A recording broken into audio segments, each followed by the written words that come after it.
The Pregnant Cinderella, Billionaires Brides Number 1. Chapter 1. She came hurrying along the sidewalk, enveloped from head to toe in black suede, stiletto-heeled boots clicking sharply, her head bent against the rain-driven wind, and barreled into Niccolò just as he stepped from the taxi. The doorman moved forward, but Niccolò had already dropped his briefcase and caught her by the shoulders. "Easy," he said pleasantly.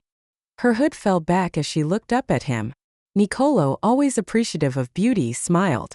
She was beautiful, with elegant bones, a mouth that looked soft and inviting, and eyes the deep blue of spring violets, all that framed by a mass of honey-colored loose curls.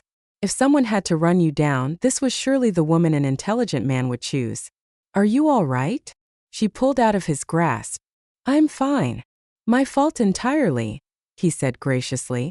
"I should have watched where I was." "Yes," the woman said. "You should have." He blinked. She was looking at him with total disdain. His smile faded. Though he was Roman, he'd spent a good part of his life in Manhattan. He understood that civility was not an art here, but it was she who'd run into him. "I beg your pardon, signorina, but then," she said coldly, "I suppose people like you think you own the street." Niccolò lifted his hands from her shoulders with exaggerated care. "Look, I don't know what your problem is, but you," she said crisply, "are my problem." What was this? A Mona Lisa with the temperament of a hellcat. Innate old-world gallantry ward with new-world attitude. Attitude 1. "You know," he said brusquely, "I apologized to you when there was no need, and you speak to me as if I were scum. You could use some manners. Just because I'm a woman. Is that what you are?" His smile was as cold as his words. "Let's see about that, shall we?" Temper soaring, logic shot to hell. Niccolò pulled the blonde to her toes and kissed her. It lasted less than a second. Just a quick brush of his mouth over hers. Then he let go of her, had the satisfaction of seeing those violet eyes widen in astonishment, and caught the rich, sweet taste of her on his lips. Sweet heaven. Had he gone on Papazzo? He had to be. Only a crazy man would haul a mean-tempered woman into his arms on Fifth Avenue. "You," she said. "You." Oh, but it had been worth it. Look at her now, sputtering like a steam engine, that icy demeanor completely shattered. She jerked free of his hands. Her arm rose. She was going to slap him. He could read it in those amazing eyes that flashed lethal bolts of lightning. He probably deserved it, but he'd be damned if he'd let her do it. He bent his head toward hers. "Hit me," he said softly, "and I promise, I'll make your world come crashing down around your ears." Her lips formed a phrase he would not have imagined women knew. Not the women in his world at any rate, but then none of them would have accused a man of something clearly their fault. Why be modest? The truth was, not a woman he'd ever met would have blamed him even if he were at fault. The hellcat glared at him. He returned the look. Then she swept past him. Honey blonde mane glittering with raindrops, black suede coat billowing after her like a sail. He watched her go until she was lost in the umbrella-shrouded crowd hurrying through the chilly March rain. Then he took a deep breath and turned his back to her. His eyes met the doorman's. Nothing. Not the slightest acknowledgement that anything the least bit unusual had happened, but then, this was New York. New Yorkers had long ago learned it was wisest not to know anything. And a damned good thing for him. Kissing her had been bad enough. Challenging her to call the police. Niccolò shuddered. How stupid could a man be? He could have ended up with his face spread across page 6. Not exactly the publicity one wanted before a meeting with the 90-year-old head of an investment firm that prided itself on decorum and confidentiality. The rain was coming down harder. The doorman already had his suitcase. Niccolò picked up his briefcase and walked into the hotel. His suite was on the 43rd floor, which gave him an excellent view of the park and the skyline beyond it. When he started looking for a permanent place to live in the city, he'd want a view like this. Niccolò tossed his raincoat on a chair. If all went well, he'd contact a realtor after Monday's meeting. There was no if about it. The word wasn't in his lexicon. He never went after something without making damn sure he knew when, where, and how to get it. That approach was a key to his success. He toed off his shoes, stripped away his clothes, and headed for the shower. He was fully prepared for Monday's meeting and his long-anticipated buyout of Stafford Coleridge Black. His financial empire was huge, with offices in London, Paris, Singapore, and of course Rome. It was time for Barbieri International to move into the New York market. For that, he wanted something that would be the crown jewel of his corporation. In the rarefied echelon of private banking, that could only be Stafford Coleridge Black, whose client list read like a who's who of American wealth and power. Only one thing stood in the way: SCB's chairman, James Black. "I have no idea what you'd think to discuss with me," the old man had said when he'd finally agreed to take Nicolo's phone call. "I've heard rumors," Nicolo had answered carefully, "that you are considering a change." "You mean," Black had said bluntly, "you've heard that I'm going to die soon?" "Well, I assure you, sir, I am not. What I have heard," Nicolo had said, "is that a man of your good judgment believes in planning ahead."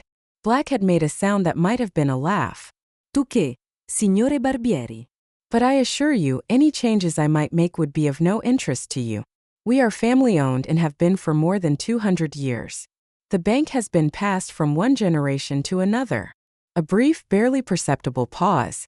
"But I wouldn't expect you to understand the importance of that." Nicolo had thought how good it was that they were not face to face. Even so, he had to work hard to control his temper. Black was an old man, but he was in full command of his faculties. What he'd said had to be a deliberate, if thinly veiled, insult. This high up the ladder, the international financial community was like an exclusive club. People knew things about each other, and what Black knew was that Nicolo's wealth and stature, despite his title, had not come from legacy and inheritance but had been solely self-created. As far as the James Blacks of this world were concerned, that was not a desirable image. Probably not desirable as far as Fifth Avenue honey blondes were concerned, either, Nicolo mused, and wondered where in hell that thought had come from. What mattered, all that mattered this weekend, was his business with Black. It had mattered enough during that phone call to keep his tone neutral when he responded to the flinty old bastard's jibe. "On the contrary," Nicolo had said, "I do understand. Completely. I believe in maintaining tradition." He'd paused, weighing each word. "I also believe you would do your institution a disservice if you refused to hear what I have to say." He'd gambled that Black would bite. Not that it was all that much of a gamble, considering what Nicolo knew. SCB had, indeed, always been family-owned and operated. The problem was that the old man was facing his 90th birthday and his sole heir was a grandchild still in school. And a girl. Nicolo was sure that tradition, to James Black, meant handing the reins of the company to an heir, not an heiress. Black had never made a secret of his feelings about women in business. And that was probably the one thing the two men could agree on, Nicolo mused as he stepped from the shower. It was what he would build his argument on Monday morning. Women were too emotional. They were unpredictable and undisciplined. They did well as assistants, even on occasion as heads of departments, but as ultimate decision-makers, not until science figured out a way women could overcome the dizzying up-and-down ride of their hormones. It wasn't their fault, it was simply a fact of life. And that, Nicolo thought as he dressed in gray flannel trousers, a black cashmere turtleneck and mocks, was his ace in the hole. Nicolo was the only investor who could afford the indulgence of buying SCB privately. That meant that Black had nowhere to turn except to him, unless he wanted to sell his venerable institution to one of the giant conglomerates hungering for it, then live long enough to see it disappear within the corporate maw. He was the old man's salvation, and they both knew it. The moment of truth had come last week when Black's secretary phoned and said her employer would agree to a brief meeting solely as a courtesy.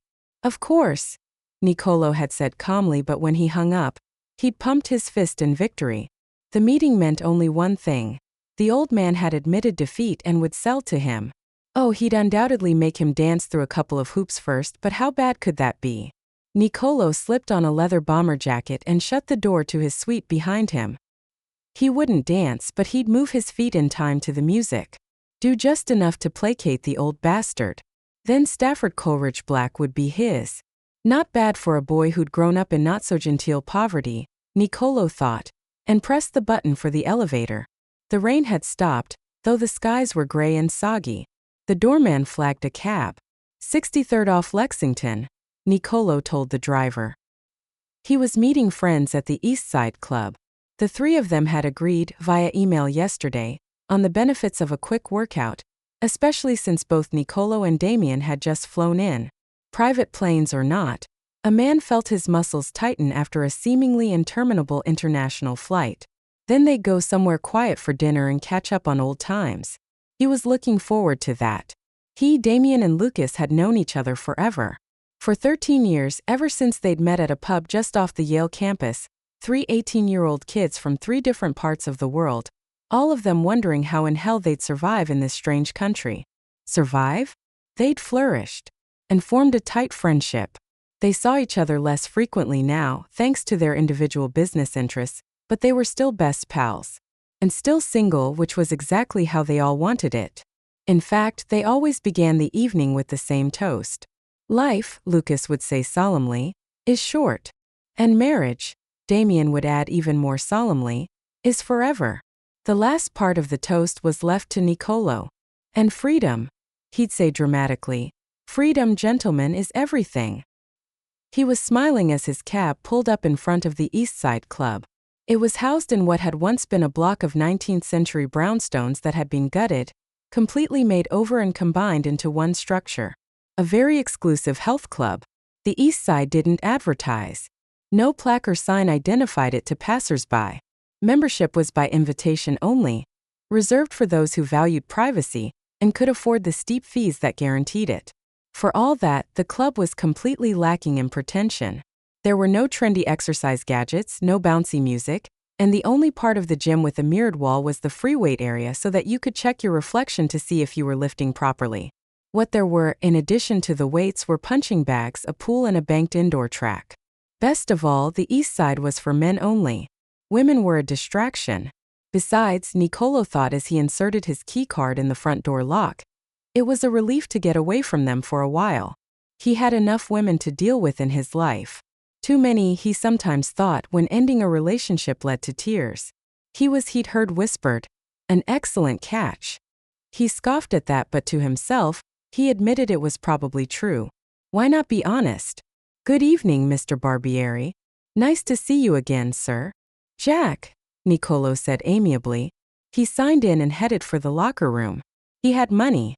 Private jet. Cars. He owned a ski lodge in Aspen, an oceanfront estate on Mustique, a pied-à-terre in Paris, and of course there was the Palazzo in Rome, the one that had supposedly come to the Barbieri family through Julius Caesar. That was what his great-grandmother had always claimed. Nicolo thought it more likely it had come to them through a thief in Caesar's time, but he'd never contradicted her. He'd loved the old woman as he'd never loved anyone else. He'd always been grateful he'd made his first million and restored the ancient but decrepit Palazzo di Barbieri before she died. Her pleasure had brought joy to his heart. He'd liked making her happy. In fact, he liked making most women happy. It was only when their demands became unreasonable, when they began to talk of the future, of the importance of settling down, and he could almost actually feel the physical weight they put into the phrase when it tumbled from their lips, that Nicolo knew that making them happy wasn't as important as not making a commitment. No way. Not him. Not yet. For an evening? Of course. A week? Yes. Even a month. 2 months. Hell, he wasn't the kind of man to jump from bed to bed. What would the woman in the black suede coat be like in bed? A honey-maned tigress? Or an ice queen? Not that he gave a damn. It was simply a matter of intellectual curiosity. He liked women who enjoyed their femininity, enjoyed being appreciated by a man. Nicolo hung his things in his locker. It didn't take a psychiatrist to figure out that the tigress was not such a woman. Although, in the bed of the right man, perhaps she could be. The mane of hair. The delicate oval face. The amazing eyes, that tender mouth. And yes, he'd felt its tenderness even in that brush of his lips against hers. Fantastico. Hell. He was giving himself a hard-on over a woman who'd insulted him, who he would never see again. He didn't want to think about her or any woman. Not this weekend. No distractions. No sex.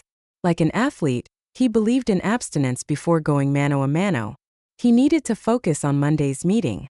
Nicolo pulled on gray cotton running shorts, a sleeveless, ancient Yale sweatshirt, and a pair of Nikes. A hard, sweaty workout was just what he needed. The gym was almost empty. Well, it was Saturday night. Only one other guy was in the vast room, pounding around the track with the lonely intensity of the dedicated runner. Damien. Nicolo grinned, trotted over and fell in alongside him. Any slower, he said, picking up the pace. We'd be walking. You getting too old to run fast. Damien, who at 31 was exactly the same age as Nicolo, shot him a deadpan look. I'll call the paramedics when you collapse. Big talk. $100 says I can beat you. 20 times around? 40, Nicolo said and shot away. Moments later, they finished in a dead heat and turned to each other, breathing hard and grinning from ear to ear. How's Rome? Damien said. How's Athens? The men's grins widened and they clasped each other in a bear hug. Man, Damien said, you're a sweaty bastard. You're not exactly an ad for GQ. How was your flight? Nicolo took a couple of towels from a stand beside the track and tossed one to Damien. Fine. Some weather just before we landed, but nothing much. Yours? The same, Damien said, wiping his face. I really like this little Learjet I bought. Little, Nicolo said, laughing. Well, it's still not as big as yours. Mine's always going to be bigger than yours, Aristides. You wish. It was an old line of banter and made them grin again. So, Nicolo said, where's Lucas? We're meeting him, and Damien looked at his watch. In 2 hours. You guys picked a restaurant? Well, more or less. Nicolo raised an eyebrow. Meaning, Damien said. Our old friend bought himself a club. Downtown. The club of the minute, he says. Meaning crowded. Noisy. Lots of music, lots of booze, lots of spectacular-looking women out for a good time. Sounds terrible, Damien said solemnly. Nicolo smiled as he draped his towel around his shoulders. Yeah, I know. But I have an important meeting Monday morning. Well, so do I. Very important. Damien looked at him. So, Nicolo said after a moment, I'm hoping to finalize a deal. With James Black. Whoa, that is important. So tonight we celebrate in advance at Lucas's place. Well, I want to stay focused. Get to bed at a decent hour tonight and tomorrow night. No liquor. No distractions. The Mao. Don't tell me. No sex. Nicolo shrugged. No sex. Sex is not a distraction. It's exercise. Good for the heart. It's bad for the concentration. That's BS. We believed it when we played soccer, remember? And we won. We won, Damien said dryly, because the competition was lousy. I'm serious. So am I. Giving up sex is against the laws of nature. Idiot, Nicolo said fondly. The men walked to the free weights area and made their selections. It's just a matter of discipline. Unless, of course, there was such an instant attraction you couldn't walk away. Damien grunted as he lifted a pair of 20-pound weights. And how often is that about to happen? Never, Nicolo answered, and unbidden, the image of the blonde with the hot eyes and the cold attitude flashed before his eyes. He had been reaching for the 20-pound weights too. Instead, he lifted a pair of heavier ones and worked with them until his mind was a pain-filled blank. Farther downtown, in a part of Manhattan that was either about to be discovered or still a slum, depending on a buyer's point of view, Amy Stafford Coleridge Black slammed her apartment door behind her, tossed her black suede coat at a chair and kicked off her matching boots. The coat slid off the chair. The boots bounced off the wall. Amy didn't give a damn. Amazing how a day that began so filled with promise could end so badly. Amy marched into the kitchen, filled the kettle with water, put it on to boil and changed her mind. The last thing she needed was a caffeine buzz. She was buzzing enough without it, thanks to her grandfather. Why had he summoned her to his office, if not to make the announcement she'd been anticipating? I shall retire next May, he told her almost a year ago. When I reach 90, at which time I shall place Stafford Coleridge Black in the charge of the person who will guide it through its next 50 years. A person who will, of course, carry on the Stafford Coleridge Black lineage. Lineage. As important to James as breathing, but that was fine because she, Amy, was the only person with both the necessary lineage and the proper education to assume command. She had a bachelor's degree in finance, a master's degree in business. She'd spent her summer since high school interning at SCB. She knew more about the bank than anyone, maybe even including grandfather, who still believed in a world devoid of computers and email. Amy marched into the bedroom and methodically stripped off the gray wool suit and white silk blouse she deemed appropriate for the meeting with grandfather this afternoon. She'd wanted to look businesslike, even though she knew damned well you could do as much business in jeans as you could in Armani. She'd even worked up a little speech of assurance about how she wouldn't change a thing, though she'd mentally crossed her fingers because there were things that definitely needed changing. She'd presented herself at his office precisely at 4. James was a stickler for promptness. She'd kissed his papery cheek, sat down as directed, folded her hands, and listened as he told her he had not yet reached a decision as to who would replace him. Be calm, she told herself. And she had been, or at least she'd managed to seem calm as she asked him what decision there was to make. You already said it would be me, grandfather. I said it would be someone capable, James said briskly. Someone of my lineage. Well. The look on his face had frozen her with horror. You don't mean Bradley? Bradley. Her cousin. Or her something. Who understood the complexities of second cousins twice removed, or whatever the hell he was. Bradley had been wimping around the bank for years, interning the same as she had, except he'd never done a day's work, never done anything except try to grope her in the stockroom. Not Bradley, she'd finally breathed. Bradley has a degree in economics. Yes. From a college that probably also gave degrees in basket weaving. He's well-spoken. He was, once he had 3 or 4 straight vodkas in him. And, her grandfather had said, saving the best for last, he is a man. A man. Meaning nature's royalty. A prince, whereas she was a lesser creature because she was female. Grandfather had risen to his feet, indicating that she was no longer welcome in the royal presence. Be here Monday morning, Amy. 10 o'clock sharp. I'll announce my decision then. Dismissed just like that. Sent out the door, down the wheezing old elevator, into the street where she'd walked blindly. No idea where in hell she was or where she was going, which was why she hadn't seen the man and he'd almost knocked her down. That despicable, horrible man who'd insisted it was she who'd walked into him. Who'd accused her of not being a woman when, damn him, it was the very fact that she was a woman that was going to deny her the one thing she wanted in life. What a fool she'd been. What an idiot. She'd turned down 2 wonderful job offers because she believed she'd been stupid enough to believe.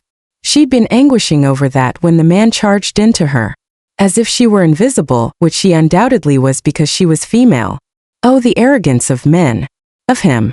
The way he'd clasped her shoulders and looked down at her from the lofty heights of his lofty maleness. Easy, he'd said and smiled, and that the smile, the slight foreign huskiness to the word, the broad shoulders, the ink-black hair, the midnight blue eyes and the face that was the male equivalent of what had launched 1,000 ships, that was supposed to make up for his rudeness? Amy had told him what she thought of him. Men didn't like honesty. She'd learned that a long time ago. And this bad-mannered stranger, had decided she needed a lesson, that she needed a graphic reminder of her place in the universe. He'd kissed her. Kissed her. Put his mouth on hers, the arrogant, miserable son of a bitch. His firm mouth. His soft mouth. His mouth that was, any woman could tell, made for long, deep kisses. God, she was in bad shape.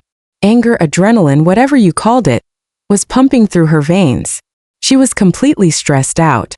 A man would know what to do to ease such stress. He'd go to a gym and sweat it out.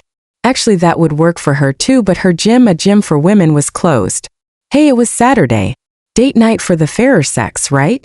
Such crap, Amy said. She could almost feel the steam coming out of her ears. Or a man would call up his buddies, meet them someplace crowded and noisy and guzzle beer. That's what men under pressure did, didn't they? Go out, drink, talk about stupid things, pick up women? Sex was the great relaxer. Everybody said so. Okay, not her because she'd had sex and it had been far from memorable, but according to everything she'd read, sex could lower your stress levels every time. Amy snorted. Imagine if a woman did that. Called a friend, went someplace loud to drink and looked for a guy to pick up. Went to bed with him, no strings, no ridiculous exchange of names and phone numbers. Just bed. Just sex. Of course some women did. They went looking for sex. Sex with a stranger. A stranger with dark hair. Blue eyes. A square jaw, straight nose, firm mouth. And that little accent. The phone rang. Let it. Her voicemail could take the call. Hi, her recorded voice said briskly. You've reached 555-6145. Please leave a message after the tone. Amy, it's Jen. The last person she wanted to talk to. Jen had taken a job with Fox and Kurt Rain after Amy pointed her toward it. I'm not going to take it, she'd said. So why shouldn't you? Why indeed? Amy, look. I know this isn't your thing, but a new club opened right near me, and it's supposed to draw a hot crowd. And it's Laura's birthday, remember her, from the second floor in our dorm? She's in town and a bunch of us are getting together to, check out the club. There was giggling in the background and Amy rolled her eyes. Okay, Laura's right. To check out the guys, see if they're as hunky as everybody says. Jen, Amy said, picking up the phone. Oh, you're there. Listen, I don't know what you're doing tonight, but I'm not doing anything. It's been one of those days, All the more reason to go with us. Have a drink, listen to some hot music, get picked up by some hot guy. A female voice in the background said to another round of giggles. That's the last thing I need, Amy said. I mean, is that all I'm good for? To go to a club where the music's so loud I won't be able to think? To let a guy pick me up, buy me a drink? Yeah, I know. It's a meat market out there, but sometimes that can be fun. No BS. Just an evening of fun and games. It's bad enough men think that's what we're all about. That we're useless except in the kitchen or the bedroom. We don't have to play into their stupid fantasy. Silence. Then Jen cleared her throat. Okay, she said carefully. So just forget that not that I couldn't be some jerk's idea of a centerfold playmate if I wanted. Amy, look, I have to run, so I could go to this club with you. Dance, drink. Let some guy pick me up for a night of mind-blowing sex. The telephone line hummed with silence again. Then Jen spoke. So, are you saying you want to go with us? Amy took a deep breath. You're damned right I am, she said. 20 minutes later, dressed in a red silk dress she'd bought on sale and never had a reason to wear, ditto for a pair of strappy gold sandals, Amy took a last look in the mirror, gave her image a quick salute, then headed out the door. Chapter 2. Lucas's club was everything Damien had promised. Like most hot Manhattan night spots, it was in a neighborhood that had once been grungy and commercial and now was grungy and upscale. Streets that had once been relegated to the nitty-gritty of daily life now came alive after dark. Warehouses had given way to expensive, exclusive clubs. Lucas's place was located in a dark brick building with shuttered windows. There was no sign to indicate that what had once been a factory was now Le Club Hot. No sign. No published telephone number. You either knew the club existed or you didn't, which went a long way toward sorting out the clientele. Nicolo thought wryly as he opened a heavy brass-hinged door and stepped, with Damien, into what might have been the small lobby of an upscale hotel. The behemoth who greeted them was not someone you'd ever find behind a reception desk. They gave him their names, he checked a list, then smiled. He pressed a button, and the wall ahead of them slid back. Wow, Damien said softly. Nicolo had to agree. Wow summed it up. The first thing you noticed was the noise. Music heavy on bass went straight into your blood. Then you realized that the room you'd walked into was huge. The designer had carefully left the exposed overhead pipes and old brick walls, but everything else, the lighting, the endless lucite bar, the elevated dance floor, and the music was dazzlingly modern. You could play American football in here, Damien murmured. Especially since the place comes equipped with so many cheerleaders. He grinned, and Nicolo grinned back at him. It was true. The room was filled with people, more than half of them women. Young, stunning, sexy. Faces recognizable from European and American magazine covers and movies.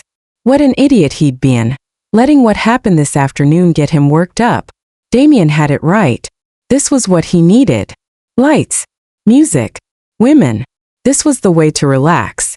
Barbieri, Aristides. Lucas was making his way through the crowd toward them. The men exchanged handshakes and then Lucas rolled his eyes and grabbed them both in a bear hug. Ugly as always, he said, raising his voice over the pulsating beat of the music. But not to worry. I've told a bunch of lies about you both, and made you sound so interesting that people are willing to meet you, despite your looks. The three of them grinned. Then Lucas pointed toward a suspended transparent staircase. My table's up there. he shouted. On the mezzanine. It's quieter. And the view is optimo. He was right. The table overlooked the dance floor and the sound level dropped from deafening to ear-shattering. And the view was indeed excellent. What scenery, Damien said. He meant, of course, the women. Niccolò nodded in agreement. He'd already acknowledged that the scenery was spectacular. All those lithe, gyrating bodies. The lovely faces. Was there a woman on the dance floor with eyes the color of violets? With hair the honey gold of a tigress? Niccolò? Which do you prefer? Niccolò blinked. Lucas and Damien were looking at him, along with a girl in gold hot pants and a skimpy black tank top. To drink, Lucas said with a little laugh. Whiskey? Champagne? The club special? It's a mojito. You know, rum lime juice. Whiskey, Niccolò said, and told himself to stop being a fool and start having a good time. But that was a problem. It turned out you couldn't have a good time just by telling yourself to have one.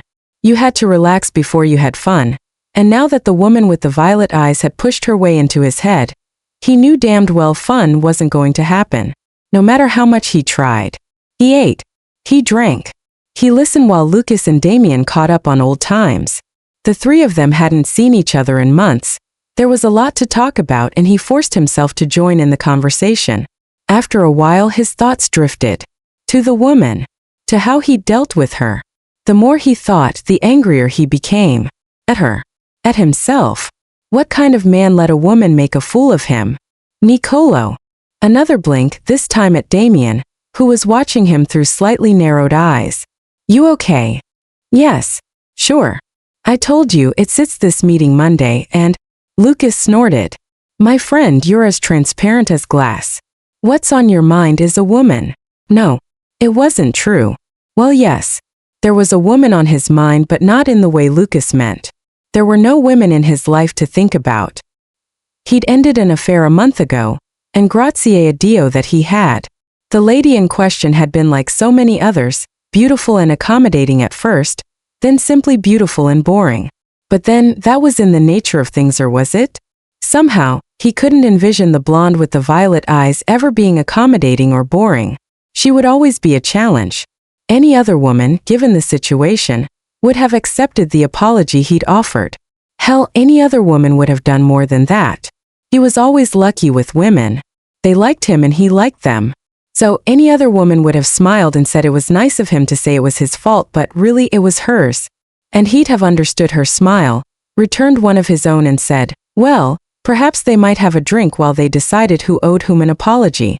Niccolò brought his bourbon on the rocks to his lips and took a long drink. Damn it, the woman was haunting him and for a reason that was insulting. Such insolence. Why had he tolerated it? Such audacity. And he'd let her get away with it. His eyes narrowed. What she'd needed was a real lesson in how a woman should behave. Not that pale excuse of a kiss, but something she would have remembered. Something that would have shaken her loose of that cold disdain.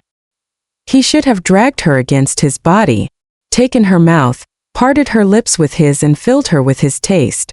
Let her understand that she was female and he was male, and despite the ridiculous conventions of this misbegotten century, what that meant was that he held supremacy when it came to things such as this. But he had done none of those things. And now, for all he knew, somewhere in this vast city she was laughing at him, at how easily she'd cut him down to size. Laughing perhaps with her lover. A woman with a face like a Madonna's would surely have a lover. Would he be a man she could command? Yes, of course.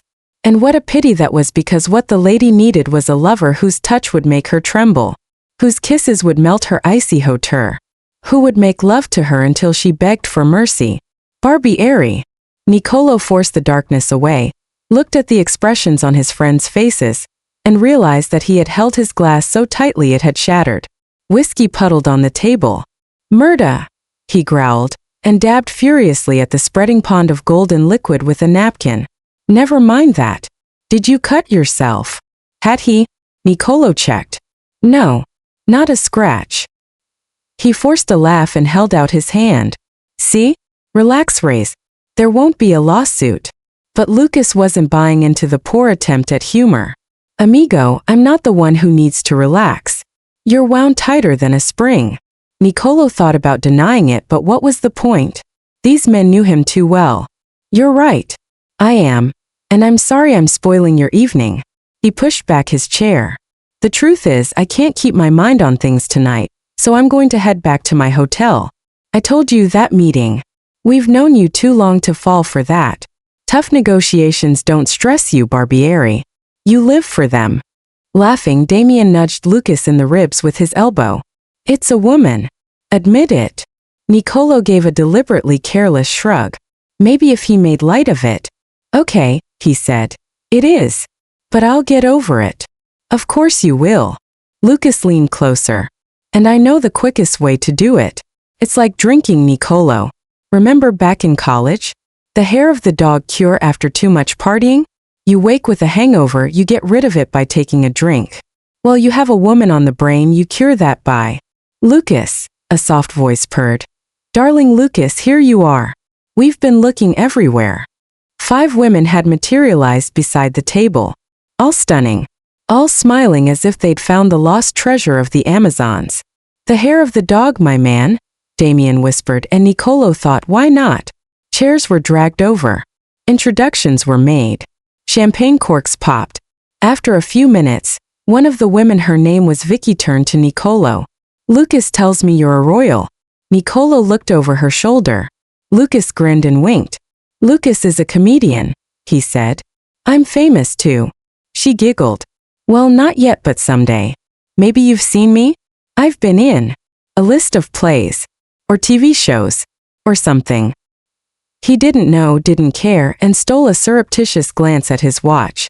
When could he get out of here without insulting the lady or putting a damper on the party?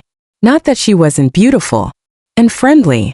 She smiled a lot, put her hand on his arm, asked him the questions a man likes to be asked. It was an old game, one he'd played often. The outcome was always understood. And pleasant. Amazingly pleasant. He felt his blood tingle. Damien was right. Lucas too. This was what he needed. A willing, beautiful woman. A game with a predictable ending. A night's pleasure. Wasn't it bad enough the woman with the violet eyes had made a fool of him once? Was he going to let her do it again by keeping him from what waited for him now?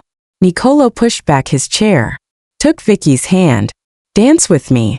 He led her down the steps to the dance floor. Salsa music blasted the air. Its insistent beat almost as sexual as the moves of Vicky's ripe body lightly brushing his. Yes, this was good. This was what he needed. But it wasn't. It was the wrong body teasing his. The wrong face lifted to his and smiling. The wrong eyes filled with heat and desire. Basta, he thought in disgust. And he put his arms around the woman and brought her tightly against him as the music segued into something slow and sexy. She settled close against him as if she'd been waiting for the invitation. Her hair tickled his nose. It was stiff and smelled of hairspray. Those honeyed curls this afternoon had been soft and fragrant with rain. It's terribly noisy here, Vicky said, her breath warm against his ear. Why don't we find a quieter place? That was the next line. Or in these days of supposed equality it could be. Why don't we find a quieter place? She whispered. Niccolò cleared his throat. You know, he said. I think it's an excellent idea. I think I'll have to take a rain check on that, he heard himself say. She looked as surprised as he felt, but damn it, he didn't want this woman. No substitutes, he thought as the music began to pound again. And the desire he'd been suppressing all these hours ignited and threatened to consume him. He knew what he wanted, what he needed. And there had to be a way, had to be something he could do to. Niccolò caught his breath. He stopped dancing, let the other dancers and the music swirl around him. There she was. Honey-colored curls. Violet eyes. The woman who was driving him insane. No black suede coat. No hood. No boots. Instead she wore a clinging scrap of crimson silk that barely covered her body. Gold sandals, all straps and sky-high needle-sharp heels. She was dancing, if you wanted to call it that. Moving in a man's arms. Breasts swaying. Hips rotating. Head up, eyes locked to the man's face, mouth turned up in a smile. A smile she had denied him. Niccolò. Vicky, whatever her name was, said his name. Said something more and put her hand on his chest. He brushed it aside. Stepped away. Abandoned her in the middle of the crowded dance floor. The part of his brain that was of this century knew all that. Knew, too, that his response to the events of the afternoon might not be entirely rational. But the part that was as old, as savagely male as time whispered, "This is what I want. And I'm going to have it." And Niccolò heard nothing else. The music had turned wild. The throbbing pulse matched the insistent thump of his blood, the beat of his heart, the fury eating inside him. Fate, always capricious, had decided to favor him tonight. The woman who'd made a fool of him was here. Now he could even the score. He shouldered his way through the crowd, eyes locked to his quarry. She was oblivious to him. Good, he thought grimly. He wanted to reach her before she had time to think. But halfway there she suddenly stopped dancing. Her partner said something. She didn't answer. Instead she moved out of his arms and stood like a doe at the edge of a clearing, sensing the presence of a hungry predator. Later Niccolò would wonder if it weren't the whole world that had gone still and waited. A minute, an eternity swept by. Then the blonde raised her head and looked directly at him. He let a tight smile curve his mouth. Whatever beat its wings within him must have been in that smile, because the color drained from her face. She took a step back. He thought again of the doe. Run, he thought. And, just as if she'd read his mind, the woman with the violet eyes swung away from him and fled. Niccolò didn't hesitate. He went after her. Chapter 3. You couldn't end up in the same place with the same man twice in one day. Not in a town the size of New York. At first, when she saw him, Amy told herself it had to be some other tall, dark-haired guy. There were tons of dark-haired, good-looking men in the city. A second glance and that hope vanished. It was the overbearing supermacho jerk who'd kissed her. It had to be. The truth was nobody else would be as, all right. No other man could possibly be as easy on the eyes. He was despicable, but he was gorgeous. The last few minutes she'd felt, what? A premonition? She didn't believe in any of that stuff, but how else to explain that tingle at her nape? That feeling that eyes were following her as she danced with Tom or Tim or, dear God, she couldn't even remember the name of the guy who'd bought her a drink, then led her onto the dance floor. He was nice enough, good-looking enough, and he was working hard at making an impression. And he wasn't the stranger from this afternoon. No way would Tom, or whoever he was, grab a woman and kiss her, look at her through icy deep blue eyes in a way that would make the memory of him lodge itself in her brain. She hated men like the Neanderthal, no matter how hot-looking a Neanderthal he might be. So yes, it was good that the guy dancing with her wasn't like that. Wasn't it? Of course it was. He'd been coming on to her like crazy. And she'd tried her best to respond. Smiled. Laughed. Gone onto the dance floor and did her best to lose herself in the music, working off her frustrations to its insistent beat the way she'd have worked them off in the gym. And then suddenly she'd felt a tingle. As if someone was watching her. Well, of course someone was watching her. People danced, other people watched. Amy had danced harder, throwing herself into the music with abandon, and the guy with her kept saying things like, "Wow, you're good, baby." And "That's it, babe, way to go." As if he were cheering her on. Objectifying her, she'd thought with detached clarity, except, wasn't that part of the deal tonight? She'd come here to have fun, she'd thought grimly. To pick up a man. She was going to have a good time. Except she wasn't. She despised places like this. Not the club itself, it was, she had to admit, spectacular. It was what went with the place. The noise. The lights. The crowd. The desperate pickup lines. And this was not the time to turn into an anthropologist studying the natives. So she'd agreed when Jen said it was absolutely fantastic, laughed at what she assumed were jokes, let a nice-looking guy buy her a margarita, tell her she was the most beautiful woman in the place and lead her to the dance floor.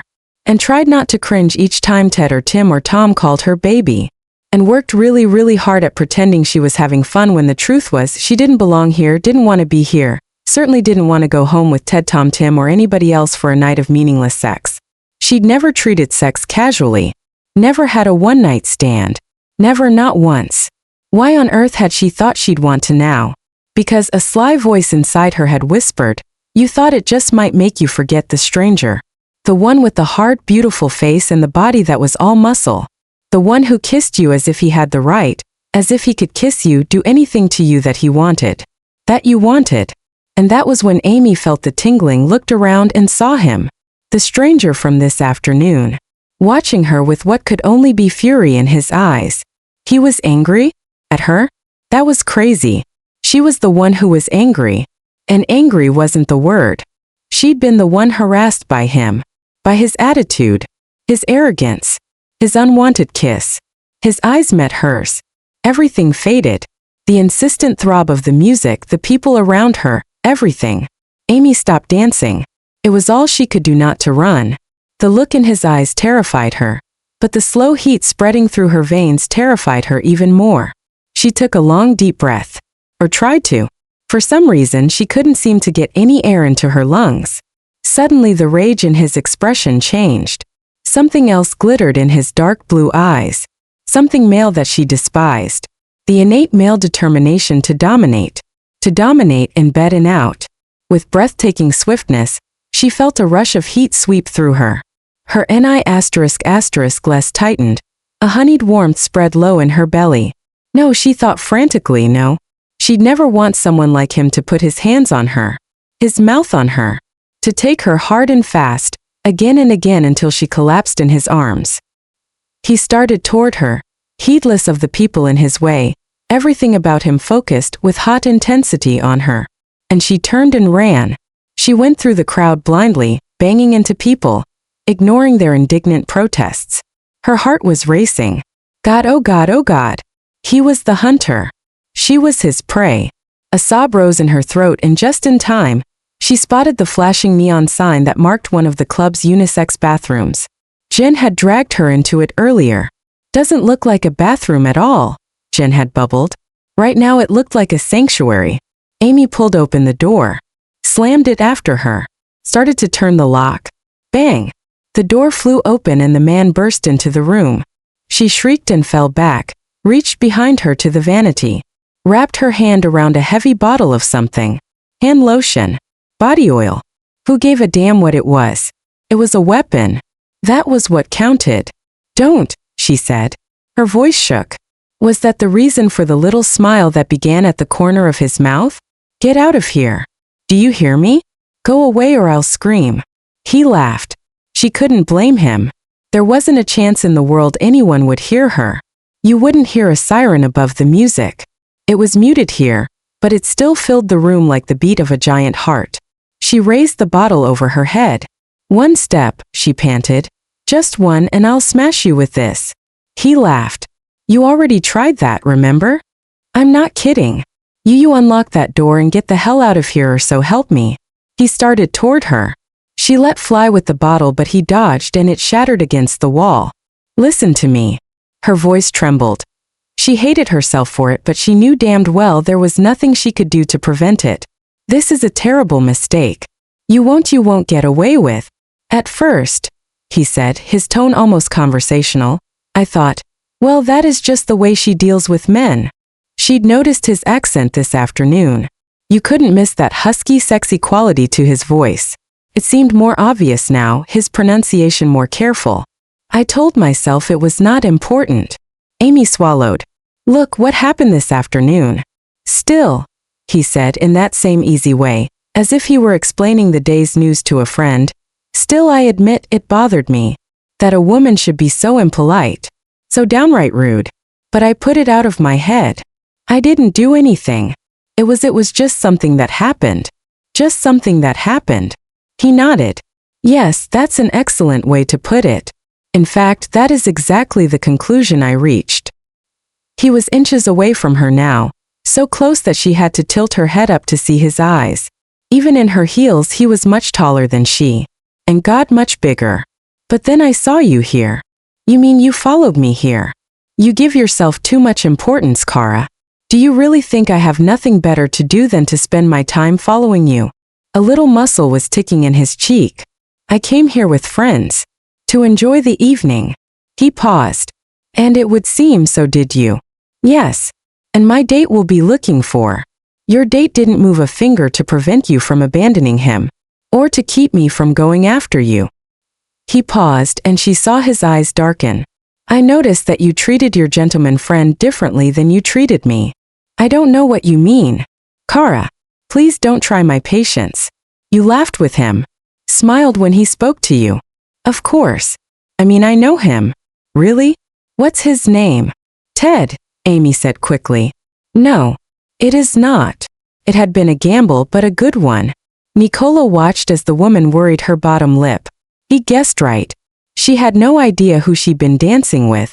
She'd picked the man up. For many of its patrons, that was the purpose of a place like this. Her business, of course. That was what he'd told himself when he first saw her with the man. But he'd watched as she smiled, flirted, shook her hips, her BR******s practiced the fine art of seduction. For another man. Not for him. Not for him, he'd thought, and suddenly he'd known that confronting her, kissing her, would not be enough. He wanted her. It didn't make sense, but it didn't have to. His body, his blood, knew what he needed.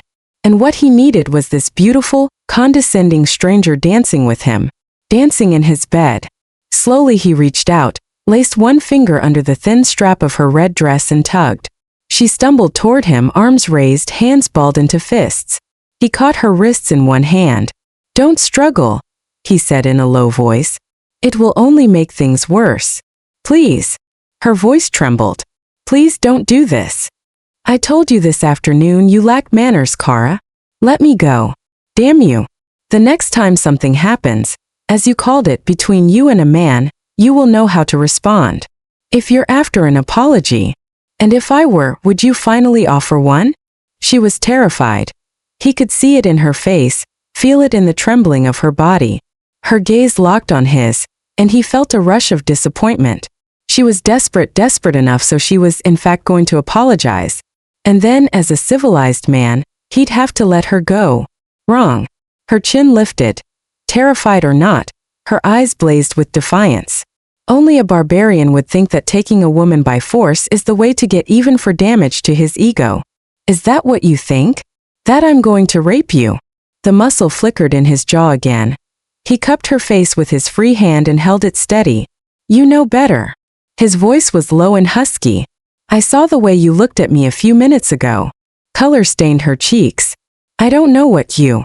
Yes, he said. You damned well do. His head lowered to hers and he kissed her. His mouth was hard, hungry, hot against hers. Amy jerked against the restraint of his hand, tried to twist her face away, but he wouldn't permit it. Instead, he brought her closer, crushing her tightly against him so that she could feel the strength of him, the power, the thrust of his straining erection. A whimper rose in her throat. Stop, she said against his mouth, but he went on kissing her, his fingers sliding into her hair, twisting the curls around his hand, backing her against the wall so that now she was pressed against him from breast to groin. Kiss me back, he said in a thick whisper. No, she told herself frantically. She wouldn't. She wouldn't. She wouldn't. Amy gave a strangled cry, rose to him and opened her mouth against his. He groaned, let go of her wrists and threw his arm around her hips, lifting her against him. His tongue teased her lips, slipped between them, and she tasted his hunger, his need, his rampant masculinity. Say it, he growled against her mouth. Tell me what you want. What you've wanted ever since this afternoon. Blind to logic, to reason, blind to anything but the feel of him, the scent of him, Amy gave up lying. You, she whispered. Only you. All day. All evening. I couldn't think of anything else, couldn't get you out of my head. He cupped her face in his hands, kissed her deeply, thrust his leg between hers, and she moaned at the feel of it against the tender flesh between her thighs. She moved against him. Moved again, but it wasn't enough. She moaned. The sound damn near sent Nicolo over the edge. The taste of her was exquisite. She was strawberries and cream, spring rain and summer sun. She was everything a man could imagine a woman might be, if only in a dream. He lifted her from the floor. Her arms rose, she wound them around his neck. Yes, he said, and he grasped her slender thighs and brought them around his hips. He thought of taking her to his hotel, to her apartment, to a place where he could undress her, touch her, watch her eyes as he entered her. But not now. Now he needed this. Needed her. Needed to bury himself in her. Needed it more than his next breath. Locked in a dance as old as time, mouths fused in mutual hunger, Nicolo carried Amy to the marble vanity, sat her on its edge, fumbled between them, unzipped, freed himself, put his hand between her thighs, groaning as he felt the wet heat of her against his fingers, and tore aside the scrap of silk that kept her from him. "Look at me," he commanded. She did, fixing those incredible violet eyes on his face. "Yes," she said, and he thrust forward, sank into her, felt her clothes around him. She cried out instantly. He felt the pulse of her muscles as she came, and then he exploded within her, came in a rush of almost unbearable ecstasy. She trembled. Then she gave a little sob and dropped her head on his shoulder. Niccolò put his arms around her, stroked her silken hair, whispered to her, his native language soft on his tongue while he tried to figure out what in hell had just happened. This was not the first time he'd had quick, hot sex. It was not the first time he'd had sex in the hidden heart of a public place. Both could be exciting. The truth was, sex was always exciting. But this, what had just happened, he'd never experienced anything like it. He didn't even know this woman's name. He hadn't used a condom. Madre del Do, was he losing his mind? And then she sighed. Her breath tickled his throat. She lifted her head and looked at him, her eyes filled with uncertainty, her mouth gently swollen from his kisses, and Niccolò forgot everything but the soft, sweet feel of her mouth, her arms, her thighs. I don't know what happened." Her voice was shaky, her face white except for 2 spots of color high on her cheeks. I never. No. Nor have I." She started to speak again, and he knew what she would say, that this was wrong, that he had to let her go. He knew of only one way to keep her from saying those words. He kissed her. Gently at first, but then, the fierce wave of desire swept over him, and over her. He felt her swift intake of breath, the whispered plea against his lips, and suddenly he was deep inside her again, rocking against her, swallowing her cries, coming when she came and knowing that it still wasn't enough, that he needed more. Someone pounded on the locked door. The woman in his arms blanched. "It's all right," he whispered, but she shook her head. "No. Someone's outside. They'll see." He brushed his lips over hers. Then he set her on her feet and did what needed to be done to make himself presentable. She did the same, but he saw that her hands were shaking. "Cara, don't be. Hey, you gonna be in there all night?" Niccolò looked down into the face of the woman he'd just made love to. "It's time we introduced ourselves," he said softly. "My name is." She put her palm over his mouth. No names. It was only a dream. He caught her hand, pressed his lips to it, then closed her fingers over the kiss. "A dream. See, and there is no need for the dream to end so soon." "No, I can't. We can," he said fiercely. "We can do anything if this is a dream." She shook her head, but he drew her into his arms and kissed her, telling her without words how it could be between them, how it would be when they had all the time and privacy they needed. Her lips softened, clung to his. She sighed, and he cupped her face with his hands. "Come with me," he whispered. She shook her head again. He kissed her again. "Is there another man?" "No," she said quickly. "But we're adults, Cara. Both of us are free. Come with me. Be with me tonight." He kissed her and the world spun around them. Then he lifted his head and looked down into her eyes. "Yes," she said softly. Niccolò felt his heart soar. He encircled her waist with his arm, drew her against him, led her to the door and unlocked it. A man was waiting outside. "It's about time. I mean, how long did you?" His gaze fell on Amy and he raised his eyebrows. "Oh, I get it. Hey, no problem. I had a babe like this with me. Watch your mouth," Niccolò said, his voice cold and flat. The man's face went pale. He stepped out of their way. And Amy thought, what am I doing? She just had sex with a stranger she knew nothing about, except that he could be hard and cold and terrifying. Her nameless lover drew her close. "Don't think," he said, as if he'd read her mind. "Not tonight." She looked up at him, into those blue eyes that could go from winter ice to summer sun, remembered the feel of his hands on her, the feel of him in her, and let the last vestige of sanity slip away. There was a taxi at the curb. It took them uptown to a hotel on the park. He had a suite. It was huge. Luxurious. Was money a good character reference? She thought, and would have laughed, but he was taking her into his arms, slipping the straps of her dress from her shoulders, cupping her beer ****sts, tasting them. Oh God, oh God, oh God. The hours after that were a blur of excitement, of whispers and sighs and explorations. Amy lost herself in a sea of sensation, and shot awake in the gray hours before dawn, suddenly aware that she was wrapped in the embrace of a man she didn't know. A hot tide of shame engulfed her. Trembling, she disentangled herself from the possessive curve of his arm, dressed in the dark, slipped from the sumptuous suite and sneaked down the service staircase because the thought of facing the elevator operator made her feel ill. Moments later, Niccolò came awake and reached for his lover. The bed, the sitting room, the bathroom were empty. He cursed, pulled on trousers and shirt, hurried out into the corridor, but she was gone. He rang for the elevator. No, the operator said. He hadn't taken anyone down to the lobby. He went to the reception desk, demanded to know if the clerk had seen a woman with honey blonde hair and violet eyes. The answer there was the same. She had vanished.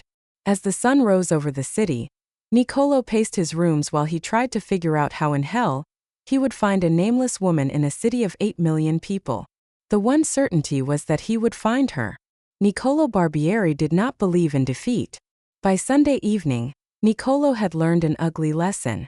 A man didn't have to believe in defeat to be subjected to it. You couldn't find a woman without a name, not even if you slipped $100 bills to the club's bouncer and all its bartenders. They all said the same thing. Lots of women came through the doors on a Saturday night. So what if one had hair the color of honey and eyes the color of violets? That didn't mean much to them. All right, Niccolò told himself coldly. It didn't mean much to him either. A woman had let him pick her up and take her to bed. She'd probably done the same thing dozens of times before. So what if he never saw her again? All that bothered him was that she'd slipped from his arms without a word. She didn't mean a thing. He told himself that as he showered Monday morning. Told himself, too, all that mattered was what had brought him to New York. The meeting at SCB with James Black. The acquisition of the old man's kingdom. Nothing was as important as. The phone rang. Niccolò flung open the shower door and grabbed for the receiver. The woman. It had to be. But it wasn't. It was Black's secretary, calling to cancel the meeting. Black was indisposed. The secretary would be in touch when he was available again. Niccolò said all the right things. Then he hung up the phone and stared blindly at the mirror over the vanity. Was it true? Or had Black simply decided not to see him? The old man had a reputation. He liked to treat people like marionettes. The woman with the violet eyes was the same. She seduced a man, gave him a few hours' taste of what it was like to possess her, and then she slipped away. Niccolò's hands knotted into fists. Black would pay by selling him SCB. As for the woman, she would pay too. Somehow, he would find her and teach her what it meant to walk out on him. He was as certain of that as he was of his next breath. Chapter 4. Summer had finally arrived. No more chilly wind and soaking rain. Instead, the city was wrapped in soft breezes and warm sunshine. The weather was so spectacular that even New Yorkers smiled at each other. Amy didn't notice. Memories of what she'd done, that she'd gone to bed with a stranger, haunted her, intruded when she least expected. Walking down the street, she'd turn a corner and see a tall, broad-shouldered man with dark hair and her heart would skip a beat. Or she'd be in bed, asleep, and suddenly he'd materialize in her dreams. She'd see his beautiful, hard face, his powerful body, and he'd touch her, kiss her, do things to her no one had ever done, make her feel things she'd never felt. Until one night in a stranger's arms. She tried not to think about that because it seemed so wrong. Still, in her sleep, she'd moan at his touch and awake, shaken and breathless, her skin hot, her body aching for his possession even though her conscious mind knew she despised him, despised herself. No, it was not turning out to be a good summer, she thought as she stepped from the shower on a balmy June morning. The man.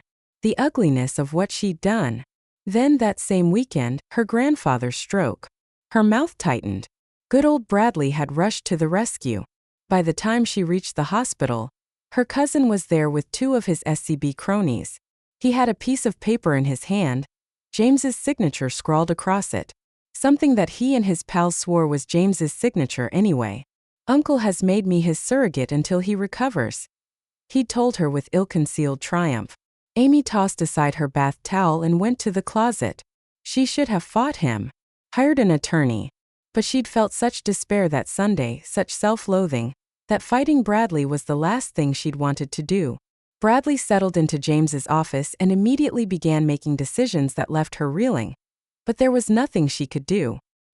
He was in charge until grandfather recovered. She'd thought of going directly to James, but she had no way of knowing what condition he was in.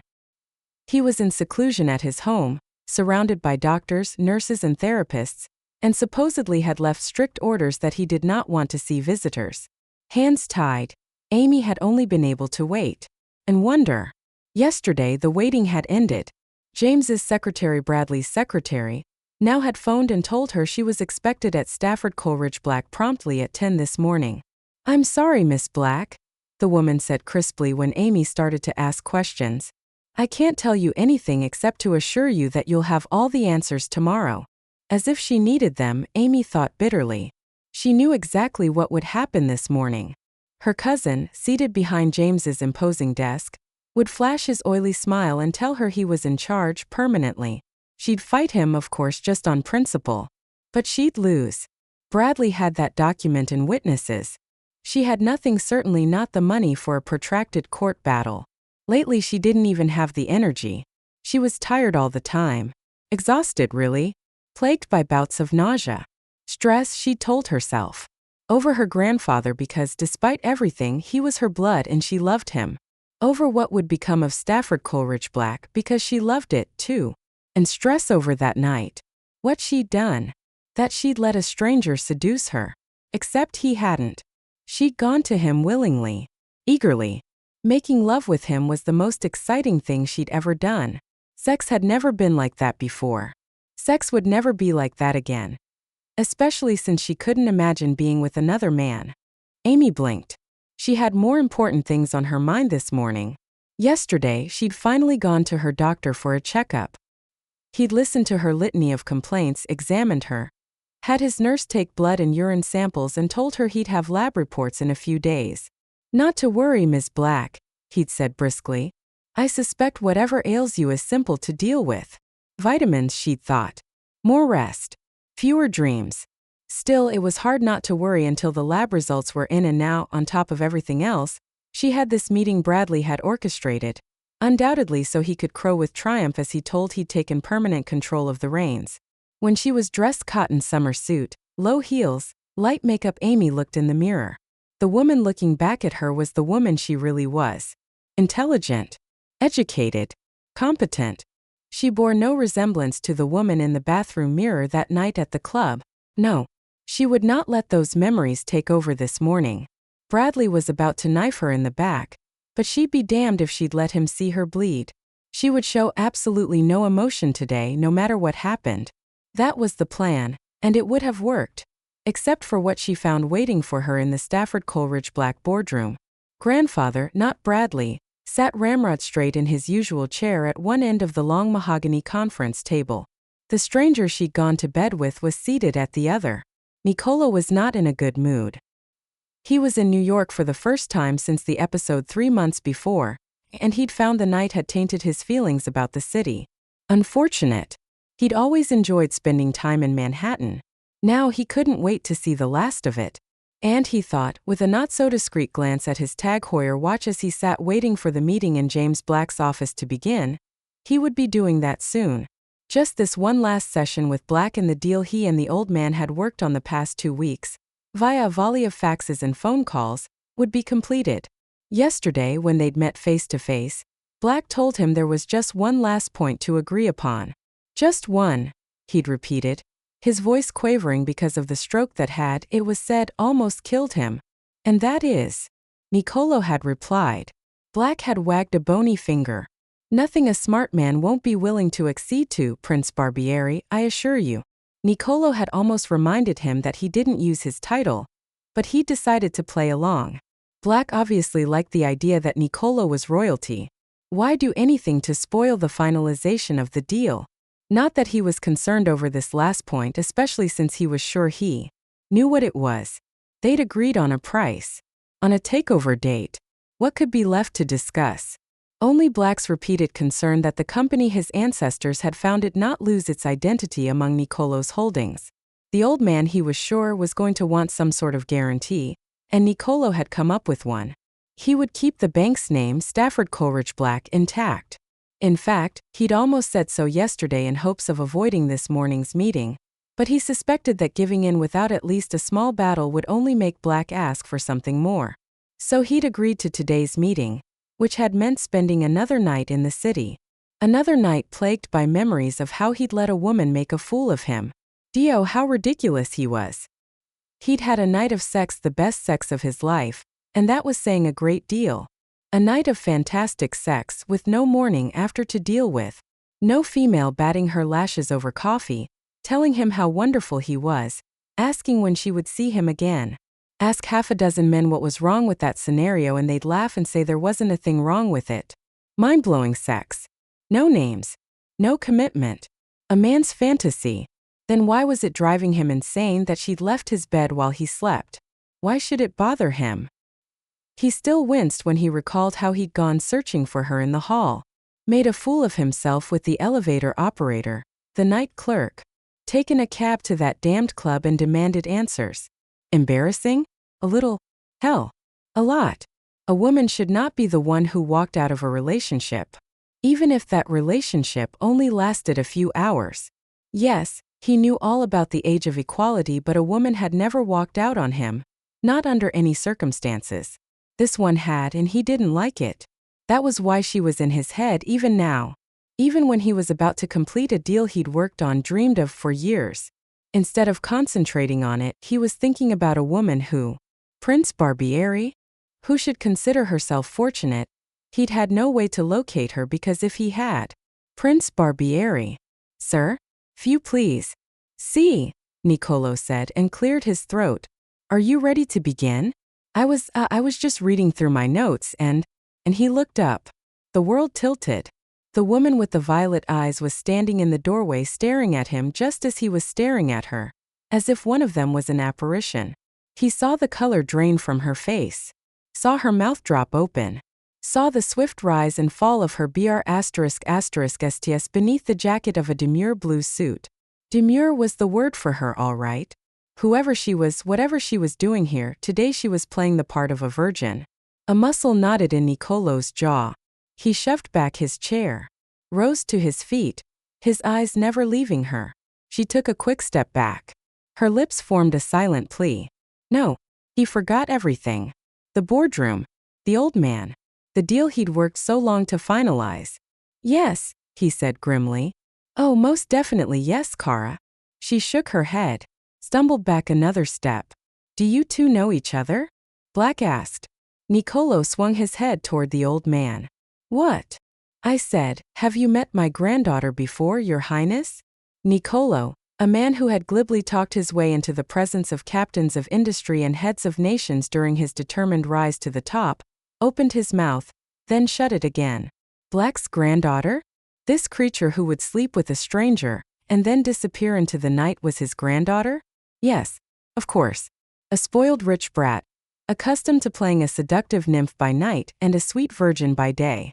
He'd seen lots of women like this. The rich seemed to specialize in breeding them. Grandfather. Her voice shook, but Nicolo had to give her credit for recovering fast. I didn't realize you were busy. I'll come back later. This afternoon. Or tomorrow. Or. Prince Barbieri?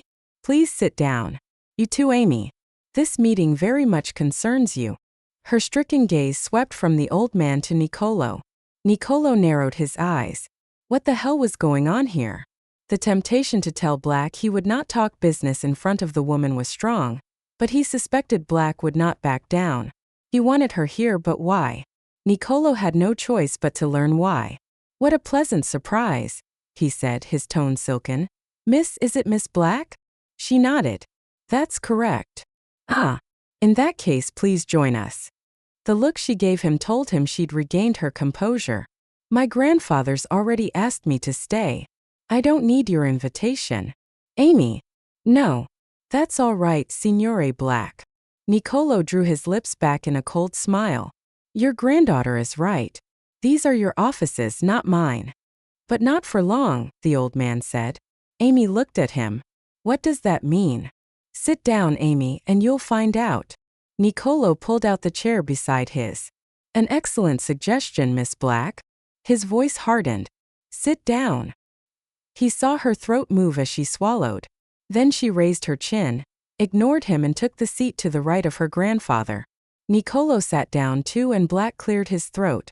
Well, he said briskly, you haven't answered my question. Do you know each other? We might have met before, Amy said. Have we? Niccolò flashed another icy smile. Perhaps your memory is better than mine. After all, if we'd met, we'd know each other's names, wouldn't we? Color painted crimson patches on her cheeks, but when she spoke, her tone was cool. I really don't see that it matters. She turned to her grandfather. Who is this man? And why is he here? Black folded his gnarled hands on the highly polished wood before him. Amy, this is Niccolò Barbieri. Prince Niccolò Barbieri of Rome. Her expression showed how little impressed she was by his title. I suppose you expected to find Bradley. Black glanced at Niccolò. My nephew and Amy's cousin. Amy didn't answer. She was stunned by the presence of the stranger she'd slept with. Why was he here? And what was he going to say about that night? Aren't you curious as to why Bradley isn't present, Amy? A good question. Bradley would never miss the chance to see her reaction as control of SCB was placed permanently in his hands. Amy sat up straight. Finding this man here had driven logical thought out of her head, and she could not let that happen. Not if there was the slightest chance of talking sense to her grandfather. I am curious, she said. Knowing Bradley, I'd assume he'd want to be here to gloat. James chuckled. As you can see, he told Niccolò, my granddaughter believes in being frank. He turned his attention to Amy. But Bradley has nothing to gloat about. I am, as you can see, in control of things again, and after examining the records of the past 3 months, I can see that I was wrong to put Bradley in charge. Amy put her hands in her lap and clenched them into fists. I'm glad you realized that, grandfather. James nodded. It's the reason you're here today. Excuse me, Niccolò said with barely concealed impatience, but I would like to be let in on what is happening here, Signore Black. What has this woman? My granddaughter. My own flesh and blood. What has she to do with our agreement? What agreement? Amy said, looking from her grandfather to Niccolò. Amy believes she should take over as head of Stafford Coleridge Black, Prince Barbieri. Niccolò's mouth twitched. A woman, this woman, in charge of a private bank worth billions? He would have laughed, but the old man's expression was serious. At least now he understood why Amy Black was in the room. Her grandfather wanted her present for the announcement of his decision to sell the bank to Niccolò. Was it because he thought she'd take the news better than hearing it another way? Was it because Black thought, as he did, that her hope to head SCB was laughable? Niccolò didn't give a damn. For weeks, he'd imagined all the ways in which he could get even with this woman, but what was about to happen was better than anything he'd considered. Her shock when she learned that he, of all people, was going to get what she so obviously so foolishly wanted, was more than he could have hoped for. Sometimes he thought, sitting back in his chair, sometimes a man got very, very lucky. My granddaughter worked here summers for many years. How nice, Niccolò purred. She studied finance, economics and business. Niccolò tried to look impressed. Amazing what they taught rich girls in boarding school these days. She knows how I felt about keeping SCB in the family. Niccolò nodded. Unfortunately, he said politely, fate did not cooperate. No, not until now. Niccolò frowned. Even a prince could smell a rat when it got close enough. I'm afraid I don't understand, Signore Black. James looked at Amy. How badly do you want to keep Stafford Coleridge Black in our family? He said softly. Amy's heart began to race. You know the answer to that, grandfather. Now just a moment, Black. Niccolò sat forward. His eyes narrowed and fixed on the old man's face. We have a deal. What deal? Amy said. We have a tentative agreement, Prince Barbieri. Subject, as you know, to the outcome of this meeting. I do not like being hustled, Niccolò said sharply. Hustled. Hustled. Played for a fool. Pushed for more money. This is not about money, Your Highness. Dio, will you stop calling me that? Call me by my last name. My first name. Just stop with the nonsense. Nicolo slapped his hand on the table. Damn it, just tell me what you want. James took a long breath. I want this institution to be in the hands of someone with experience. Someone with a record of achievement that I can trust. That someone is me, Nicolo said coldly. And we both know it. I also want it to be the legacy I leave to future generations of blacks. Call it pride, call it what you will, Barbieri, but I don't wish to see 200 years disappear. I understand. Nicolo took a breath too. For a couple of minutes, he thought the old man was trying to tell him the sale was off. Impossible, of course. Black was not a sentimentalist.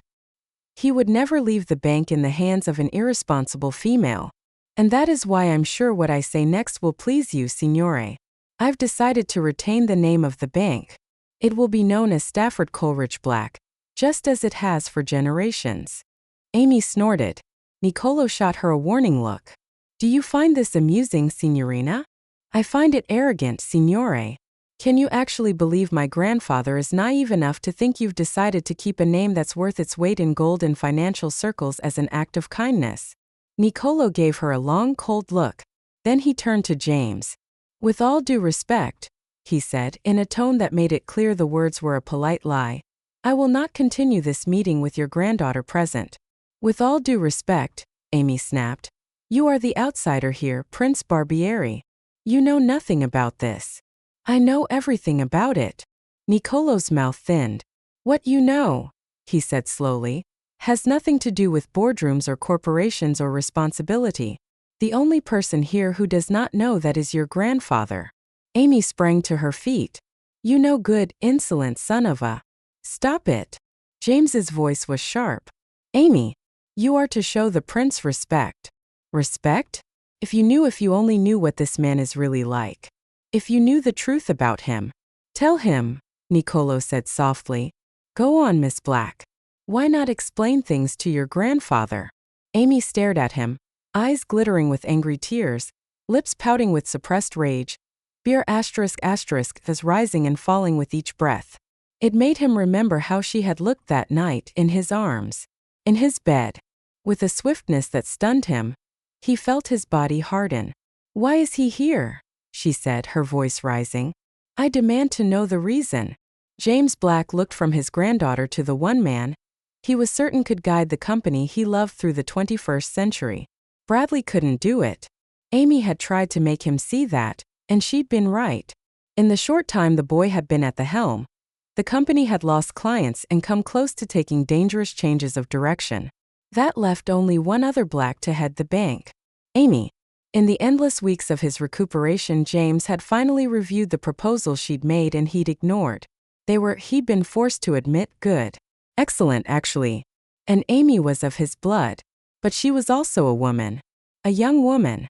Even if he managed to convince himself that her sex was not a drawback, her inexperience was. How could he entrust her with the responsibility handed down by generations of Staffords, Coleridges and Blacks? He'd put thoughts of Amy aside. Concentrated on Nicolo Barbieri. The man had the intelligence, the courage, the experience to move SCB forward. If only he carried the right blood, James had thought. And the solution had come to him. Barbieri was young. 32. Something like that. Amy was in her mid-20s. Once upon a time, nations had forged bonds through marriage. So had powerful institutions. Men and women had been joined in matrimony so they could produce children who carried the proud ancestry of both. Grandfather, I want an answer. Why is Nicolo Barbieri here? Black looked at the Italian prince, then at his headstrong American granddaughter.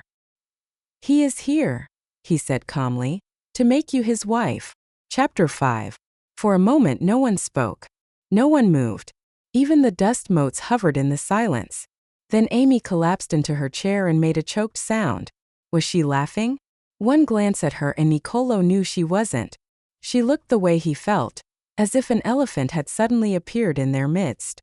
A bad joke, grandfather. Now tell me the real reason. That is the real reason. James was unsmiling as he met her eyes. You have some good ideas, Amy, but you're too inexperienced to run SCB. I'm fully capable of running SCB. And in the event I needed advice, I'd turn to you. If I could rely on lasting long enough to do that, her grandfather said bluntly, I wouldn't be handing my company to someone else. I'm not someone else. I'm your granddaughter. You need guidance, Amy. The old man paused. And you need a husband. A woman's function is to marry and bear children. Fascinated, not yet believing what was happening, Niccolò sat back and became a silent observer. You're a century behind the times, grandfather.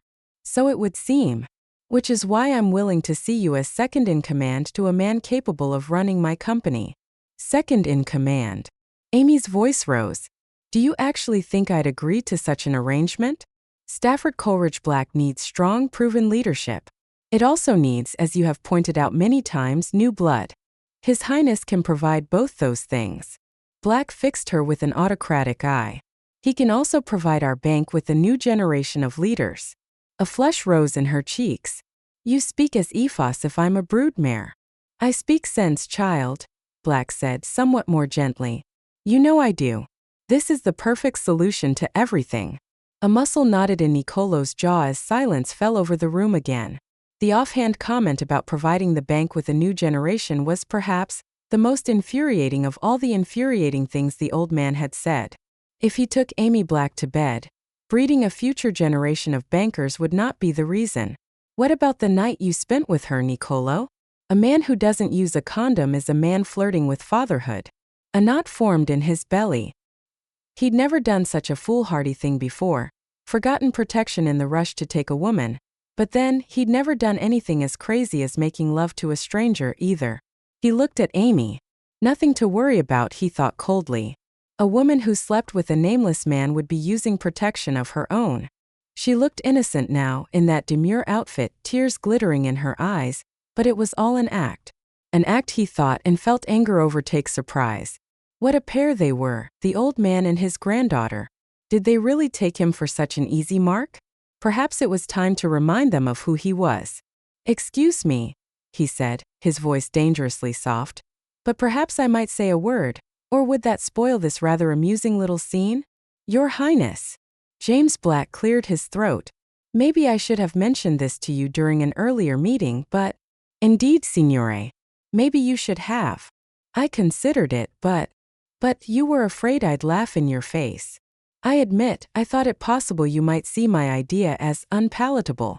The woman gave a soft moan, as if she'd only just remembered his presence. Nicely timed, Niccolò thought, and decided the game had gone on long enough. There is more than that possibility, he said coldly as he pushed back his chair. There is that certainty. Your Highness. Yes, Niccolò said through clenched teeth. That is who I am. I am Prince Niccolò Antonius Barbieri, of a lineage much older and far more honorable than yours, and you would do well to remember it. Had he really said that? Dio, he had. And his speech was going from lightly accented to the way it had been when he'd first come to this country to attend university 13 years ago. It was a measure of his rage, and rage was not a good thing. A man could only succeed when his emotions were under control.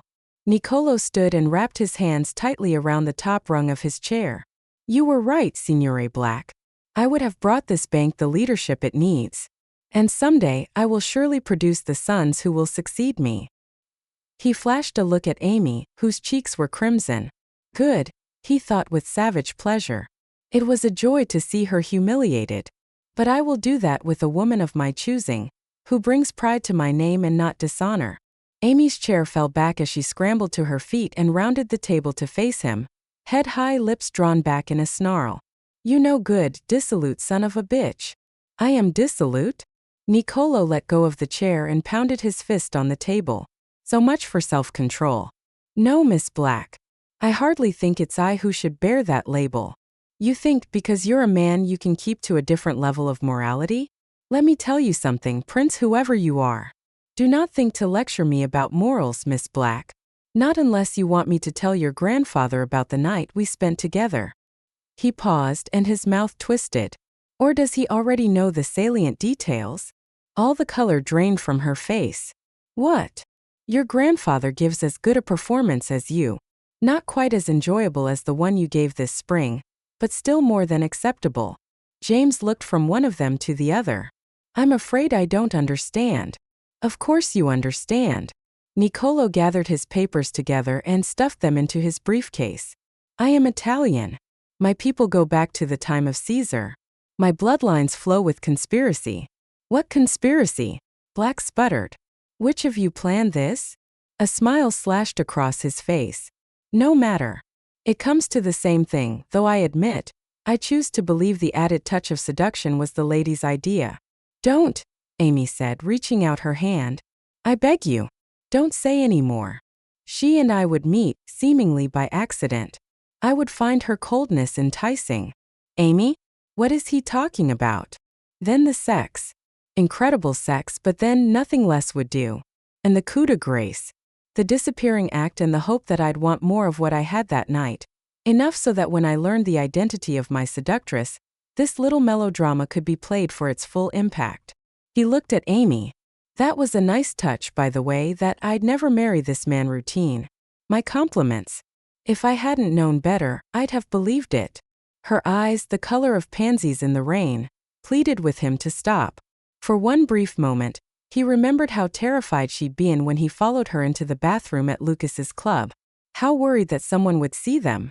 And he remembered what he had not permitted himself to remember until now, the way she'd trembled when he took her to his bed, the way she'd looked up at him when he made love to her, really made love to her, kissing her slowly, savoring her taste, taking all the time in the world to caress her and stroke her and at last enter her, how her face, her whispers, her caresses had told him that what she was feeling, what he was making her feel, was new and incredible and had never happened to her before.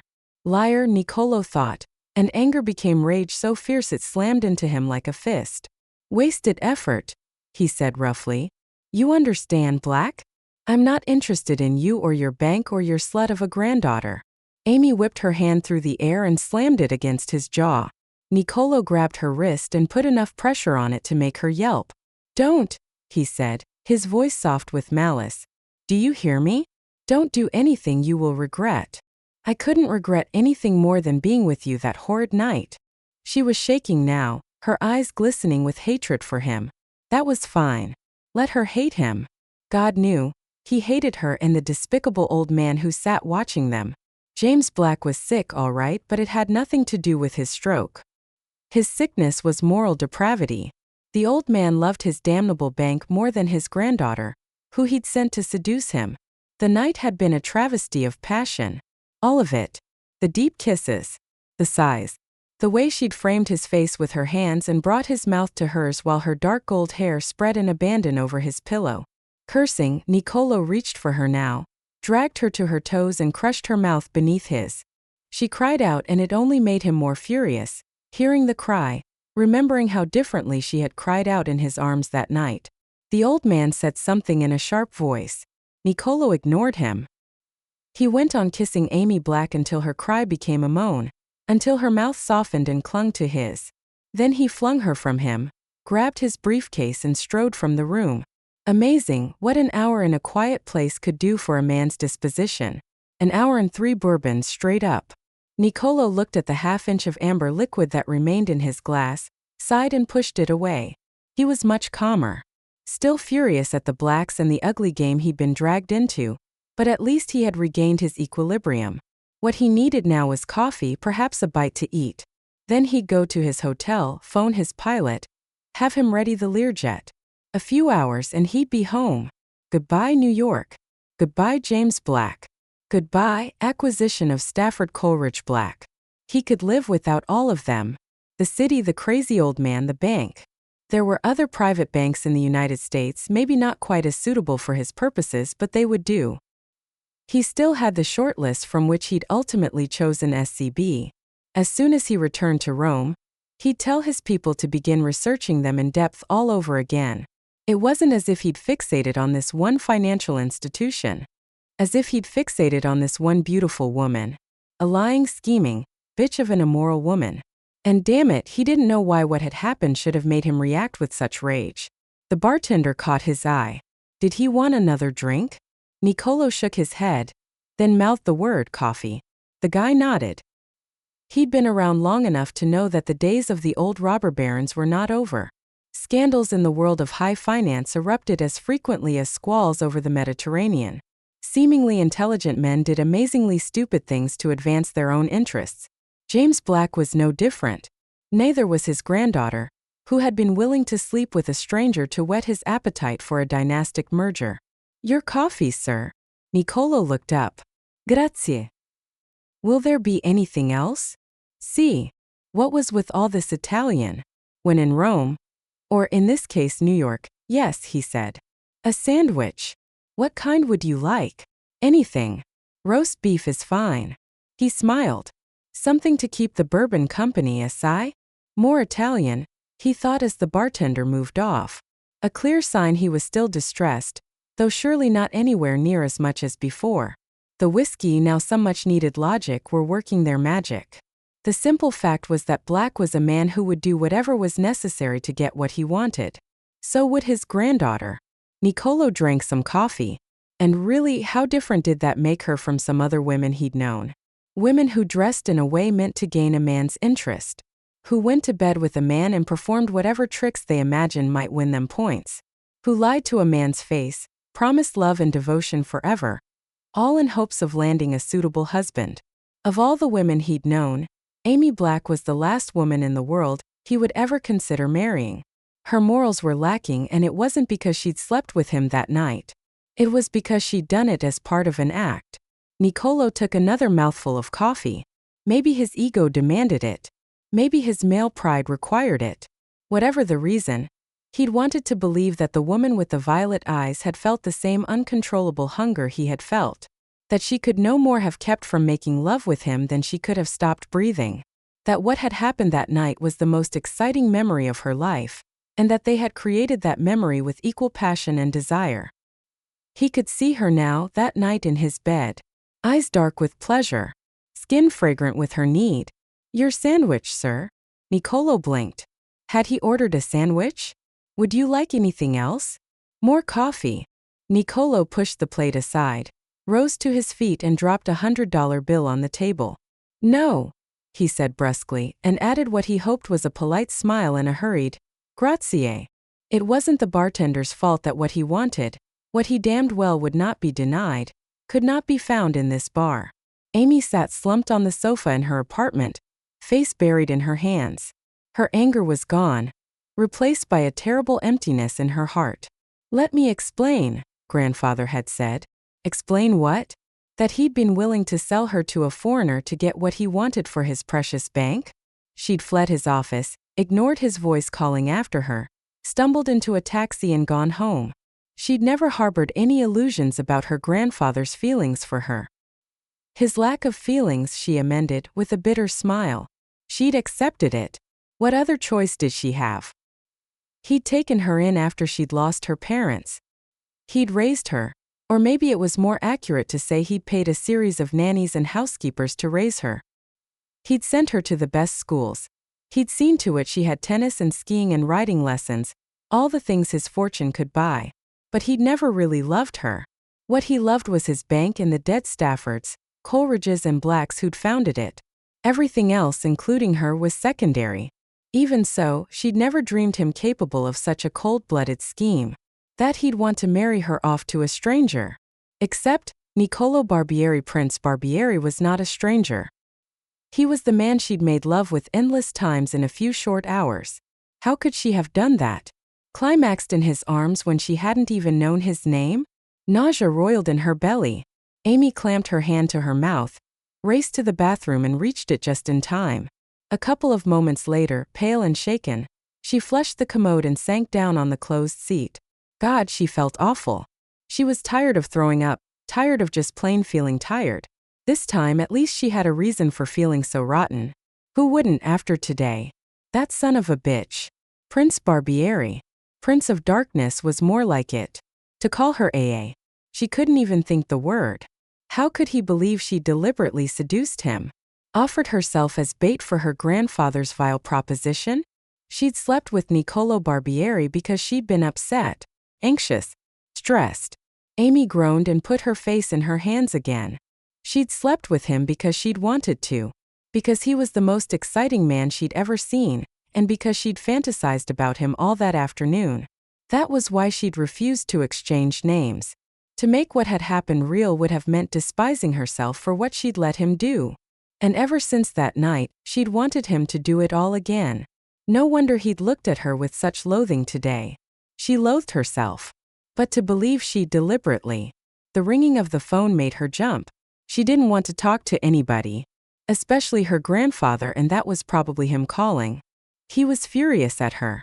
She'd walked out of his office without a word, ignored his demand that she come back, let the answering machine deal with him. She wasn't going to. Another ring. Then the machine picked up. "Hi. You've reached 555-6145. Please leave a message after the tone. Ms. Black, this is Dr. Glassman's office. Your test results are in. Please call our office between the hours of 8 and..." She ran for the phone, snatched it up. "I'm here. This is Ms. Black." "Ms. Black? Please hold for the doctor." Amy held, imagining the worst. Why not on a day like this? A brain tumor. A rare blood malady.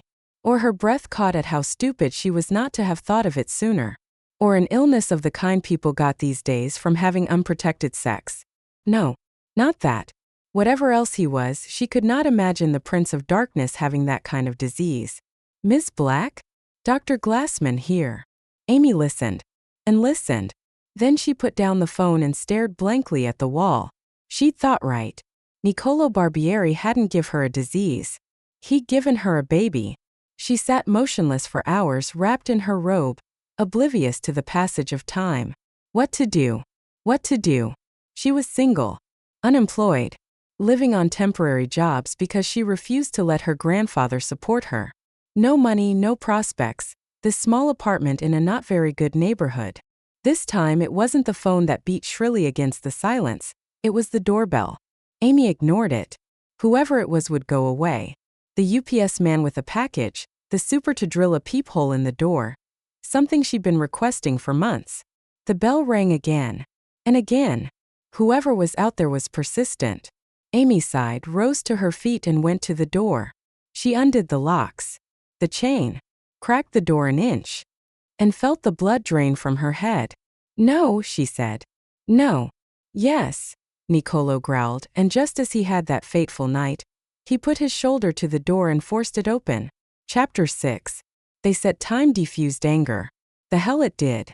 In the 30 or 40 minutes Niccolò had spent looking up Amy Black in the telephone directory, then taking a taxi all the way downtown, through the tangled snarl of mid-morning traffic, his anger didn't cool one bit. If anything, it changed to something so hot and fierce he could damn near feel it inside him. It was bad enough she'd been part of the ugly scam her grandfather had designed. If the actual seduction wasn't part of it, at least the come-on was. What was worse was that she'd kept lying to him. Not only that night but again this morning. She had intended to entice him. He was certain of that. Now, she'd lied about what she'd felt in his arms. She hadn't intended to get caught up in her own game, but she had. He was certain of it. He knew women. The little things they did when they wanted to boost a man's ego. The things they did when their passion was real. What Amy felt had been real. The throaty little moans. The soft cries. The lift of her hips to his. Real. All of it. So real. He knew he'd never forget anything they had done together. And he was damned well going to force her to admit it. She might have come on to him deliberately, but after the first few minutes in his arms, everything had changed. Amy had followed where he led all the way to ecstasy. Dio, just thinking about it was making him hard. And if that wasn't ridiculous, he didn't know what was. He was a man who had his pick of women, and even the occasional ones who started by pretending his touch drove them crazy soon forgot to pretend. There were half a dozen women waiting for his return to Rome. One phone call. He'd have whichever of them he wanted ready to welcome him into her bed. But he would be less a man if he didn't end this in a way that made it clear who was the victor. Not just by walking out on the deal James Black had engineered, but by forcing the old man's accomplice in crime to admit that what she'd felt in his arms had been real. It was the penalty she'd pay for her duplicity. Nobody lied to Niccolò Barbieri and got away with it. Especially not a woman who had haunted his days and nights for 3 entire months. The cab pulled up in front of a tired-looking 5-story tenement. James Black's granddaughter, Saturday night's party girl, lived here? Maybe he had the address wrong. There was only one way to find out. Nicolo handed the cabbie a bill and told him to wait. Then he climbed the grimy steps to the front door. An unlocked front door. Not a good idea in a neighborhood like this, but how Amy lived was not his problem. The door opened on a small vestibule, thick with the faint but unmistakable odor of beer and other, less palatable things. The only signs of life were the mailboxes set into a stained gray wall. Nicolo scanned the nameplates. Black lived in apartment 5C. The door that opened into the house itself had no lock either. None that was usable anyway. Ahead, a dimly lit staircase with time-worn treads rose into the gloom. Nicolo started up. By the time he reached the 5th floor in apartment 5C, he was almost hoping he'd come to the wrong place. This was the kind of building that epitomized the things people tried to avoid when they lived in Manhattan. So what? He told himself again. How Black's granddaughter lived was her affair. He hesitated. Had coming here actually been a good idea? What would he gain by forcing her to admit she'd enjoyed what they'd done together? Was his ego that fragile that it needed affirmation from a woman like this? Before he could change his mind, Nicolo pressed the bell button. Nobody answered. He rang again. And then again. Okay. He'd come here, she wasn't home. That is, she wasn't home if he even had the correct address, which he doubted. The door swung open. Not far, just a couple of inches, but enough for him to see the woman who'd opened it. Amy. She stared at him. Her eyes widened. No, she whispered. No. What would come next was in those wide eyes. Besides, they had done this dance before. She started to slam the door, but Nicolo was too quick. She cried out and fell back as he put his shoulder to the door and forced it open. A second later, he was inside a tiny foyer. Amy was pressed against the wall, looking up at him with fear in her eyes. He felt a tightening in his gut. She hadn't been afraid of him that night. But this wasn't that night. It was good that she was afraid. Hell, it was what he wanted. When he was done with her. No, she said again, her voice high and thin. Her eyes rolled up. She collapsed as if she were a marionette and someone had cut her strings. Nicolo caught her before she crumpled to the floor. It was an automatic move, but he knew damned well the feint was simply another outstanding performance. Merda. His heart skipped a beat. It was not an act. She was limp in his arms. He looked around frantically, saw a small sofa and carried her to it. Ms. Black. Amy. Can you hear me? Stupido. Of course she couldn't hear him. She was unconscious. What did you do for an unconscious woman? Cold compresses. And spirits of what? Ammonia? Who in hell had spirits of ammonia lying around in this day and age? A doorway opened onto a kitchen. Nicolo hurried inside, grabbed a towel from the sink, stuffed it with ice cubes from the fridge's freezer tray, and ran back into the living room. Amy lay as he'd left her, small and unmoving, her pulse beat visible in her slender throat. Amy, he said softly. She didn't respond.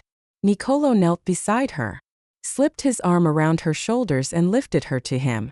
Amy, he said again, and gently placed the ice pack against her forehead. After a moment she groaned. That's it, Cara. Come on. Look at me. Open your eyes and look at me. Her lashes fluttered but her lids stayed down. Nicolo drew her closer, held her against him, eased her silky curls from the back of her neck and ran the ice pack lightly over the nape. She moaned softly, her breath warm against his throat. He closed his eyes. He had forgotten what it was like to hold her. The delicacy of her bones. The floral scent of her hair. The unblemished softness of her skin. His arms tightened around her. Amy, he whispered. Suddenly he held a wildcat in his arms. She pulled back, curled her hands into fists and pounded them against his shoulders. Get away from me. Amy. Stop it. What are you doing here? Her voice shook. Get out. Do you hear me?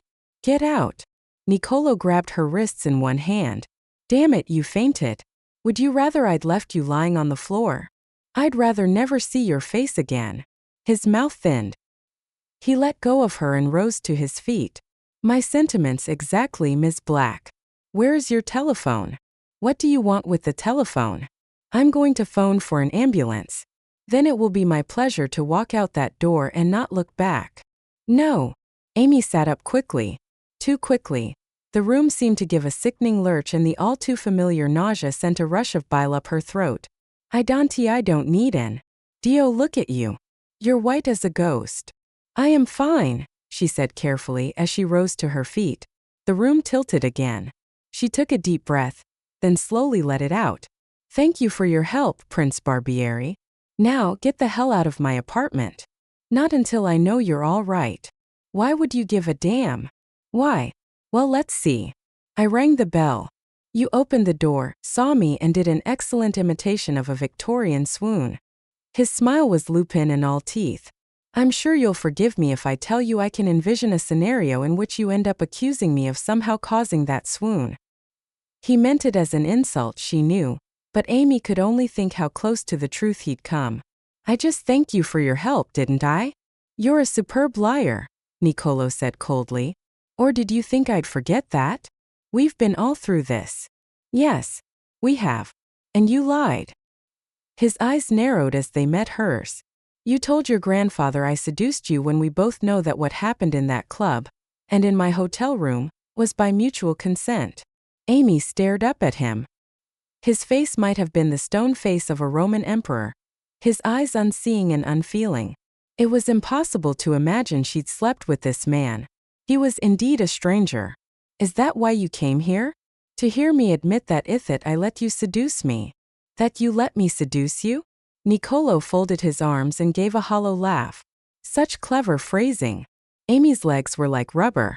She'd never fainted before, but she thought she might damned well do it again if she had to keep up a conversation with this arrogant ass who was in a snit because he believed she'd come on to him deliberately. She could only imagine how he'd react if he knew she carried a baby. His baby. A choked laugh caught in her throat. Prince Niccolò Barbieri's child. He wouldn't believe it. Well, who could blame him? She could hardly believe it either. She couldn't be pregnant. She took the pill. She'd been taking it for a couple of years now, not to prevent getting pregnant. Why would she? Considering that the last time she'd been intimate with a man before she'd slept with Niccolò Barbieri was her senior year at college. She took it to regulate her period, but what had happened to its primary function as a contraceptive? Accidents happen. She could almost hear the tut-tut-tang voice of her boarding school's sex ed teacher. Remember, ladies, accidents happen. Her legs buckled. Dio. Niccolò grabbed her shoulders as she collapsed on the sofa. That's it. You need a doctor. I need you to go away. Amy struggled up against the pillows as he took his cell phone from his pocket. What are you doing? Calling for an ambulance. No. I don't want an ambulance. Damn you, will you just? Then tell me your physician's number. Her physician's number. The man who'd made her pregnant wanted to call the doctor who just told her about that pregnancy. Wild laughter rose in her throat. You find this amusing? No. Not amusing. Just. Amy shook her head. The only thing she wanted was to bury her face in her hands and weep. That meant getting Niccolò Barbieri out of her apartment and out of her life. Time to ditch her stupid pride. You came here to hear me admit that what happened between us was as much my idea as yours. She paused, touched the tip of her tongue to her dry lips. All right. I admit it. I'm equally responsible for what happened. She shuddered and drew the lapels of her robe together. I behaved irresponsibly. But not like what you called me. There was no plan. No orchestration. There was just you and me and some kind of insanity. Her voice faded away, but she had said enough. Niccolò had what he'd come for. Her admission that she'd wanted him as much as he'd wanted her. The rest didn't matter. He knew that now. He no longer gave a damn whose idea the meeting had been, hers or the old man. What mattered was that once he'd kissed her, once he'd touched her, she had belonged to him. Please. Go away now. I'm tired. I want to lie down. His brow furrowed. She was more than tired. She looked what? Ill? Frightened? Terrified. Of him? That was what he'd wanted, wasn't it? That she be afraid of him? And yet suddenly he wanted something more. Something just out of reach. Amy. Niccolò squatted beside her and took her hands in his. Her fingers were ice cold. Cara. You need a doctor. No, she shook her head. The lustrous honey curls shifted like strands of heavy silk around her pale face. I don't. Really? I'm fine. Plainly something was wrong. She needed help. He wanted to grab her and shake some sense into her. Or take her in his arms and kiss her. Tell her she had nothing to fear, not from him. Not from anything as long as he was here to protect her. Dio, was he losing his mind? Niccolò shot to his feet. Tea, he said briskly. She looked up at him as if he'd lost his sanity. Perhaps he had, but she wouldn't let him call a doctor, and he'd be damned if he'd leave her when she looked like a ghost. Tea cures everything, or so my great-grandmother used to say. Amy didn't know whether to laugh or cry. He was human after all. He had to be, if he'd had a great-grandmother. She stood up. He reached out a steadying hand, but she ignored it. Thank you for the suggestion, she said politely. I'll make myself a cup of tea as soon as you what? I will make the tea. He would make the tea. Amy bit back another wave of what she knew was hysterical laughter. This arrogant prince, this stranger who'd fathered the collection of cells in her womb, would make the tea. That's all they were at this point, weren't they? Just cells? You will drink some tea, and then I will leave. He smiled. Agreed. His mood had changed. He'd gone from threatening to charming, and she knew the reason. It was because he'd gotten his way. He'd wrung a humiliating admission from her. Oh, but his smile was devastating. Maybe the realization showed in her face, because he moved closer and looked at her through eyes gone as dark as the sea. Amy. His hands framed her face. I'm sorry if I frightened you. You don't have to explain. He shook his head, lay a finger lightly over her mouth. I was angry. At you. At your grandfather. He took a breath. At myself for wanting you so badly that night. Please. I never wanted a woman as I wanted you. His voice roughened. I think I might have died if you had turned me away. What did a woman say to such an admission? That she'd have died too if he hadn't made love to her? That he'd made her feel things she'd never imagined? That she'd never forget that night in his arms? All true, and now she carried his baby. For one moment she'd forgotten that. Amy took a quick step back. The kettle's on the stove. The tea's in the cupboard over the sink. I'll just go and wash my face. Damn it, we have to talk about that night. You can't keep pretending it didn't happen. Amy shook her head, turned and fled. Just as she had that night, Niccolò thought, and thought too, of what had happened when he caught her. It would be the same now. All he had to was go after her. Damn it. He swung away, marched into the kitchen and grabbed the kettle. She had fainted. She was ill. What kind of animal was he to think of sex now? Besides, he wasn't interested in getting involved with Amy Black. As beautiful as she was, as much as he might want to make love to her, he'd never fully trust her. No matter what she claimed, he would always see James Black's hand in all that had. The telephone rang. Niccolò glanced toward the bathroom. The door was still closed. He could hear the sound of water running. The phone rang again. Should he take the call? No. Surely she had voicemail. Click. Hi. You've reached 555-6145. Please leave a message after the tone. A short metallic ring. Then a voice. Hi, Ms. Black. This is Sarah from Dr. Glassman's office. Niccolò put down the kettle.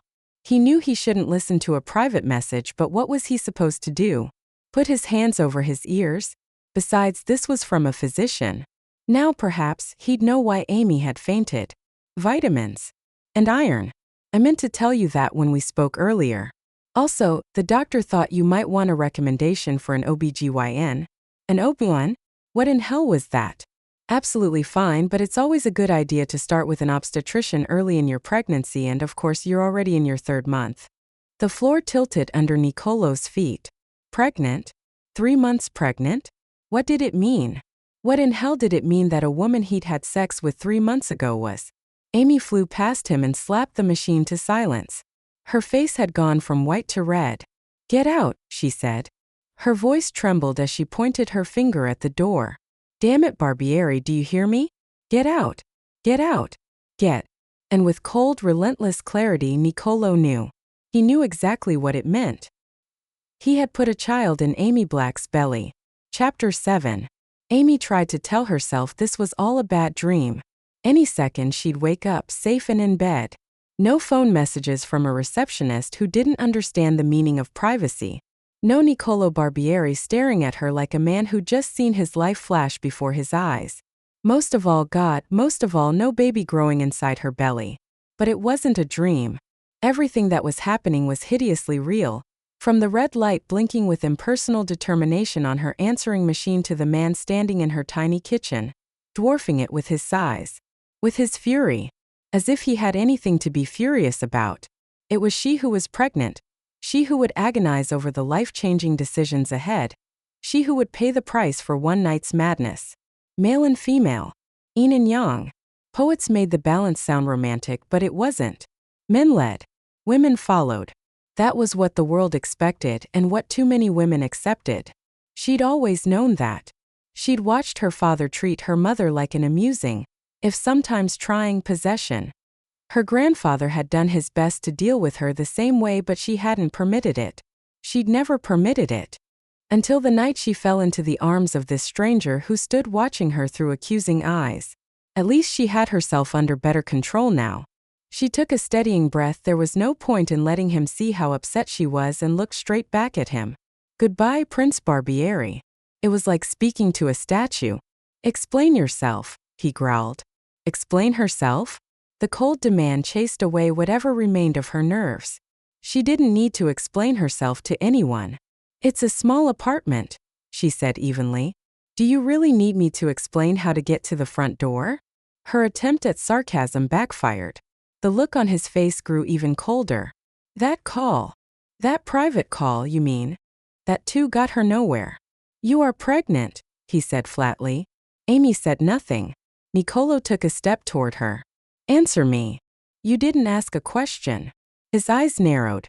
I warn you, this is not a time for games. He jerked his head toward the telephone. That message. Does it mean you are with child?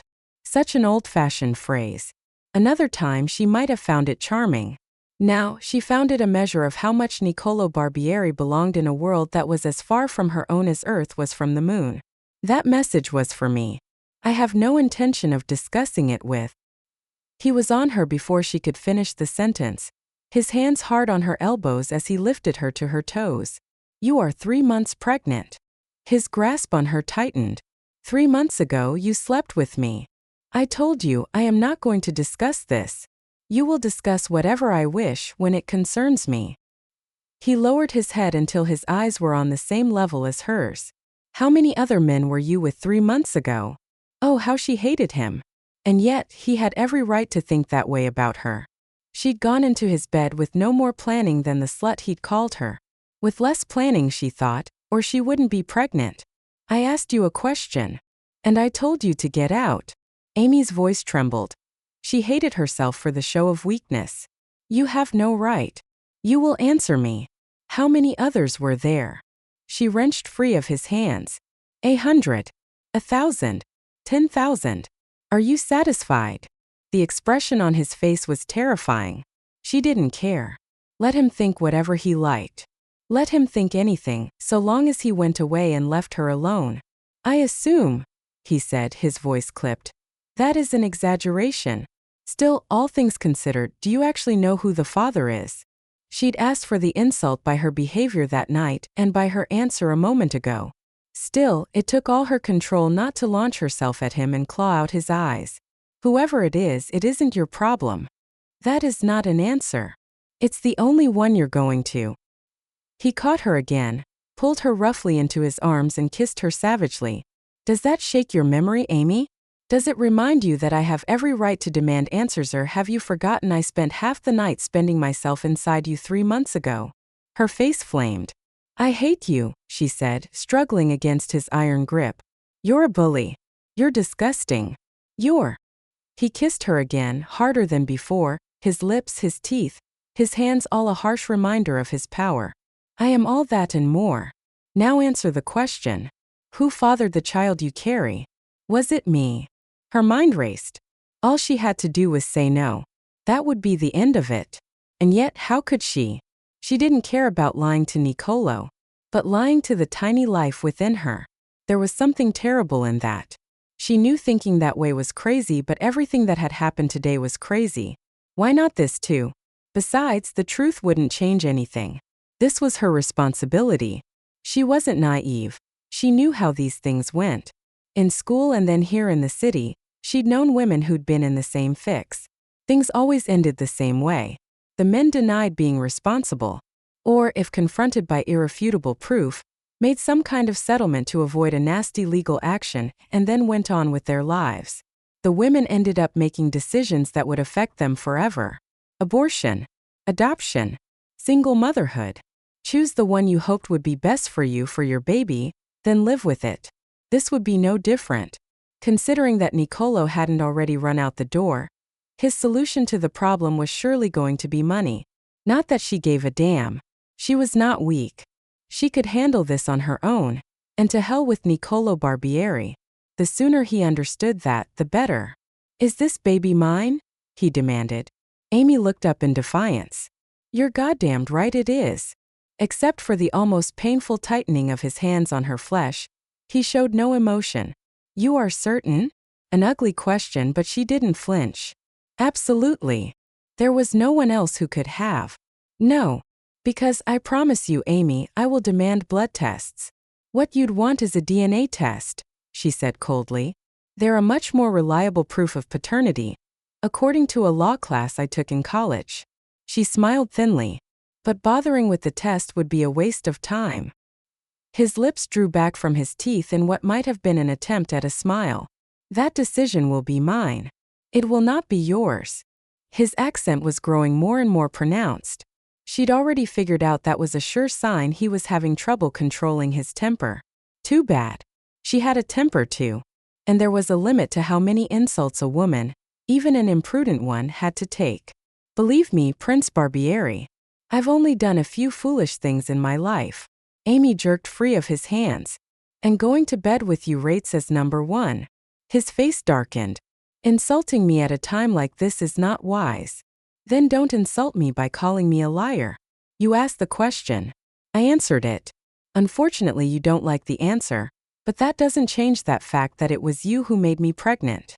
I made you pregnant. His words were filled with soft malice. Such an interesting way to phrase what happened that night, Cara. She felt the heat rise in her cheeks. What happened was that I'd had too much to drink. I don't recall you having anything to drink. His assessment was closer to the mark than hers. She'd had one drink. Actually, a couple of sips of one drink. But she wasn't going to be sidetracked into a discussion of why she'd had sex with him when she didn't understand it herself. The point is, you impregnated me. Now you describe a laboratory experiment. He moved toward her slowly, gaze locked to hers, and though she hated herself for it, she took a step back. But that was not what happened in that bathroom or in my bed. There is no reason to have this conversation. Ah, but there is. He was a breath away now, his eyes glittering with heat as her shoulders hit the wall. I think you need reminding of what we did that night. I have all the reminding I need. See, so it would seem. My child in your womb. His gaze flattened. Was this part of the great plan? Amy blinked. What? Such an innocent face, Cara. His mouth twisted with derision. And such a devious scheme. The clever meeting on the street. The coincidental meeting at the club. The seduction. He cupped her face, raised it to his until the midnight blue of his eyes filled her vision. And now this. An heir to your grandfather's kingdom. A child of my blood from the womb of a Stafford Coleridge black descendant. His gaze darkened. Such an amazing set of coincidences. You are, Amy whispered shakily, an evil man. I am a logical man. One who assumed you were using protection. I was. It failed. How convenient it failed when failure was most necessary. Her eyes filled with angry tears. I despise you. That really breaks my heart, Cara. When I think that I let you touch me. You let me touch you? Niccolò gave a sharp bark of laughter. You begged me to touch you. I remember every word. Every whisper. I must have been out of my mind. Amy's face was white with exhaustion. Clearly this was taking its toll and, just for a second, Niccolò's anger lessened. She was pregnant. And she had been so ill just a short while ago. So what? He thought coldly. She had brought it all on herself. Did she really expect him to believe her birth control protection had failed? A woman like her, surely she would know all about such things. And what about you? The thought whispered its way from the depths of his conscience. He had to admit it was a fair question. He had taken Amy without a condom. And he always used a condom, even if a woman said it wasn't necessary. Perhaps he was old-fashioned, but protection was a man's responsibility, especially in today's sometimes ugly world. So, what had become of his sense of responsibility that night? It had flown out the window along with the ability to think with his brain instead of his body. He'd wanted Amy more than he'd ever wanted a woman in his life. Dio, he was getting hard just remembering. Niccolò cursed, spun away from her and paced across her kitchen. He ran his hands through his hair and told himself he was crazy. His entire world had been upended, and he was thinking about what it had been like to make love to a woman who was a stranger to him in every way that mattered. What he had to think about was not that. It was what he should do next. Should he contact his attorney? Demand to speak with her physician? What were his financial responsibilities now and in the future? Whenever an acquaintance married and had a child, he'd think, yes, I suppose I shall have a son too sometime in the future. Perhaps because his father had hardly ever been around when he was growing up, being a parent had never seemed anything more than a vague idea. Now it was fast becoming reality, assuming a lab test said Amy Black was telling the truth. Assuming she wanted to remain pregnant. Niccolò's jaw tightened. That would of course be her decision, but it was a great deal to take in all at once. A child. His child. In the womb of a woman who had stirred him so that he'd forgotten everything he'd ever known about self-control. To hell with that. Angry at Amy, angry at himself, he swung toward her again. I assume you've made plans. They don't concern you. What are those plans? I just said. Whatever you do, you will need proper care. Didn't you hear me? What I do is not your concern. The message from your doctor. I gather he found you well. She found me well, Amy said with a lift of her chin. Could a man laugh at such a moment? Niccolò found that at least he could smile. I stand corrected. And this OB-GYN. And we're not going to have this conversation. This is a specialist? Damn it, Barbieri. I see I am no longer that magnificent creature, the prince, he said dryly. You are an intruder. And I want you to out of my home immediately. What is this OB-GYN? An obstetrician. Must I phone the police to get rid of you? And tell them what, Cara? That it annoys you to discuss your pregnancy with the man responsible for it. He flashed a thin smile. I suspect the officers who respond to your call would enjoy something to lighten their day. Niccolò. Her voice was weary. Why are you doing this? He strode to her and cupped her elbows. I am doing it, he said sharply, because you claim my child lies in your belly. You asked for the truth. Don't blame me if... Amy gasped and tried to catch his hands. What are you doing? Opening your robe, he said calmly as he undid the sash. I want to see this pregnancy of yours. I told you it's not. Her breath caught as he spread the lapels of her robe wide. Damn you, Niccolò. It is my right, he said coldly. It was. Wasn't it? The right of a man to see the body of a woman who claimed she carried his baby? Dio, he had almost forgotten how beautiful she was. The night they met, she'd worn something wickedly sexy under that incredible crimson dress. A black bra. A black thong. Both silky and small enough to hold in the palm of his hand. Now she wore sensible white cotton. A bra and panties. And it didn't matter. She had the kind of body that didn't need black silk to make it sexy. Was it too soon to see the changes his child would bring? Her belly was still flat. Her ************, were they already a little fuller? Niccolò. Her voice was husky. Niccolò. I'm just curious, Cara. His voice was husky too. And rough. As rough as the sudden pounding of his heart. He reached out, placed his hand over her belly again. Still flat, he said, as if it didn't matter that he could feel the heat of her skin through the plain white cotton panties. Niccolò. He looked up, his eyes dark as they met hers. She was trembling. Her lips were slightly parted and he remembered how they had parted for him that night. How greedily he had tasted her mouth. Her ineffable sweetness. What of your ***************? he said in a low voice. Eyes locked to hers, he cupped one delicate mound of flesh. She gave a little moan. Her eyes went from violet to black. Have they changed yet? He felt her nipple engorge behind the cotton of her bra. She moaned again as he moved his thumb across the swollen tip, and he knew he could have her. Take her again and again, until he'd rid himself of this need to possess her. Dio, perhaps he had lost his mind. Quickly he stepped back. So, he said briskly as if nothing had happened, we must discuss what to do next. What is right? Amy pulled her robe together. She was shaken. He could see it, but he could see that she wasn't going to admit it. What is right, she said, is for you to get out of my life. I intend to as soon as we settle this. It's settled. This is my problem and I'll decide what's right. Niccolò nodded, but was that correct? Was the choice solely hers? What did a man do at a time like this?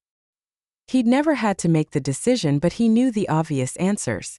The trouble was that the obvious answers didn't apply when you were the man involved in actually making the decision. And what a hell of a decision this was. He had made Amy Black pregnant. Forget the nonsense about other men. He had always trusted his gut instinct in business. He trusted it now. He would own up to his responsibility financially. That was his decision. What she did after that was hers.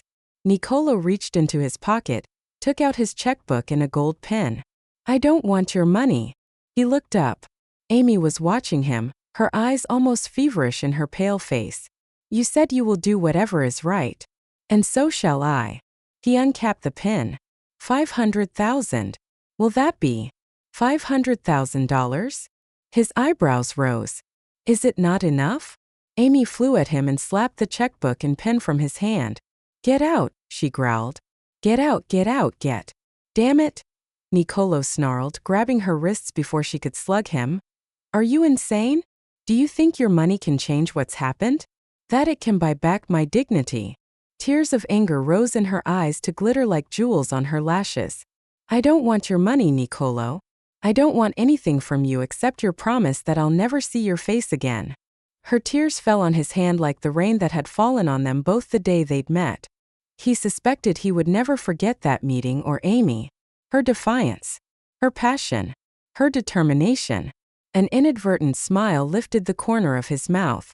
If ever a man wanted sons, even daughters, Amy would be the woman to bear them. Such fire. Such courage. His breath caught. Suddenly he knew what was right. How had it taken him this long to see it? He let go of Amy's hands. Then he picked up his checkbook, retrieved his pen, put them both back in his pocket. A roll of paper towels hung over the kitchen sink. He tore off half a dozen sheets and held them out to her. She shoved them away. I just said, I don't want anything from you. Perhaps you'll make an exception, he said calmly, considering that your nose is running. She flushed, grabbed the towels, put them to her nose and gave a long, noisy blow. Much better. Good. I wouldn't want to offend your Highness's delicate sensibilities. Her voice was shaky, but he could see her self-control returning. He had the feeling she was going to need it. I know you're being sarcastic, Cara, but... Such perception. But sarcasm aside, it's inappropriate to address me by my title. Amy burst out laughing. Now you're going to give me lessons in court etiquette? God Almighty, what a horrible human being you. I do not believe in such formality, he said, cursing himself for a fool because he knew damned well a man couldn't sound more formal than he did right now. He paused, took a breath and got on with it. Particularly from the woman who is about to become my wife. Chapter 8. Marry him. Marry Niccolò Barbieri. The man who had seduced her. And he had, no matter what he claimed, he'd started it all. Followed her into that bathroom. Locked the door. Lifted her onto the marble vanity. Torn aside her panties. Thrust deep into her. And even now, despite everything, just thinking of what it had been like made her body quicken. What was the matter with her, that she should still feel desire for him? She couldn't blame him for making her pregnant. She hadn't been thinking any more clearly than he that night, but there was no escaping that he'd made love to her. And then called her a slut because he believed she'd been part of some ugly scheme of her grandfather's. Why wouldn't he think that? Niccolò was every bit as ruthless and driven as the cold-hearted old man who'd raised her. James was willing to sell her for the good of his kingdom. Niccolo was willing to buy her for the same reason. He'd probably been willing to do it from the instant her grandfather suggested it. All that indignation this morning, the fiery show of contempt for her and her grandfather, had been a lie to placate his own ego. He'd needed to justify a devil's bargain, and she and her answering machine had handed it to him, all prettily gift-wrapped and tied with a great big bow. She was pregnant with his baby. What better way to agree to marrying her than by making it seem a gallant gesture? Except she knew the truth. The prince of all he surveyed was about as gallant as a 15th-century monarch weighing the benefits of a royal marriage, except for one enormous difference. No matter what he thought, she wasn't governed by the rules of James Black's kingdom. She was not a princess. She didn't have to marry a tyrant she didn't know, didn't love, didn't even like.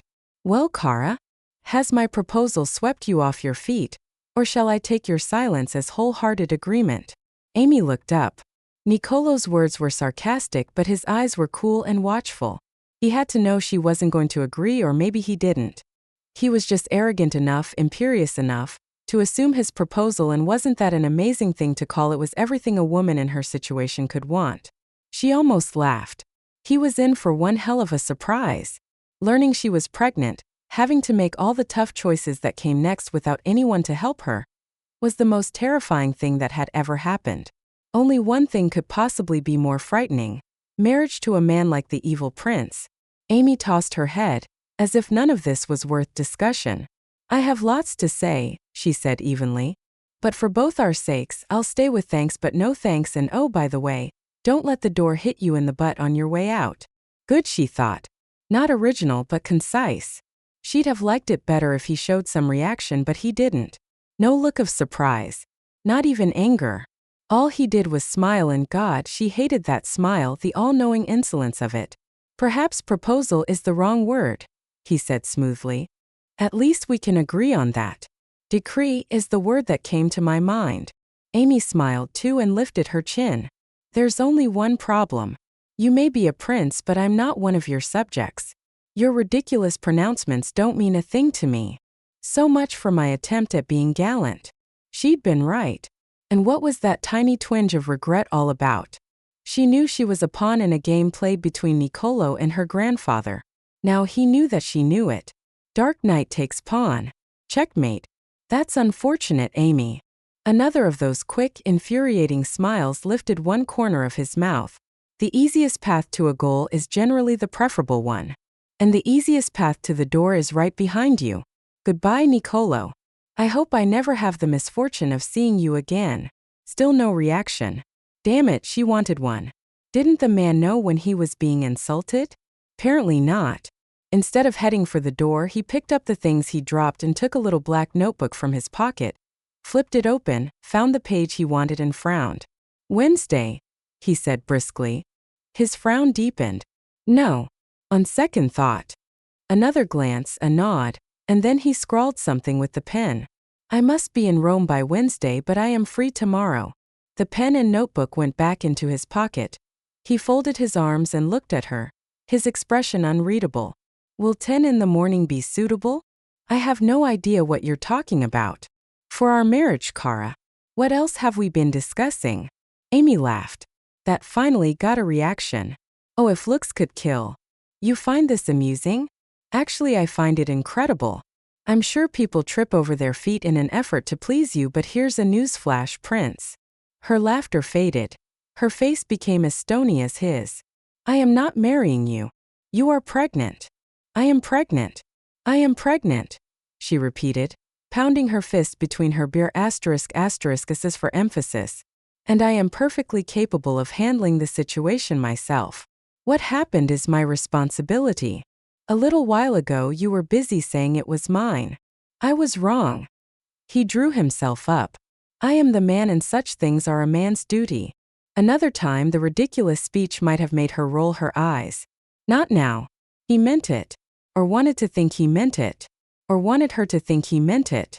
Anything to get his hands on her grandfather's bank and extend the scope and power of the Barbieri Empire. How nice, she said softly. And how amazing that you should turn into this ethical creature instead of the son of a bitch we both know you. A cry broke from her throat as he clasped her shoulders. Call me whatever you like. Hate me as much as pleases you. It changes nothing. I live by a set of rules that necessitate I accept responsibility for my actions." His grasp on her eased.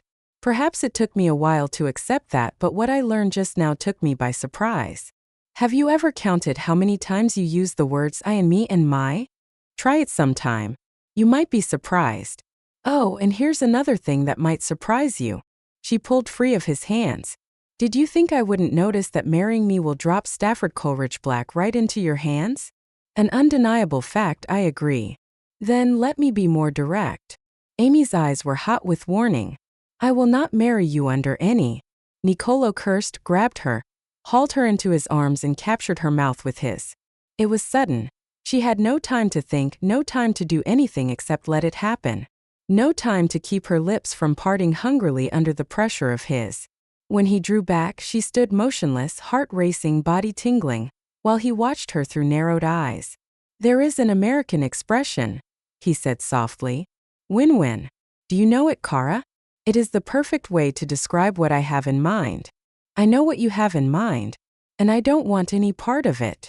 Your grandfather wants an heir. I want SCB. And you'd marry me to get it. James says you are an intelligent woman. Can't you see beyond your pride?" Did he think that was why she wouldn't agree? Because of her pride? Did he think that if he'd wanted her, not an expansion of his empire'd have agreed to this outrageous marriage? "You're right," she said, her voice shaking. "I do have too much pride to marry someone like you." His eyes went cold. "This discussion is over. You said that before. And I agree. It's over. So are your pathetic attempts to convince me to marry you. I was going to tell you that I would be willing to let you try your hand at helping me run SCB, once it is mine." His mouth thinned. "Now, I would not even allow you to play at being in charge of the mailroom. What a cold-hearted bastard you are." "No," he said calmly, "not at all. For all intents and purposes I had no father. I would wish better for my child. Such a noble sentiment. Too bad I know that this is all about SCB. Well, I don't give a damn for SCB. And nothing you say or do can make me change my mind." Niccolò smiled thinly. "I wonder if you'll feel that way when I tell your grandfather that you carry my child, that I have offered to marry you and that you have refused." "Do it," she said recklessly. "I hate you. I hate him. You may hate me, Kara, but you don't hate that old man. If you did, you wouldn't have been so hurt by the things he said this morning." His gaze hardened.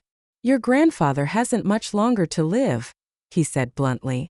"Would you have him die knowing you denied him the things only you can give him?" Amy nodded her hands. "Is there anything you won't do to get your own way?" "Win-win, Kara," he said softly. "A peaceful close to your grandfather's long life. Legitimacy for our child." He drew her against him, his arousal swift and obvious against the V of her thighs. "And a bonus," he said, his voice low and rough. "Or must I remind you what it was like when we made love? It was sex, not love. And if you really think I'd ever let you touch me again." Niccolò laughed, gathered her against him and kissed her. She struggled, fought. But his kiss was deep and all-consuming, and in a heartbeat, she was kissing him back. It was the same as the night they'd met. The fire, the hunger, the heavy race of her heart. The only way she could keep from falling was to clutch his jacket, rise on her toes, cling to him until he let go of her. It took a moment to catch her breath. By then he had strolled to the door. 10 o'clock, he said over his shoulder. "And be prompt. I don't have time to waste." "You." Blindly she snatched a glass from the counter and flung it. It shattered against the wall an inch from his head, but he didn't turn around. If he had, he thought grimly as he yanked the door open and went into the hall. God only knew what he'd have done. There was a limit to how much of a woman's anger a man had to take. Halfway down the stairs, he took out his cell phone and called his attorney. "This is Niccolò Barbieri. I wish to be married tomorrow," he said brusquely, aware and not giving a damn that this was exactly the kind of arrogance Amy had accused him of. "The woman's name is Amy Stafford Coleridge Black." He listened for a moment, then made an impatient sound. "Rules and regulations are your concern, signore, not mine. Find a way around them, make the necessary arrangements and send a report, the paperwork, whatever is necessary to me at my hotel. No, not as soon as you can. Tonight. Nicolo snapped his phone shut and stepped into the street. It was raining again. Dio, what was with this combination? Rain and Amy Black. It was as if the skies were trying to tell him something. He had no coat, no umbrella, and from what he could see, there wasn't a subway station in the vicinity. No bus stops either, and as always when it rained in Manhattan, the taxis seemed to have vanished. He was at least 40 blocks from his hotel. He began walking. The exercise would do him good. Maybe he could work off some of his anger. Amy wasn't the only one who was furious. He was too. At her. At himself. At how easily she could make him lose his grip on logic and self-control, the very qualities that had helped him build what she so disparagingly referred to as his kingdom. He knew men who lived on the largesse of those impressed by a useless title. Not Nicolo. He had worked hard for all he had, though Amy made it clear she didn't think so. She didn't like him. Didn't respect him. Why in hell was he going to marry her? To gain Stafford Coleridge Black? Ridiculous. He wanted it, yes, but not enough to tie himself to a woman he didn't love. To give her unborn child a name? He wasn't even sure the child was his. How had he forgotten that? And even if it was, he didn't need to marry Amy to accept the responsibilities of paternity. He could even make it a point to be part of the child's life. Well, as much as he could. If he'd been calmer, he'd have seen all this right away. But Amy had forced a confrontation. Her anger had fueled his, and he'd let her wrest control of the situation from him. She was good at that. The only time he'd been in command was the night he'd made love to her. She had been his, moaning at his touch, sighing at his kisses, trembling under his caresses. Nicolo cursed. It had been nothing more than sex, as she'd so coldly pointed out. It was just that the passage of time had made it seem more exciting than it had actually been. And even if it had been extraordinary, why would he want to tie himself to her? To any woman, but especially to this one, who had the disposition of a tigress. That was fine in bed, but out of it a man wanted a sweet-tempered, obedient woman. He knew dozens like that. Everyone beautiful and sexy and 1,000 times easier to handle. Which brought him back to reality and the knowledge that he couldn't come up with a single rational reason to go through with this wedding. And what a hell of a relief that was.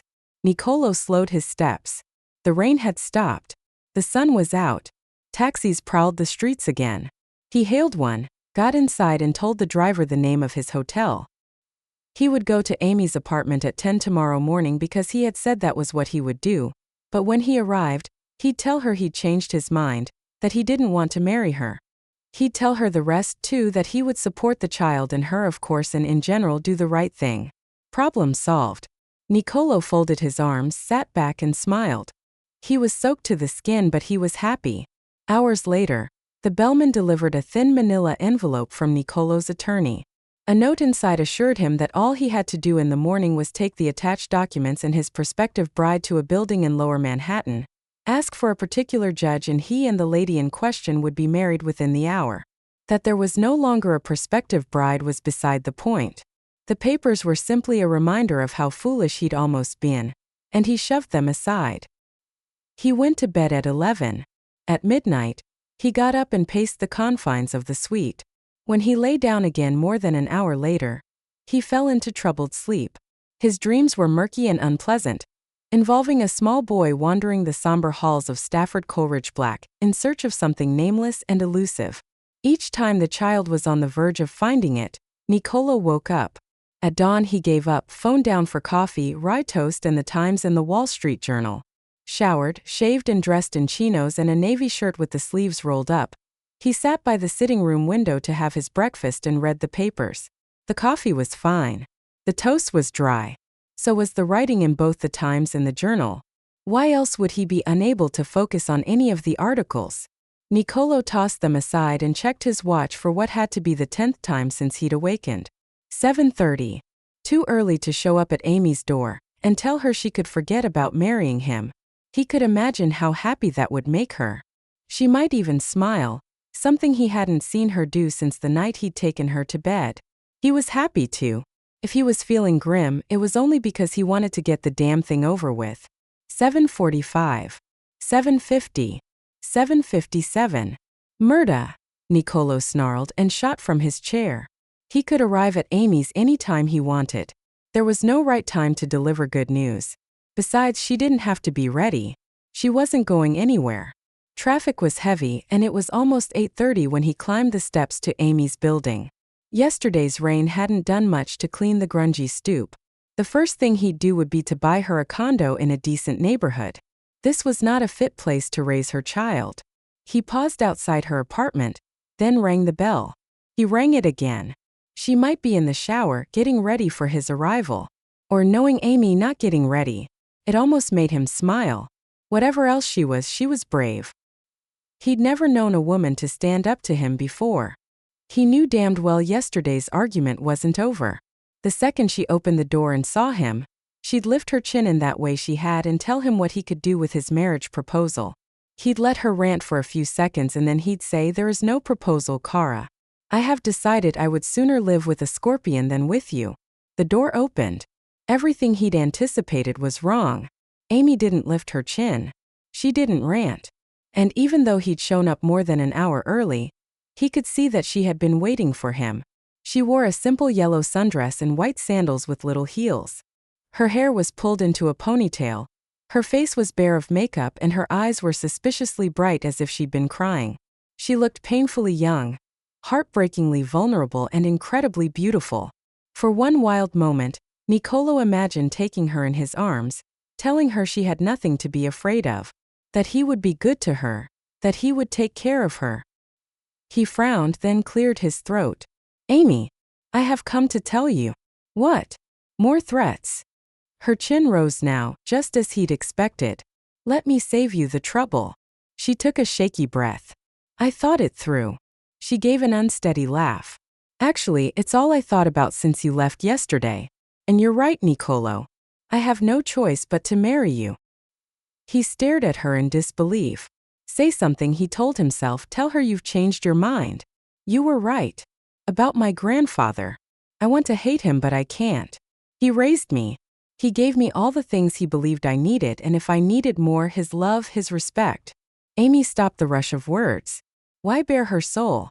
She was going to marry Nicolo Barbieri. That was enough.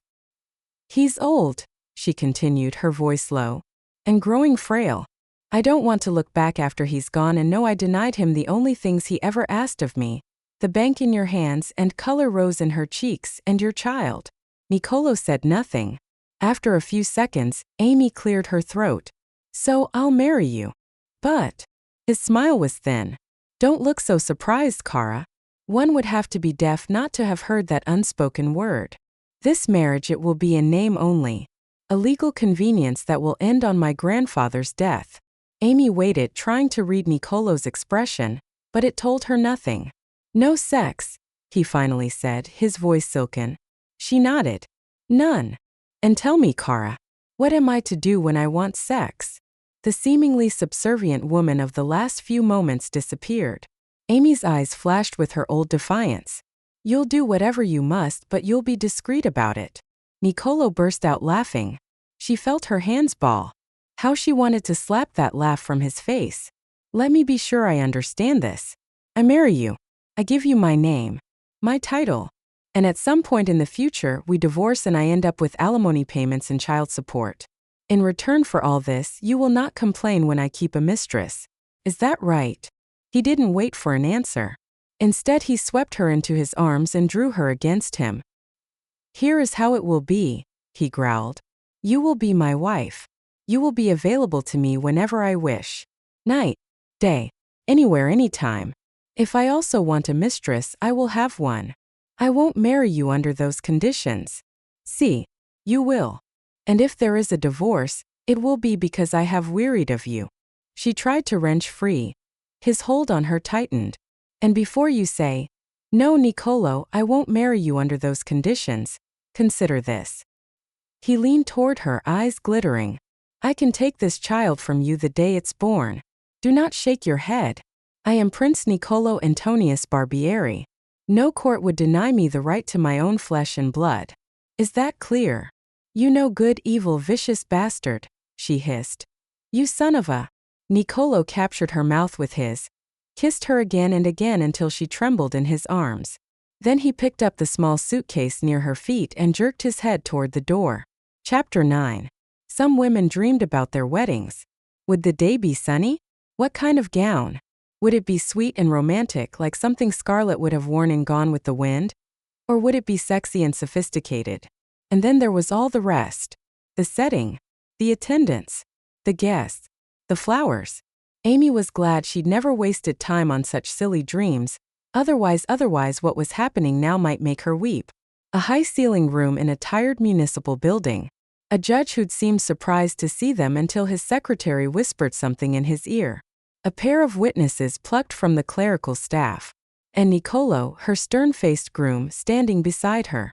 Oh yes. It was a damned good thing she'd been too busy studying to think about weddings. Marriage had only been a distant possibility. Friends had married. Amy had smiled and said all the right things, but mostly she'd thought, not me, not yet, maybe not ever. She had things to do, a life to live, and if she ever did marry, it would be someone the exact opposite of her grandfather. Yet today she was marrying a man who made her grandfather look like a saint, a stranger taking her as his wife as if they'd been sent back to a time when men and women married for reasons of for reasons of title and expediency that had nothing to do with love or romance or miss. Amy blinked. The judge smiled in apology. Your name again, miss? I'm terribly sorry, but. No, Amy replied. That's all right, Your Honor. I understand. She did. She understood it all. The impersonal setting, the equally impersonal words. Why would he remember her name? The only surprise came when it was time for Nicolo to put a ring on her finger. The cold stranger who'd made it clear this would be a marriage on his terms, who'd undoubtedly browbeaten some poor soul at City Hall into issuing a marriage license in less than 24 hours, had neglected to buy a wedding ring. Admitting his error made him blush. It was lovely to see, she thought with dark satisfaction. I don't need a ring, she said coolly. Coolly enough so even the two bored witnesses looked at her. My wife needs a ring, Nicolo said grimly, tugging one she'd never before noticed from his finger. We will use this, he said, his accent thick enough to trip over. The ring was obviously old, its slightly raised crest almost worn away, and it was so big that Amy had to clench her fist to keep it from falling off. That was fine. Clenching her fist helped keep her from screaming. Stop! But there was no going back. In the dark hours of the night, agreeing to this marriage had seemed the only thing she could do. For her grandfather and yes, for her baby. Her unborn child was entitled to be free of the stain of illegitimacy. The arrangement could work, she told herself as she sat by the window, staring blindly out at the neighboring brick tenement that was her entire view. Her child would get his father's name. Nicolo would get the bank. She would get the satisfaction of giving her grandfather the one thing not even his vast fortune could buy. It would all be very civilized. And how could she have been stupid enough to believe that? If only she'd kept her mouth shut. Telling Nicolo she'd marry him but she wouldn't sleep with him had been like waving a bone at a caged and hungry wolf. It only made him want what he couldn't have. She shouldn't have said anything. After all, he couldn't force her to sleep with him. Nicolo Barbieri was a tyrant, but he wasn't a savage. Was he? God, oh God, what was she doing? What had she been thinking? Amy swung toward Nicolo, oblivious to the judge, the witnesses, the ceremony. Nicolo, she said urgently. Wait.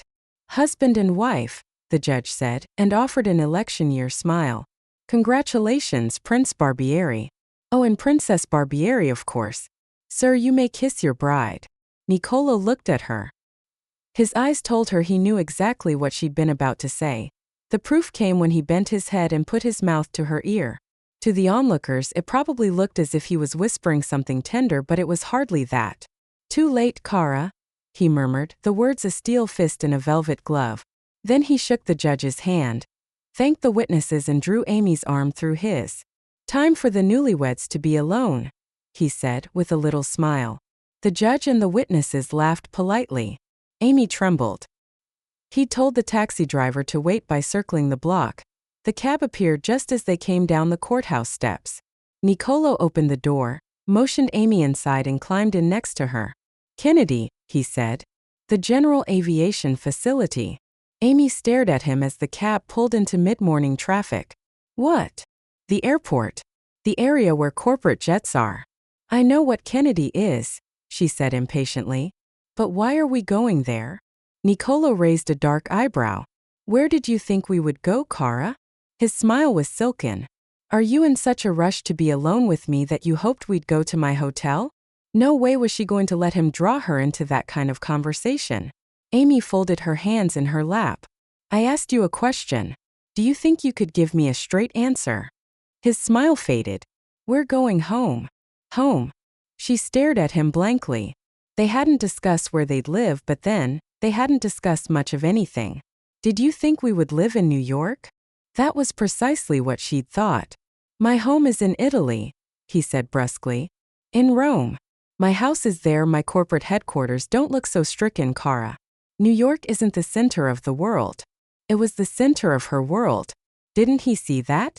But, if you're concerned about not packing enough clothes, you can shop tomorrow. Did he think this was about clothes? She would have laughed, except laughter was too close to tears. I'm not concerned about that. If it's because we haven't told your grandfather, don't be.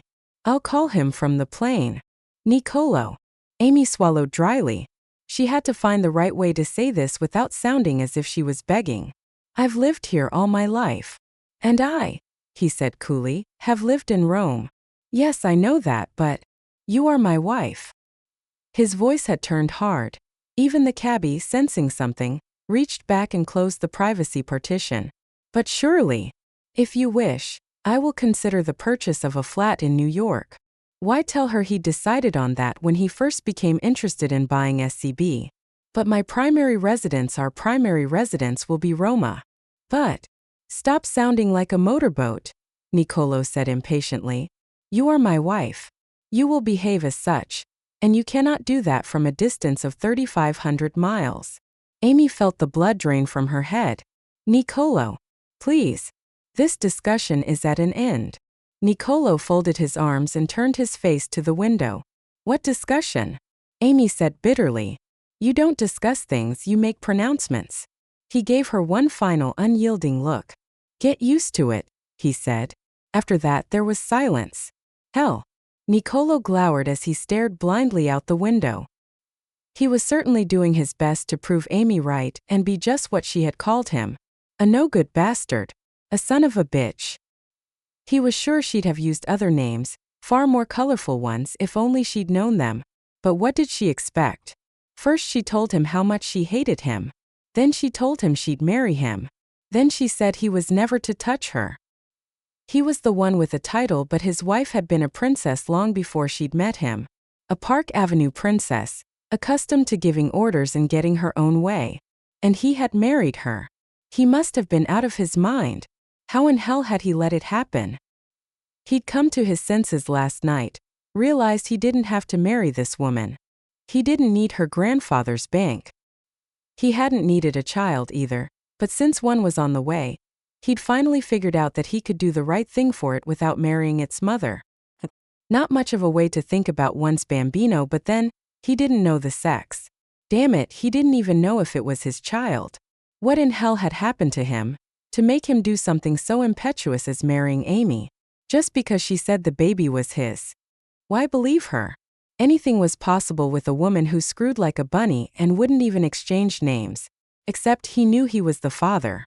Knew it in his bones, and to hell with how ridiculous that sounded. He knew it, that was all, and because he hadn't been fast enough on his feet this morning, now he was stuck with the consequences. He glanced at Amy, sitting stiff and silent in the corner of the taxi, as far from him as she could get. I feel the same way about you, he wanted to tell her. I'm no happier about what we just did than you are. I don't want to look at you, talk to you, touch you. A lie. He wanted to touch her, all right. Take her in his arms and kiss her until her lips were warm and softly swollen. Tear that demure-looking sundress off her body. Bare her bare kisses to his eyes and mouth. Bare her belly to his caress. Her belly. Her womb. His child. His child. That was why he'd married her. Of course it was. Why else would a man tie himself to a beautiful, hard-headed, ill-tempered woman he didn't know? Nicolo glanced at Amy again. Why else indeed? He had phoned his pilot before the ceremony. When they reached the airport, the plane stood ready for departure. He took Amy's hand as they stepped out of the terminal. She didn't fight him. He almost wished she would. That might be better than letting her hand lie limply in his. The pilot was already on board. The co-pilot and the cabin attendant were waiting on the tarmac, both of them smiling. Nicolo had told them of his marriage. Congratulazioni, principe, principessa de attendance Said. Best of luck to you both, the co-pilot chimed in. Thank you, Nicolo replied. Amy said nothing. Nicolo gritted his teeth. When they were alone in the cabin, he swung her toward him. I expect you to treat my people with courtesy. What would you know of courtesy? She said. Their eyes met, hers daring him to ask her what she meant, but he knew better. Take a seat, he growled. Aren't you going to tell me what seat? Nicolo gritted his teeth again. At this rate, he would be toothless in a week. Do not test me, Cara. I don't like it. She smiled brightly, then sank into the first seat on the port side. Put the seat back up. She did. Close your safety belt. She closed it. Damn it to hell, are you a robot? Amy widened her eyes. Isn't that what you want? He cursed, bent down and caught her chin in his hand. I told you not to test me, he said with controlled rage in his voice. Stop it now, or you will regret what happens next. She jerked away from him. I regret everything that's happened already. Why should I fear what happens next? Nicolo glared at her. He wanted to slap her, to kiss her, to throw her over his shoulder and carry her to the small bedroom in the rear of the cabin. Was this what having a wife reduced a man to? He looked at the seat next to hers. I already do, he said coldly, and walked to the last seat on the starboard side and buckled himself in. Moments later they were skyborne.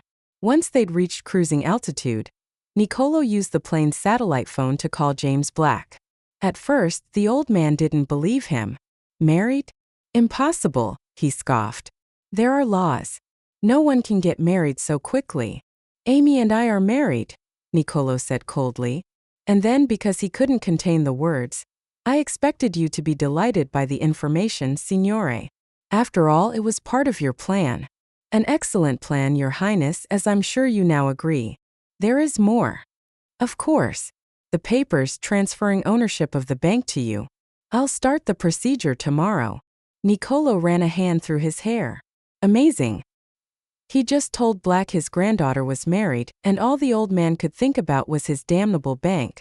As I said, Signore Black, there is more. More. Suddenly Nicolo didn't want Black to know about Amy's pregnancy. The baby was a private matter, not another thing over which the old man could gloat. Let him think the acquisition of the bank was the reason for the marriage. Mi dispiace, signore. A detail I just thought of, but we can let the lawyers handle it. Then, I'll get my people to work immediately. Where shall they send the documents? To your attorney? Your office? It shouldn't take more than a week. 2 at the most. Are you at the hotel you were at before? I have left the city, Signore Black. If it is, we're en route to my home in Rome. Excellent. I'll give instructions to forward the documents to you there. Goodbye, Your Highness. Click. End of conversation. Nicolo was holding a dead phone. Black hadn't inquired after Amy. He hadn't asked to speak to her.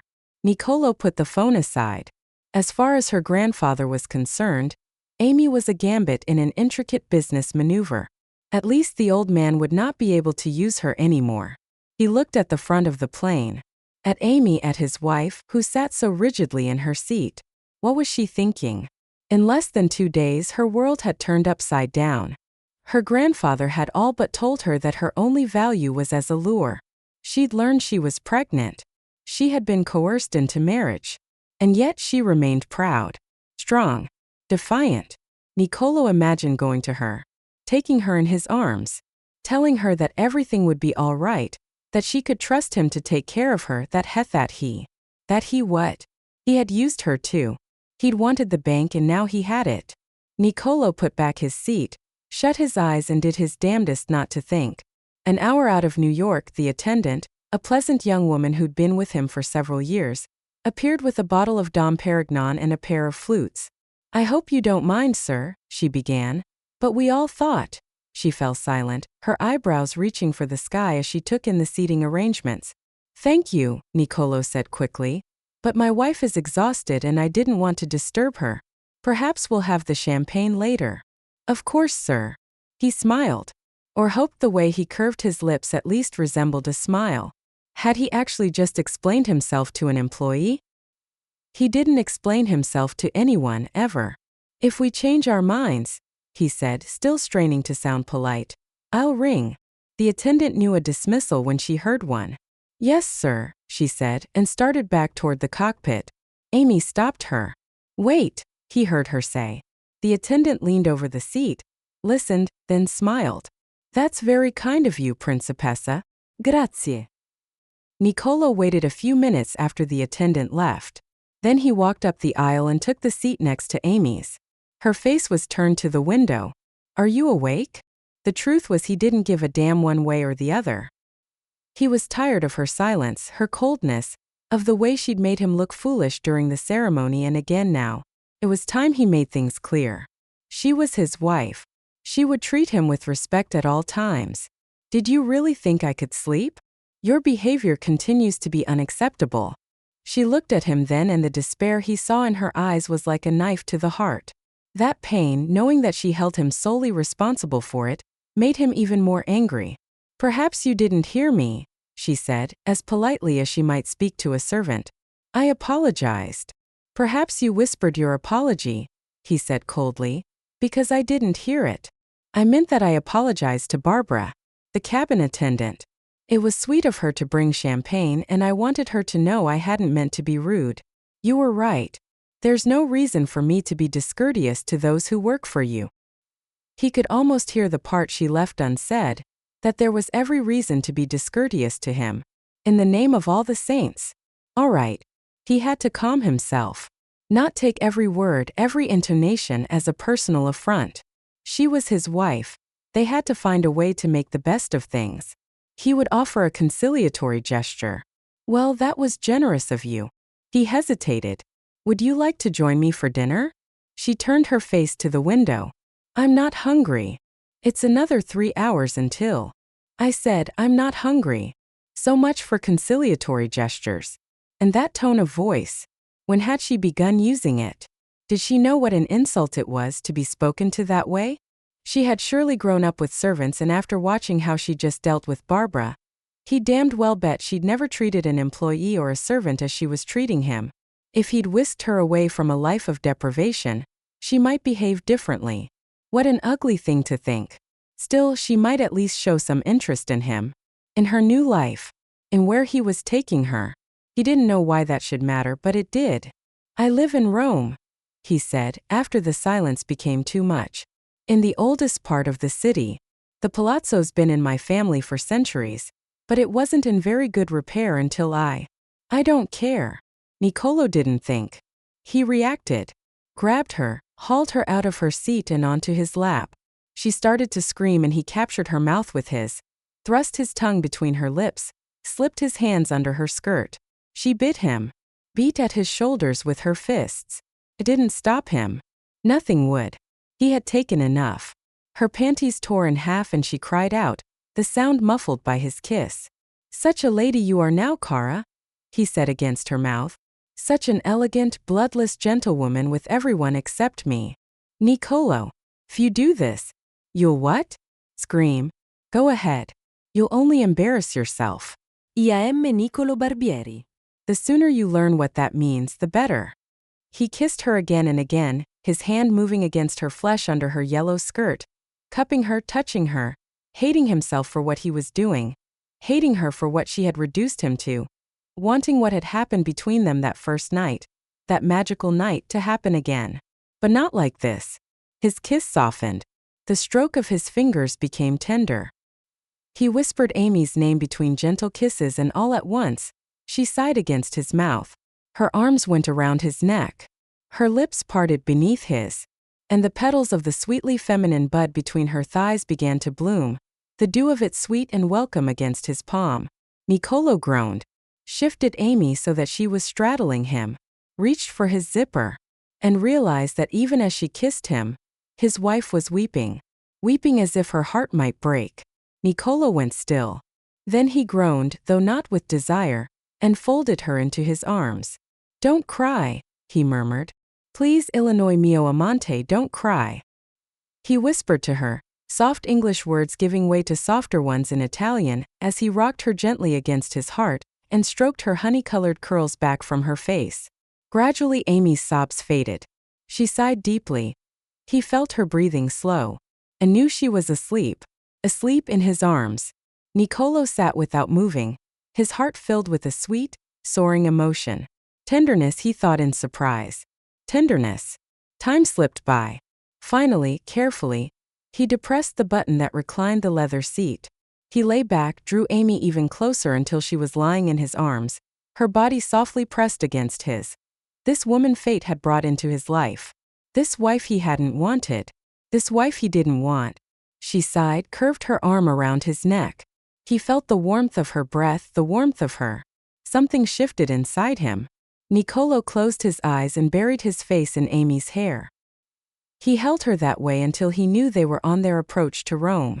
Then, carefully, he eased his arms from around his sleeping wife, rose and went back to his seat in the rear of the cabin. It was a lot safer than staying where he was. Chapter 10. Someone was gently shaking Amy's shoulder. She came awake slowly, lips curved in a hesitant smile. "Niccolò," she whispered. "No, principessa. Scusi." The attendant smiled in apology. "The prince is in the rear of the cabin. Shall I get him for you?" "No." Flustered, Amy sat up and ran her hands through her sleep-tangled curls. "That won't be necessary. I'm sorry to disturb you, but we'll be on the ground in a few minutes. Safety regulations require you to fasten your seatbelt and return your seat to an upright position." "Of course. Thank you." The flight attendant nodded and made her way to the cockpit. Alone again, Amy checked her watch. Had she really slept for most of the flight? It was too long a time. It had left her feeling groggy. She always reacted that way to transatlantic flights. Groggy. Disoriented. Had she dreamed of being in Niccolò's arms? Dreamed he'd begun to make love to her? She had responded. God, yes, she'd responded.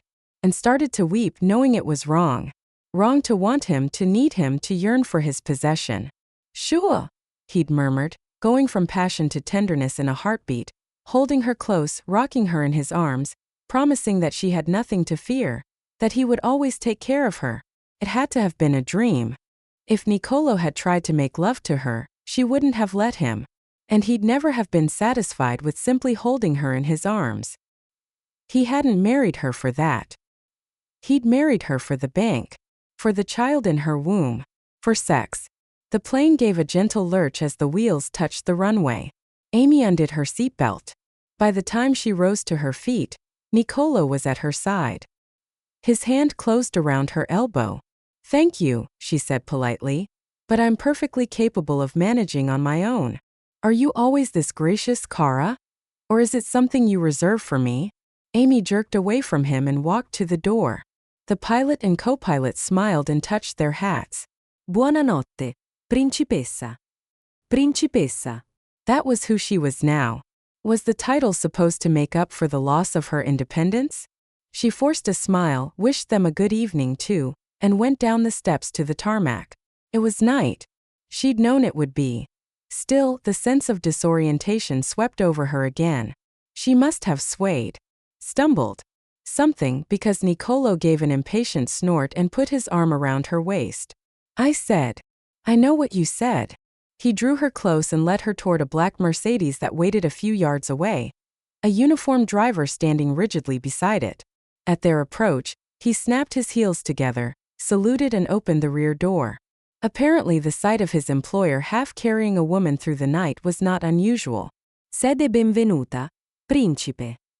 Grazie, Giorgio. "Amy, this is my driver. Giorgio, this is Mia Mogli. My wife." Giorgio touched his cap again. "Principessa," he said, but he didn't so much as blink. Why would he? Niccolò wasn't just his boss, he was of royal blood. In America, especially in Manhattan, Royals were just another species of celebrity. The gossip columns gushed over their doings, but real people, New York people, hardly took notice. This was not New York. This was Rome. Niccolò's turf. It meant something here to be known as a prince. Amy shuddered. In that single moment, she finally understood what had happened to her. She'd left more than her old life behind. She'd left who she was and who she might have been. Her husband was everything she'd fought against all her life, and she was all but helpless to fight his demands, though he'd learned soon enough that she'd damned well die trying. And for all of that, she still melted when he touched her. Amy's heart began to race. She wasn't ready for this. No one could be. So many changes, so many pages torn out and discarded from the life she planned for herself. She began to tremble and despised herself for it, but the more she tried to stop, the more she shook. She tried covering it with a flippant remark about the great Prince Barbieri being too important to have bothered with customs. Niccolò wasn't buying it. "Are you ill?" "I'm fine." Her teeth, clicking like castanets, spoiled the lie. Niccolò muttered something, put his arms around her and drew her into his lap. "Don't," she said, but he ignored her, drew her closer until she was encased in his warmth. She tried to sit up straight even now that she was in his lap, but it was impossible. For one thing, she felt silly perched like that. For another, he wouldn't permit it. His arms tightened around her and he gathered her closer to him. "Stop being foolish," he said sternly. "I am not about to sit here and listen to your teeth chatter." Finally, she gave up fighting and lay back in his arms. As soon as she did, she knew it was what she wanted to do, despite her protests. Though it made no sense, being in Niccolò's arms made her feel safe. They rode in a silence broken only by the soft purr of the car's engine through the dark, winding streets of a sleeping Rome. After a while, Amy realized the Mercedes was climbing a hill. "The Palatine," Niccolò said, as if he'd read her mind. "My home are homice on its crest." Ahead, a high gate swung slowly open. The car moved through it, then along a straight, narrow road that lay like a ribbon of black velvet. Tall Roman pines on either side blocked out the sky. Suddenly a building loomed up before them. "The Palazzo Barbieri," Niccolò said softly. "It has been in our family since the time of Caesar." The night was too dark, the palazzo still too far away to see clearly, but Amy didn't have to see the details to know the palace would be a hulking, joyless paean to antiquity. It would swallow her whole. She shuddered, and Niccolò cupped her face and turned it to his. "Cara," he said softly, "don't be afraid." "I'm not," Amy answered quickly, as if the lie might make it true. "I've never been afraid of anything in my life." Niccolò looked at her defiant expression and thought it might be true. Or at least that she had learned early that showing fear could be dangerous. It was a lesson he understood. Courage, a show of it anyway, was the conqueror of demons. It was how he had overcome poverty, and he suspected how his wife had survived James Black's attempts to control her life and undermine her spirit. His wife. This beautiful, brave woman was his wife. Had he taken a moment to tell her he was proud to have made her his principessa? To tell her that he knew theirs was a rocky start, but he would do his best to make her happy? To tell her that he was not sorry he'd made her pregnant, because he wasn't. He wasn't. Principe Niccolò. Siamo arrivato. Niccolò blinked. The car had stopped. Giorgio stood beside the open rear door, eyes straight ahead, back rigid, chauffeur's cap square on his head. How many times had he told the man he didn't want him to show subservience or, even worse, to wear that ridiculous cap? All right. Time to take a deep breath. This was becoming a habit, letting his anger at himself turn into anger at others. He stepped from the car, Amy still in his arms. She struggled. He tightened his grasp. "Really, Niccolò, I'm all right now." "Really, Amy," he said in near-perfect imitation of her tone. "You are not all right. It is late, you are tired, and you are with child." She shot a look at the driver. "Niccolò." "My wife is pregnant, Giorgio," Niccolò said, and started up the wide steps to the door of the palazzo. A quick smile tugged at the driver's lips. Amy felt her face flame. "Sure," she hissed. "Tomorrow first thing we shall see an Oberon." "Oberon? And must you announce it to the world? I should have thought of it sooner. Dio, for all I know, you should not have taken such a long flight." "For goodness sakes," she said, glaring at him. I'm pregnant, not. Amy heard a loud gasp. She looked around.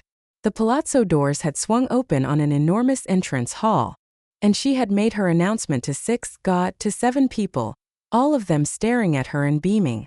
Buona notte, Niccolò said pleasantly. Amy, this is my staff. He rattled off names and duties. A housekeeper, 2 cooks, 3 maids, a gardener. They curtsied, bowed, smiled. Amy, trapped in Niccolò's arms, wishing the floor would open so she could drop through it, did her best to smile back. And this, he told the little assemblage, is Mia Mogli, my wife. A gasp, a giggle, a hand quickly clapped over a mouth. As she has already told you, she is pregnant with my child. Amy started to bury her face in his throat, but the sound of his voice stopped her. Since she'd told him she was pregnant, Niccolò had gone from disbelief to shock to a stern acceptance of responsibility. Now his words resonated with pride. He sounded like a man who was happy his woman was having his baby. She tilted her face up to his. For a heartbeat they looked deep into each other's eyes. Then the staff of the Barbieri Palazzo broke into wild applause. Amy blushed. Niccolò laughed and dropped a light kiss on her lips.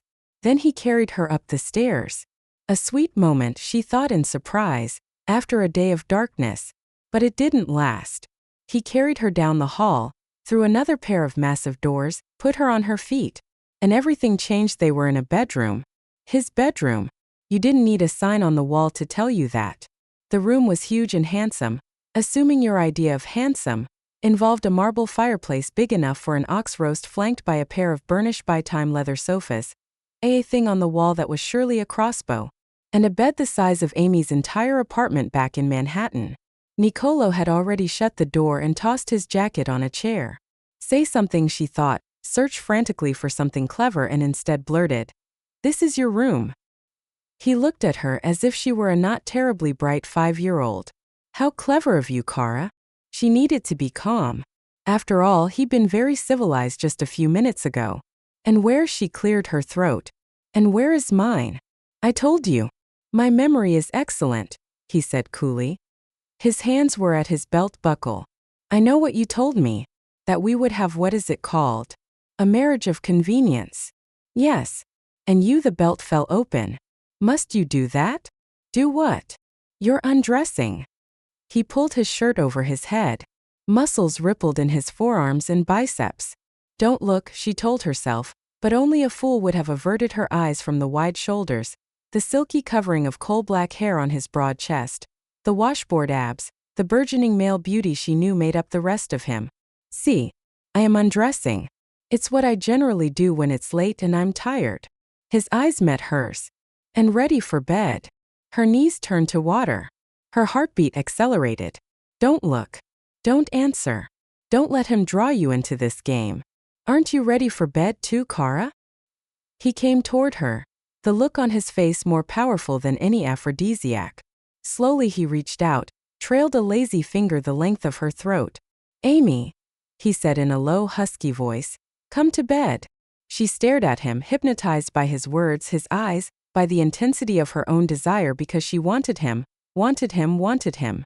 No, she said in a choked whisper and fled past him into the bathroom, slammed the door and locked it. Amy. Niccolò's fist pounded against the door.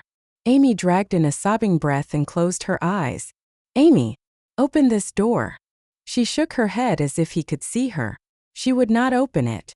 She would never open it or give herself to him, because if she did, he would have everything. The respect she'd never been able to wrest from her grandfather. The bank that should have been hers. The child he'd put in her belly. And her. Most of all, worst of all, he'd have her. Her body, her soul, her passion. And what would remain of Amy Black then? Nothing. She would disappear. Everything she'd worked so hard to be, the independent woman she was, would be consumed in the fire of their lovemaking. But she could survive that. She could thrive on it.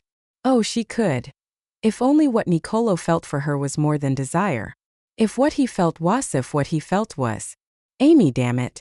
The door shuddered under another blow. When will you stop running? When will you admit what you want, what we both want? Never, she thought, never. Another blow against the door. Not his fist this time. his shoulder. And the door swung open and banged against the tiled wall. Amy cried out, jumped back, fists raised. She would fight him to keep him from dominating her. Damn you, Nicolo. Perhaps, he said grimly. But you are my wife. You will do as I say. And what I say tonight is that I'm tired of you pretending you don't want me when we both know damned well you do. He reached for her, dragged her into his arms. She swung at him. He caught both her wrists, trapped her hands between them, took her mouth, and tasted not her anger but her tears, just as he had on the plane. Dio, he thought. Dio, what was he doing? Amy. He tried to lift her face to his. She wouldn't let him. Amy. Mia cara. The sound of her weeping was killing him. Nicolo cursed softly, swept his wife into his arms and held her close, his mouth against her temple.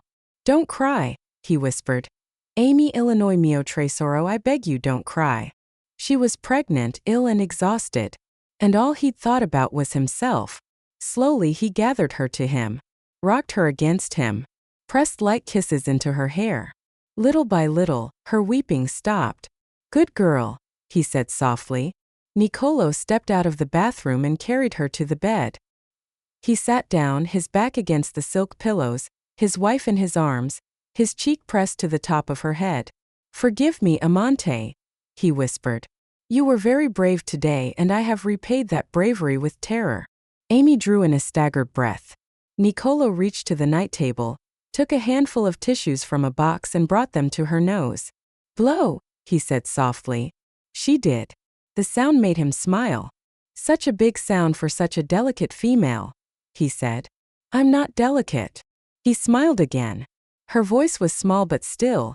She couldn't let his throwaway remark pass without argument. The look of a tigress in the heart of one as well. More tissues. Amy shook her head. You sure? I'm getting good at this. Paper towels, tissues, who knows? Someday, I might even work up to a handkerchief. Did her lips curve in a smile? He wanted to believe they had. Amy. He tilted her face to his. This time she let him do it. Cara, I am sorry. Nothing. Well, what had he expected? She hated him. It is something I do, this thing of making quick decisions, of not asking advice. Not true. He made decisions that seemed quick, but only after he'd done his homework. He didn't ask advice often, but when he did, he respected the answers he received. He was not a man given to impulse, especially in his private life. He'd seen too many men with money and power make spur-of-the-moment choices about women, and end up paying for it for the rest of their lives, financially and emotionally. To give in to impulse was dangerous, a sure road to disaster. Emotion had no part in decision-making, except when it came to Amy, to wanting her, needing her, desiring her in his arms, his bed, his life. Nicolo frowned. Amy was exhausted, but she wasn't the only one. So was he. Otherwise, he wouldn't be having such strange thoughts. Carefully, he eased her from his arms, onto the bed beside him, then rose to his feet. Sleep here tonight, he said carefully. We can discuss our room arrangements tomorrow. Meanwhile, I'll ring for Anna. She'll help you undress and get to bed. He looked down at his wife. Her hair was spread across the pillows, his pillows in a wild honey-soft tangle. Her face was still pale, her eyes glittered from the tears she'd shed. Her mouth trembled, and he knew that he wanted her for more than the child she carried, certainly for more than the bank her grandfather owned. He wanted her for reasons he couldn't understand, and that made it all the more important to step back, walk away. But he didn't. Instead, he took her hands in his. Or, he said gruffly, I can undress you.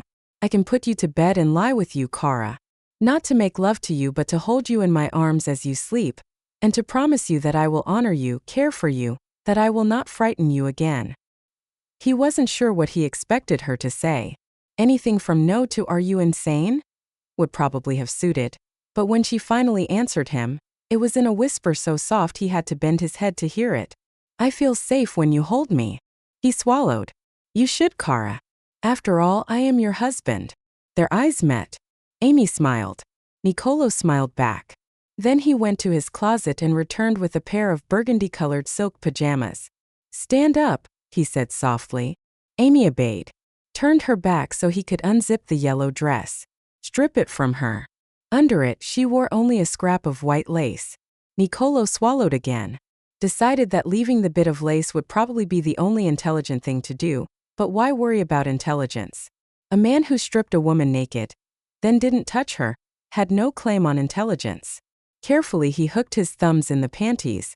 She gave a little gasp and he acted as if it were important that he was easing them down her hips, her long legs. Lift your foot. Now the other, he said, and that gave him away. Was that thick, rough voice really his? He tossed the scrap of lace aside, rose to his feet, did his best not to look at his wife, but how could he not, when she was so exquisite? He had not seen her naked since the night they'd met, but he remembered. Oh yes, he remembered. Her body had changed. He would not have imagined it possible, but it was even more beautiful now that she carried his baby. Her beer ******* were larger, her ni **** less darker. And her belly, was he wrong? Or was it just slightly fuller? By all the saints, he was going to lose his sanity if he didn't cup her beer ******, lift them to his lips and kiss them, kneel before her, put his mouth to her belly, to her feminine delta. Niccolò dropped the burgundy pajama top on the bed and turned his back. There, he said briskly. That's for you. I'll wear the bottoms. Okay. He sensed her nod of acquiescence. He was not fool enough to look at her to make sure. As it was, he was doing mental multiplication tables to try to keep from becoming erect. He had promised all he'd do was hold her in his arms, and that was what he would do. Quickly he took off what remained of his own clothes, stepped into the PJ bottoms and tied them. Ready. Ready, Amy said softly. A deep, deep breath. Then he swung around. Her sandals stood neatly beside the bed. Her panties were on the night table. She was under the blanket. God was merciful after all. Niccolò forced a smile, lifted the covers and slid in beside her. For a moment, neither of them moved. Then he turned and she turned, and suddenly she was in his arms. She smelled of flowers. Her skin was silky. Her hair was soft. 8 times 3 is 24. 24 times 2 is 48. 48 times 2 is 96. 96 times Dio, 96 times 96 Isis. Niccolò shut his eyes, gathered Amy into his embrace. She sighed, her breath a susurration of sweet warmth against his throat. Please, he thought, please let her fall asleep quickly. Once she did, he'd get up, read a book, do some work. Anything but lie here with Amy in his arms because, of course, he would not sleep. This was too much. She was half naked, they were completely alone. He smiled. And she had not called him a name in easily half an hour. That was a first. It was a night of firsts. He'd never had a wife before, never even had a woman in this bed until now. He'd never slept with one without making love to her, and most of all, he'd never held a woman against him and felt. He drew back a little. Another minute, he'd carefully push back the covers, leave the bed. Niccolò. His wife's voice was soft as the touch of a feather. Yes, Cara.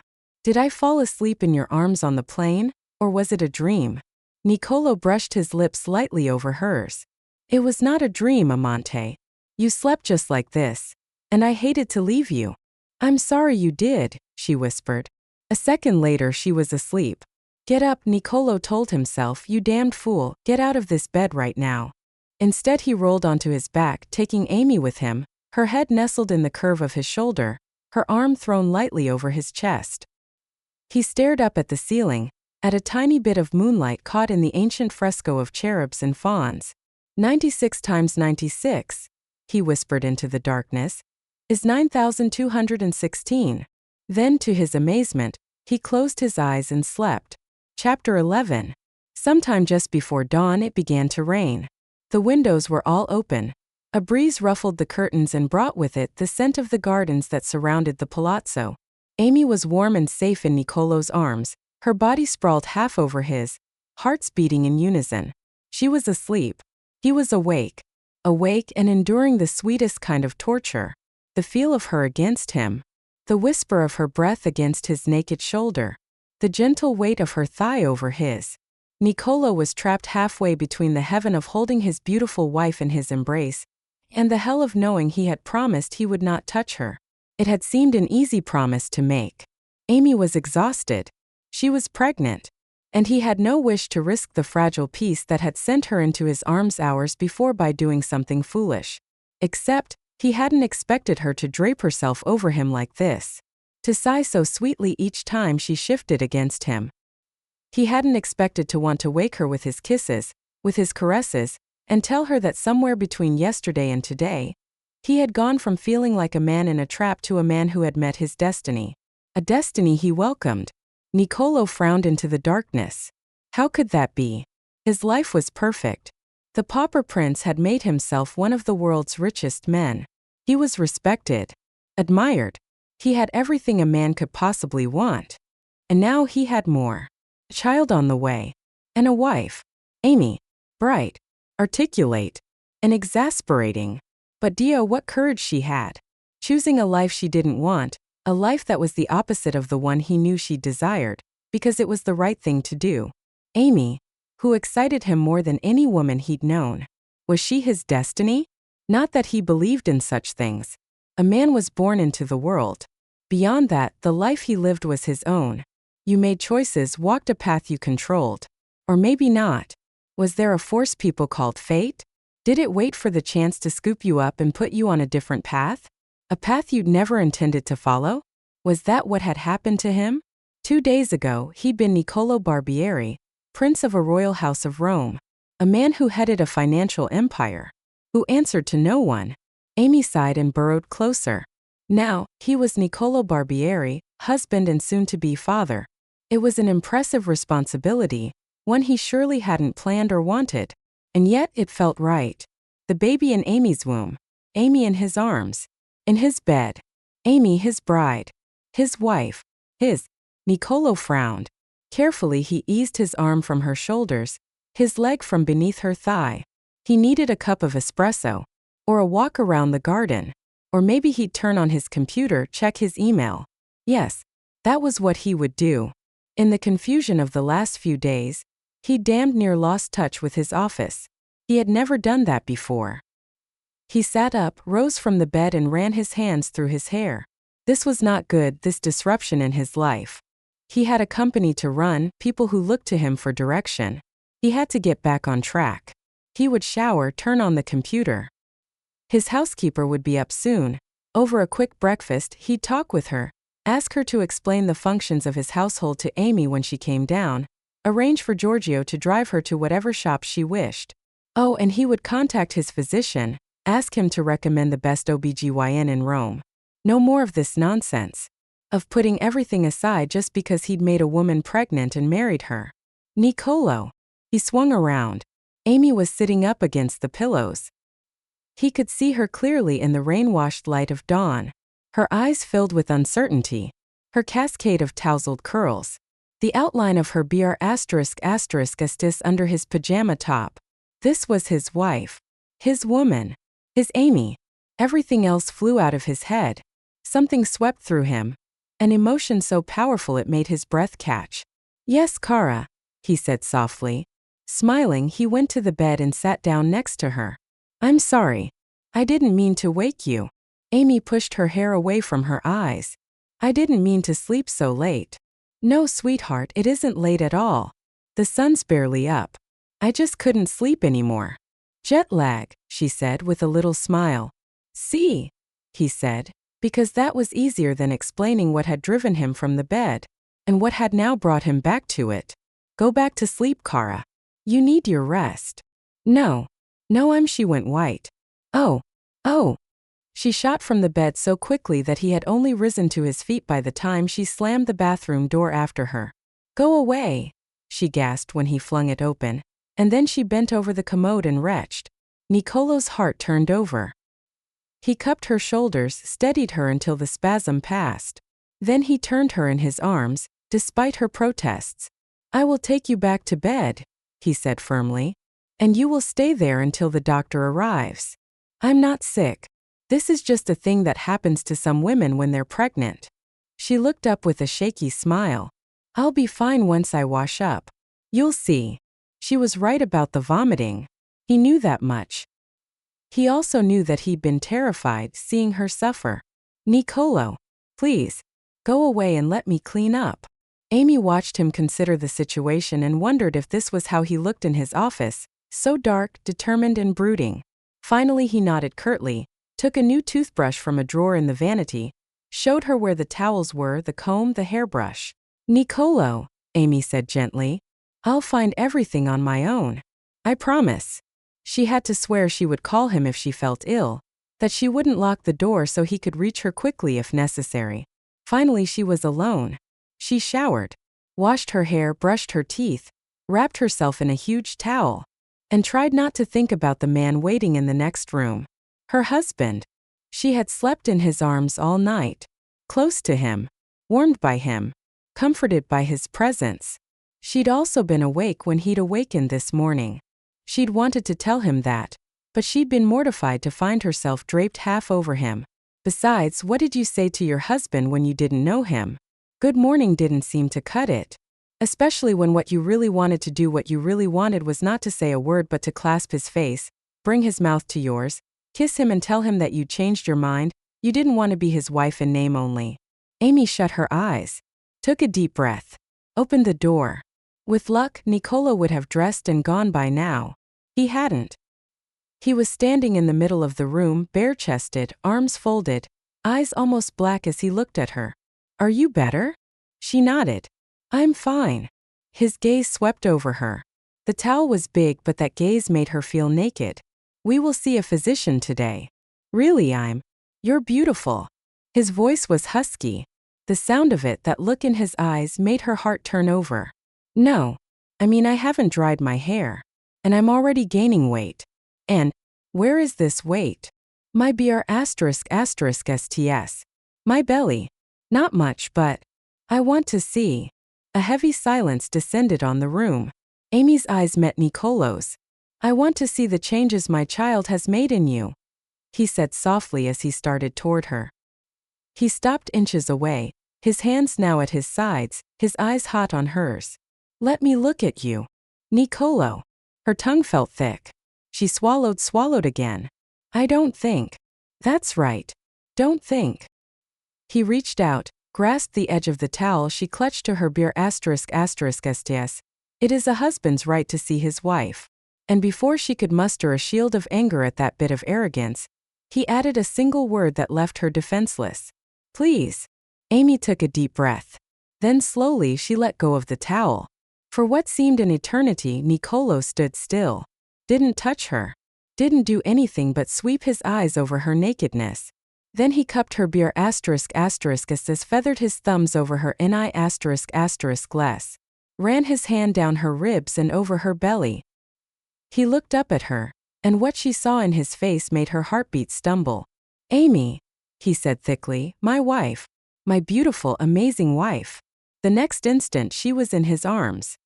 He kissed her hungrily and she returned his kiss. Her arms wound around his neck as he carried her to the bed and lay her down among the sheets of softest Egyptian cotton. He kissed her hair, her temple, her throat.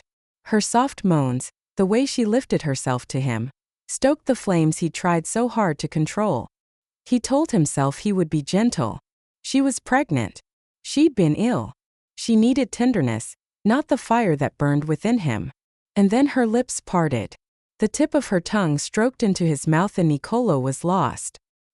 He bent to her *****, sucked the **** less deep into his mouth. Amy cried out, arched toward him, and it was all he could do not to part her thighs and bury himself inside her. She tasted of honey, of cream, of all the delicacies in the universe. He loved the sweetness of her skin, the tang of salt as it began to heat under his caresses. He loved everything about this. About her.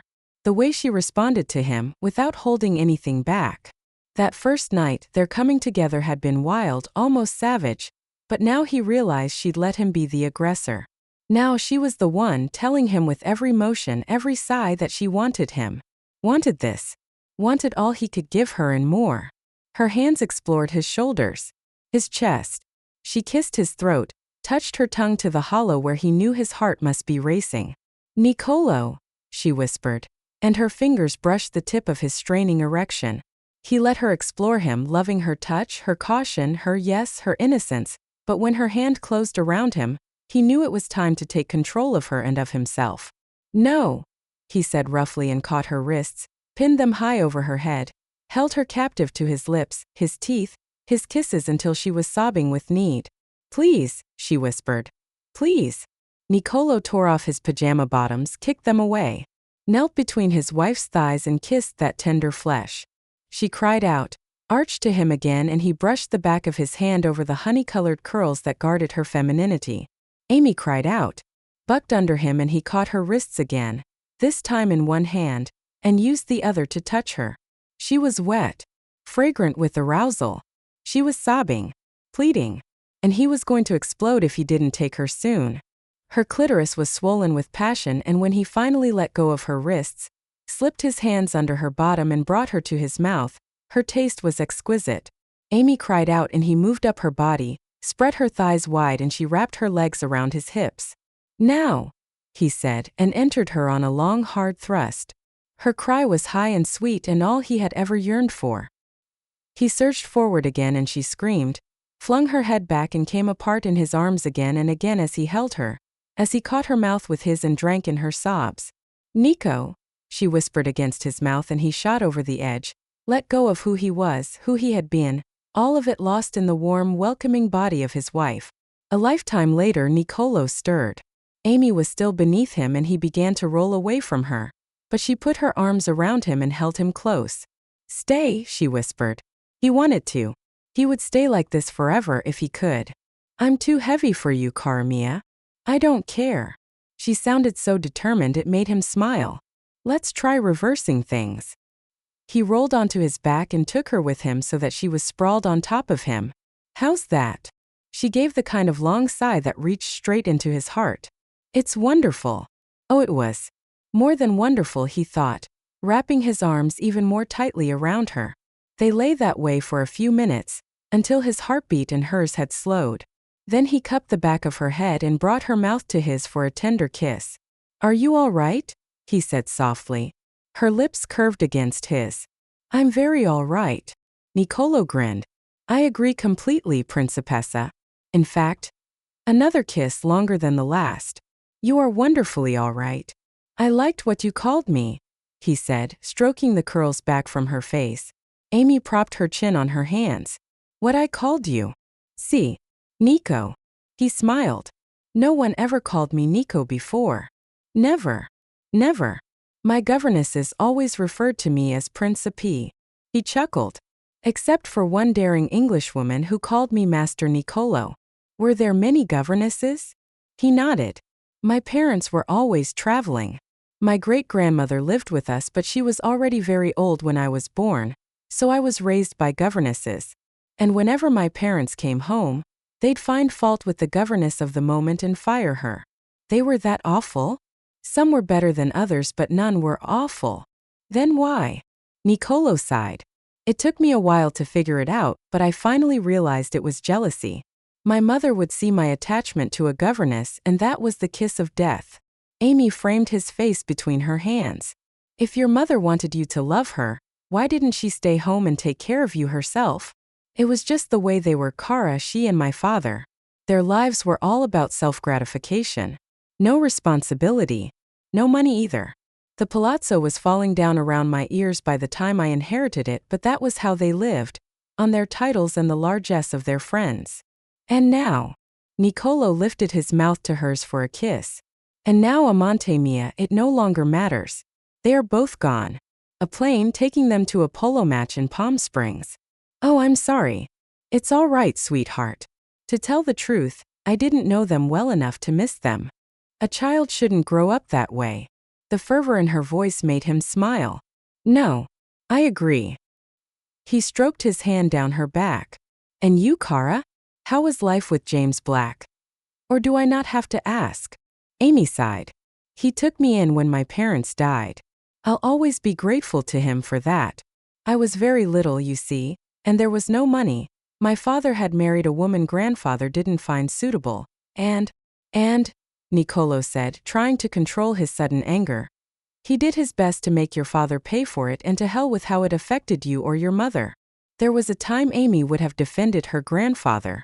She'd have said he'd done what he thought was right, but now she'd married a man who had done what he thought was right, and it had nothing to do with what he'd wanted for himself but only with what he wanted for others. For her and their unborn child. Yes, she said softly. He didn't care about anyone but himself, but my parents were happy, Niccolò. They adored each other and they adored me. I loved them so much, and then they died and I went to live with grandfather and… She gave a sad little laugh that almost broke his heart. There he was, stuck with the child of a woman he'd never acknowledged. A girl child at that. I'm sure he didn't hide his disappointment, Niccolò said, his voice harsh. I wasn't what he wanted. I had no desire to learn to become the perfect wife to his idea of the perfect husband. A man he'd choose, Niccolò said, rolling her beneath him. A captain of industry, with blood as blue as your grandfather's. Amy ran her fingers through Niccolò's tousled black curls. Were you listening to all those conversations? She said with a little smile. A man who could control you, as he had not been able to do. Her smile faded. How quickly he'd understood. Yes. And who would love Stafford Coleridge Black more than he loved you? Amy tried to look away. Niccolò wouldn't let her. He caught her face between his palms and held it steady under his gaze. Her eyes glittered, but she forced a smile.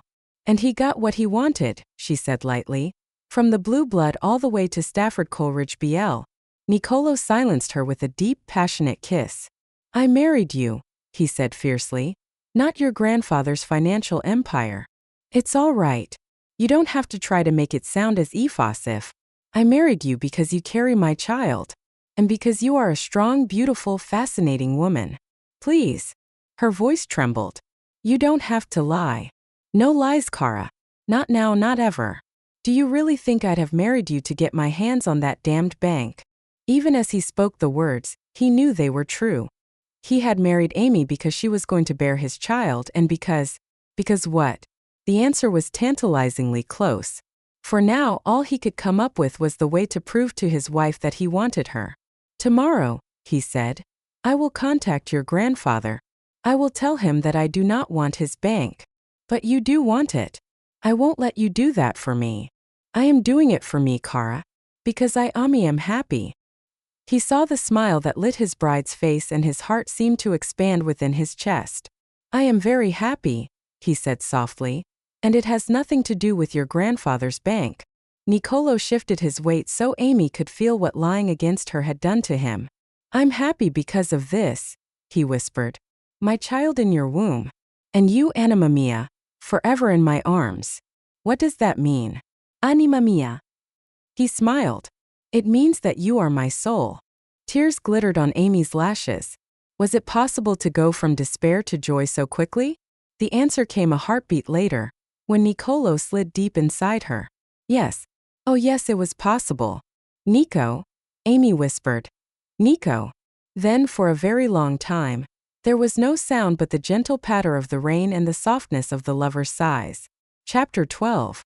Buongiorno, cara mia. Niccolò's soft voice was the first thing Amy heard as she awakened. She was lying close to him.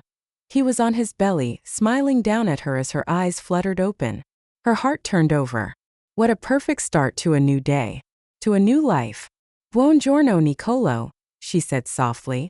She almost laughed at the look on his face. You speak Italian? Of course, she said, as if there could be no question about it. Buongiorno. Buonanotte. Grazie. Per favore. Oh, and of course espresso cappuccino and, gelato. She grinned. See? All the essentials. Good morning. Good evening. Thank you, please, 2 kinds of coffee and the best ice cream in the world. How's that for speaking the language? Niccolò grinned back at her. Ah, a high school trip to Italy. A Miss Benton's Academy trip to 5 famed cities of Europe, if you please. She touched the tip of her finger to his lips, smiling when he caught it between his teeth and took a mock ferocious bite. 12 very proper young women, 3 even more proper chaperones, 5 cities, 15 days. She rolled her eyes. Truly memorable, but not in the way Miss Benton would have preferred. Evelyn got sick from too much onion soup in Paris. Louise sneaked Uzo into her room in Athens and got snockered. Snockered. The only slang word Miss Benton would have permitted as a descriptive, Amy said primly, laughter dancing in her eyes. And you, Kara? Did you dine on too much soup? Did you get snickered? Snockered. See. Did you get snockered on Uzo? I behaved like the obedient little girl I was. Amy's smile slipped a notch. Not that it mattered. You mean your grandfather still paid you no attention? Niccolò said, wrapping her in his arms as he rolled onto his side.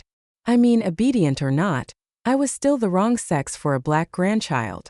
Niccolò wanted to rise from the bed, fly to the States and grab the old man by the collar, hoist him to his toes and tell him what a selfish, stupid, cold-hearted ass he was. Instead he did the next best thing. I think you're the perfect sex, he murmured and ran his hand slowly down her body. She smiled as he'd hoped she would. Right now I think so too. So, aside from being a good girl, what were you like when you were a teenager? Shy, quiet, skinny as a stick. He caressed her again. Seems to me you've grown up since then. That won him another smile. Grazie. Would you like to learn more Italian? Amy wound her arms around his neck. For instance, sei molto bella. Which means? It means you are very beautiful. Niccolò's voice grew husky. Incredibly beautiful, Kara. Grazie. Wrong answer. Her eyebrows rose. Thank you is the wrong answer? He nodded. Well, what should I have said in response? You should have said Baciami Nico per favor. Her lips curved. She'd caught on to the game. Baciami Nico per favor, she said softly. With pleasure, he whispered and kissed her. Another kiss. And another, kisses that grew deeper and longer until Niccolò knew that soon there'd be no turning back. He groaned, kissed her one last time and rolled onto his back. Amy made a sound of protest that went straight to his heart, and he gathered her closely against his side. We have things to do this morning. More important than this? Nothing is more important than this, except perhaps our 10 o'clock appointment with Dr. Scarantino. She rose up on her elbow. Who? I spoke with my physician about a doctor for you and the baby. Already? I made the call hours ago, he teased, while you lazed in bed. And why was I lazing in bed, do you think? Niccolò's eyes darkened. If I answer that question, we'll miss our appointment with the best OB-GYN in all of Roma. Amy brushed a lock of dark hair from her husband's forehead. She smiled, loving the way he mangled the abbreviation. After that, we'll stroll along the Via Condotti. Do you like Armani, Kara? Valentino. He smiled. Who are your favorite designers, Tell me, and we will visit their shops today. Her favorite designers were whatever was on sale in Soho. Not taking money from her grandfather had long ago become a way of life. Niccolò, I brought a suitcase. I don't need. And, he said, then a stop at Bulgari for a proper wedding band. One that fits you and will tell the world that you are mine. He paused. His expression grew serious. I did something else this morning as well. I sent a fax to your grandfather, informing him that I do not wish to purchase his bank. No, I've thought about that. And I can't let you. The choice is mine, Kara. And I have already made it. The words were arrogant, masculine, and wonderful. Amy sighed and lay her head against her husband's shoulder. You are enough for me, Amy. Do you understand? Was she enough? She had to believe it. Niccolò had sacrificed ownership of her grandfather's financial empire for her. Do you understand? He said, rolling her onto her back. Yes, she said. Yes. He kissed her again, and forgot everything but making love to his wife. A prince and his princess could surely be a few minutes late for an appointment. The obstetrician, not an OB-GYN but uno medico all'ostetrico, was middle-aged, pleasant and, to Amy's relief, spoke excellent English. His calm demeanor was just what Niccolò needed. Somehow, finding himself waiting in the doctor's private office while Amy was examined had turned him from a man whose wife was having a baby into one whose wife was about to do something no female on the planet had ever done before. He sprang to his feet when she and the doctor reappeared. Kara, are you all right? Yes, of course. Doctor? Is my wife well? She is fine, Principe. The baby too? The baby too. You are sure? The doctor smiled. I am sure. And what must we do to keep things that way? The usual principe. A healthful diet. Exercise. No caffeine, no cigarettes. That's it. The doctor spread his arms wide. See, that is it. Niccolò cleared his throat, the memories of the night and the morning suddenly vivid. And what of restrictions on her activities? Amy blushed. The doctor hid a grin. If you refer to sex. See, sex is a perfectly healthy activity. Niccolò clasped Amy's hand. What else should we know? In a few weeks we will do some tests. We do them for all pregnant women, the doctor added quickly when Niccolò paled. It is, how does one say it?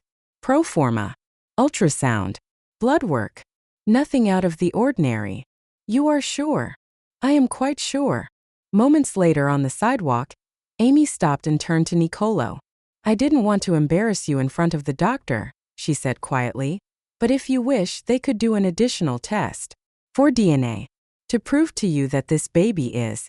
Niccolò drew her close and silenced her with a kiss. There is nothing you need prove to me, Cara, he murmured. We have agreed to tell each other only the truth, si? Si. Yes. But if. No lies, he said softly. Not between us. Not ever. He bought her more clothes than she could wear in a lifetime, and when she whispered that it was a waste of money because soon she wouldn't fit into any of them, he held a quiet conversation with one of the shop assistants, who looked at Amy and smiled. We will take all this, Niccolò said, gesturing to the stacks of trousers and sweaters, dresses and gowns Amy had tried on. Then he whisked her back into his car, to an elegant boutique that specialized in fashions for expectant mothers. I'll never wear all these things, Amy said as the new pile of garments grew larger. I want you to have them, Niccolò said. A pronouncement, not a suggestion.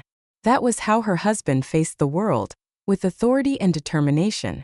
How he had now faced her grandfather because he wanted her, not Stafford Coleridge Black. Seemed impossible. Niccolò's trips to the States. His meetings with James. He'd wanted the bank that same way, with authority and determination. Not enough to marry her, of course. But he had married her because it was, he'd said, the right thing to do, once he knew she carried his heir. In other words, he'd met James's conditions of sale. Why insist on turning his back on the deal now? For her. Only for her. Amy thought, and something wonderful and just a little bit terrifying stirred in her heart. At Bulgari they looked at platinum wedding bands. For men as well as women because Niccolò said, a husband should wear a ring as well as a wife. Such a simple statement, but it filled Amy with joy. Was it really only yesterday she'd stood before a judge? Her heart cold as she took vows that bound her to this man? Her heart was anything but cold now. Amy. She looked up. Niccolò was watching her, a little smile on his face. What are you thinking, Cara? He said softly. That I was wrong about you, my husband. That you are a kind, generous, wonderful man. Not even she was foolish enough to bare her soul so quickly. I was thinking that it's going to be hard to choose rings when they're all so beautiful. Then let me simplify things and… Niccolò, she said quickly, are you sure you don't want the bank? He looked at her as if she'd gone crazy. Didn't you ask me that a little while ago? But what? I gave you my answer. There are other banks. His smile tilted. Besides, this particular bank should only have gone to you. It couldn't. My grandfather. Niccolò silenced her with a kiss. Now, he said softly, leaning his forehead against hers, as to selecting rings, it's a warm day. You have been on your feet too long. I haven't. I sat in the car, sat at those shops, sat here. There's a little cafe just down the street. Giorgio will drive you there.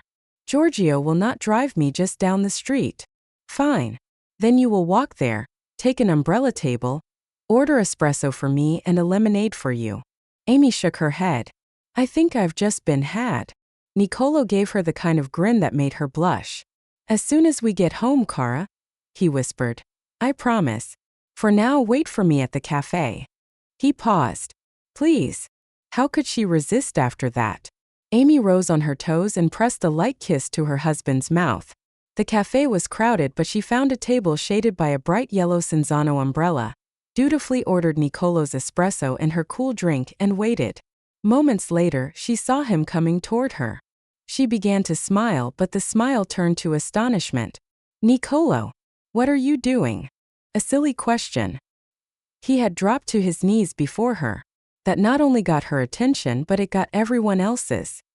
He took a small box from his pocket, opened it and revealed a ring that shone with all the fire an exquisitely set 10-carat diamond could provide. "Amy," he said softly, "I know I should have asked you this question yesterday, but the old saying says it is never too late to do the right thing." He took her hand and slipped the ring on her finger. "Will you be my wife?" Tears filled Amy's eyes.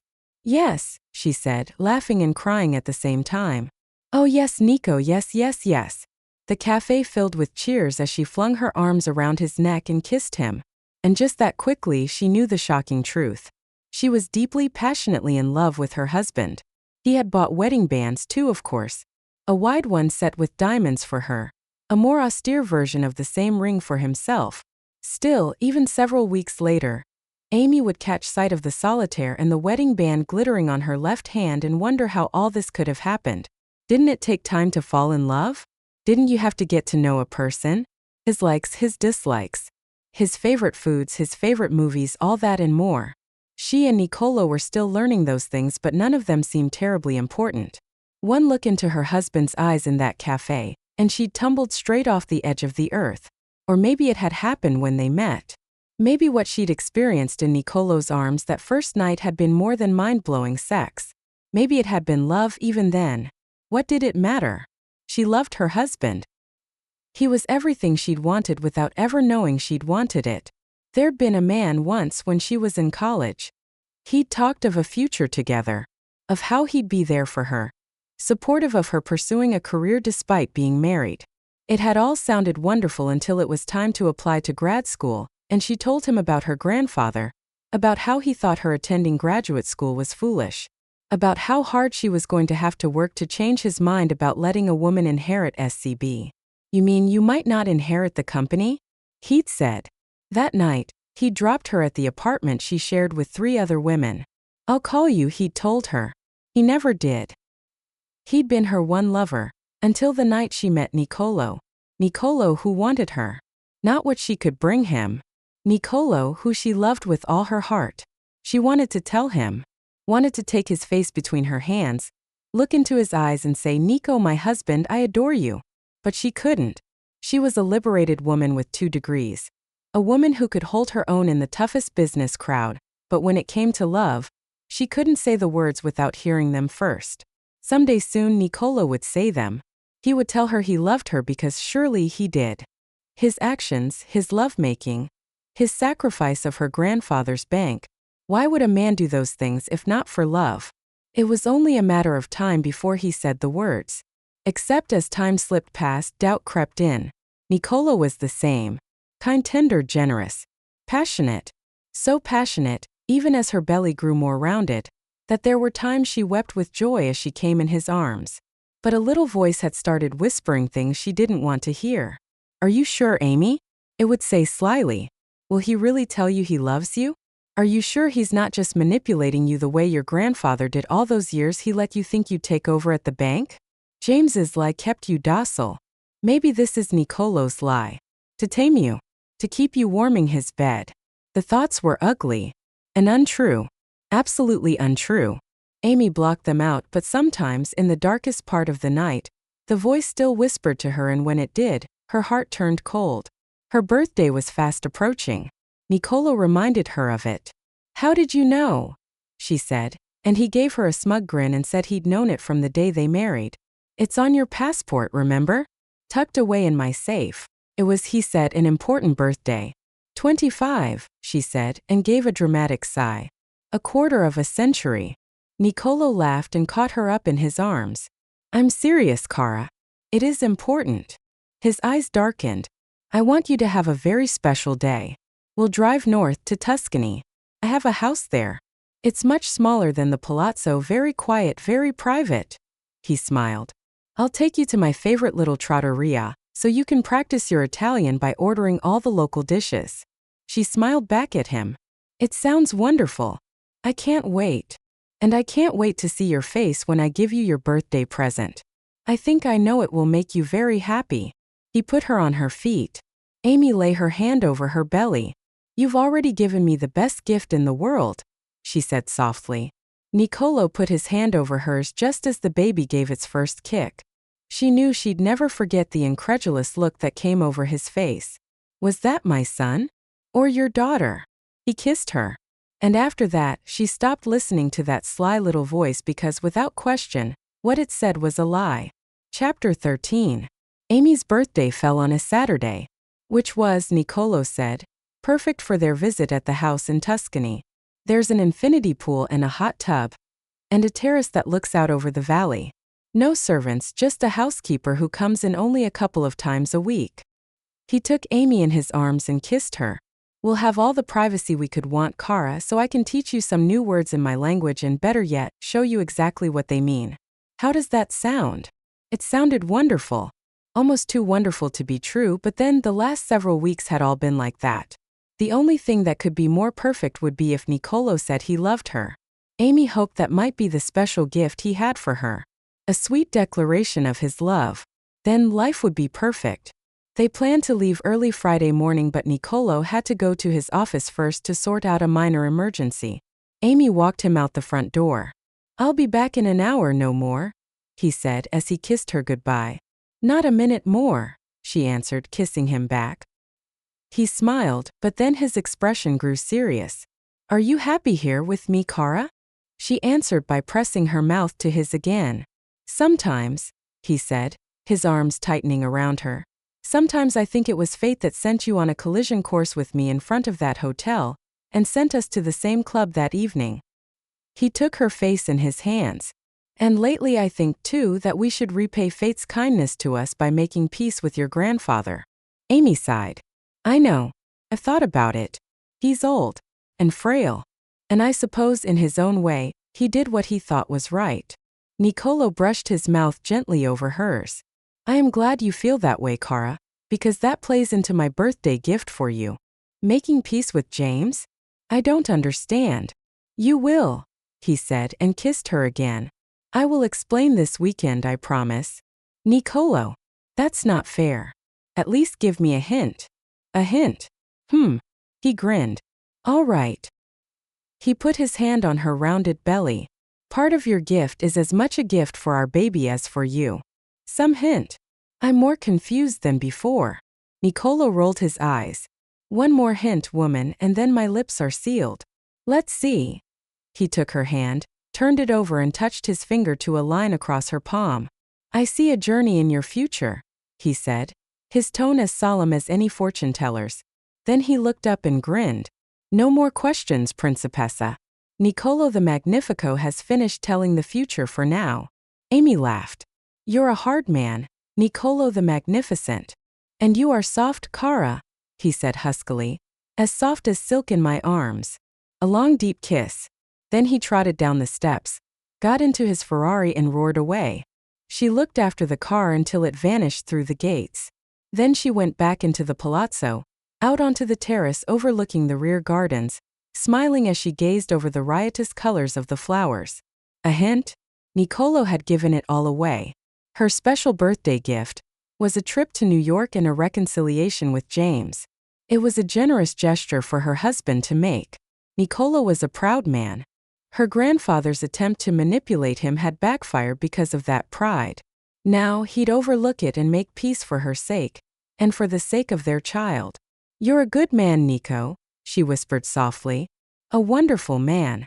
Signora. Amy turned around. Yes, Anna. I have finished packing your suitcase. Thank you. Ridiculous, really. She was perfectly capable of packing her own things, but Niccolò insisted Anna do it. The further she went in her pregnancy, the more convinced he was that she needed to be treated with extra care. I put in all the things you asked for. The cotton tops, the linen trousers. But I wonder, will you and the Principe be dining out? Shall I pack some long gowns? An evening purse? Shoes? It was an excellent question and only Niccolò knew the answer. I don't know, Amy said with a little laugh. Thank you for thinking of it. I'll phone my husband and ask. The nearest telephone was in Nicolo's study. She'd been in the room often, sitting curled in a corner of the sofa, reading while he did email. Now, for the first time, she went behind her husband's oversized antique desk, sat in his chair, reached for the phone and dialed his office. Nicolo picked up after a few rings. "Cara? Are you all right?" "I'm perfectly fine." Good. Good. For a moment I thought. "Nico," she said gently, "really I'm okay. I just wanted to ask if I'm on the phone with Paris. May I put you on hold for a few minutes?" She assured him that he could and settled back to wait. Soft music played over the telephone line and Amy hummed along, da-da-dawing just a little off-key. Still humming, she plucked a pencil from the desk, pulled a scrap of paper toward her, began to draw stick figure babies and mommies and daddies, and stopped. What was that? A fax. A fax on her grandfather's letterhead, dated 2 days after she had married Nicolo. "My dear Prince Barbieri, once again let me repeat what I told you when you telephoned. I am delighted by the news of your marriage to my granddaughter." Well, she knew what this would be about. It was James's response to Nicolo telling him he would not be purchasing the bank. "I am equally delighted by your reminder of my commitment to sell you Stafford Coleridge Black." The pencil dropped to the desk from Amy's suddenly nerveless fingers. "I also wish to assure you that I am moving forward with the paperwork necessary to proceed with the sale. It will take a few weeks, but I assure you, Principe, everything will go forward as promised." Amy's heart gave a wild lurch. Nicolo had never told her grandfather he would not buy SCB? No, it had to be a mistake. It wasn't. The proof was just under the fax, contained in a legal document pages and pages long. The last page was the one that mattered. It stated that Barbieri International was now the owner of Stafford Coleridge Black. Amy's hand flew to her mouth. God. Oh dear God. Her husband had lied to her. Lied even as he'd held her in his arms and vowed there would never be any lies between them. The bank was his. That was why he'd married her after all. For the bank. And telling her about it was to be her special birthday present. He couldn't keep it a secret forever. Mention of the sale was bound to turn up in magazines and newspapers. Nicolo had to break the news to her before that happened. That was the reason he was taking her away. Her husband would spend the weekend making love to her. And when she was completely dazzled by all the hours in his arms, he'd tell her what he'd done. That he'd bought the bank. He'd make it sound as if he'd just done it, and that he'd done it solely to reconcile her with her grandfather. He'd say that he'd done it for her. And that would be the biggest lie of all. Everything he'd done was for himself. It had all been in preparation for this moment. His supposed concern for her. His affection for her. His love for her, and all right, he'd never used the word, but she'd begun believing that he loved her, that he wanted her for herself, not for the bank. Cara. The bank. The horrible bank. The bank that had always been more important than she was, first to James, now to Nicolo. "Cara? Are you there?" Amy's throat was tight. Not with sorrow. With anger. With rage. Bone-deep, hot-blooded rage. "I'm here, Prince Barbieri," she said in a low voice. "But not for long." "What?" "Amy. Amy." She dropped the phone. Ran up the stairs to the bedroom. To her husband's bedroom, a room she'd willingly shared because she believed in him. In the life she'd thought they were building together. Her suitcase was on the bed. She upended it, threw open her dressing room doors, yanked clothes from their hangers, clothes she'd brought with her from New York, tossed them into the suitcase, and damn it, she was blinking back tears. Tears, and for what? She was angry, not hurting. Oh God, not hurting. A sob broke from her throat. Quickly she forced the suitcase shut, grabbed it and ran from the room. She was halfway down the stairs when Anna looked up and saw her. Principessa. Anna's voice was filled with horror. Principessa. What are you doing? You cannot carry that by yourself. I am carrying it, Amy said. Just watch me. But principessa. Giorgio. Giorgio. Venuto qui. Quickly, Giorgio. Giorgio, looking bewildered, hurried toward Anna from the kitchen wing. Giorgio. Amy took a breath. Good. I wish to go to the airport. The man stared at her. The airport, Giorgio. I want you to take me there. He looked at her blankly. L'aeroporto. Capite? Damn it, I know you understand. Principessa. Anna was wringing her hands in distress. Per favor, I cannot let you do this. The Principe. To hell with the Principe. Tell Giorgio to take me to the airport or I'll go out the door and start walking. Anna swallowed audibly. So did Giorgio. Amy ran down the rest of the stairs and brushed past them. A testa. Giorgio shouted. I will do it. A moment later, they were speeding out the gates in the big Mercedes, the palazzo a blur on the horizon. Amy chose an airline at random. Giorgio wanted to park the Mercedes so he could carry her suitcase inside, but she told him to pull to the curb. Once he did, she got out of the car and ran into the terminal. Soon she knew she'd be out of time. Niccolò would come after her. It would put a dent in his pride if he let her run away. Fate was cooperating. There was no one in line at the ticket counter. Yes, there was a flight to New York this morning. Yes, there was an available seat. Thank goodness. Amy still had her old credit card, but she didn't have her passport. I am sorry, Ms. Black, the clerk said politely, but I cannot issue a ticket if you have no passport. I have one, Amy said desperately, but I can't get at it. My husband. The clerk's polite mask gave way to a look of empathy. I understand, but there's nothing I can do. Are you American? Perhaps if you go to your embassy. They won't help me. My husband is me husband is. I am her husband. An imperious voice growled. Amy spun around. Niccolò stood just behind her, his eyes black with tightly controlled anger. I am Principe Niccolò Antonius Barbieri, he said. And my wife is correct. Her embassy cannot help her. His hand closed hard on Amy's elbow. No one can help her, he said coldly, because she belongs to me. Let go, Amy panted. Let go, Niccolò, or what? His lips drew back from his teeth. Do you think making a scene will help you? Promise it will not. Do you remember how Giorgio clicks his heels and salutes me? His mouth twisted. The police will do the same. This is my country, and I am a prince. Amy stared at the cold, arrogant stranger who was her husband. I hate you, she said in a low voice. I despiser you, Niccolò? Do you know that? He grabbed her suitcase, tightened his hold on her elbow and started walking. She had no choice but to follow. He led her out of the terminal. His Ferrari was at the curb, the big Mercedes just ahead of it. Giorgio sprang from the car, opened the rear door, took one look at his employer's face and scrambled into his seat behind the wheel. Get in. I will not get in. I'm leaving. There's nothing you can do to stop. Niccolò snarled a word, picked her up and put her in the car.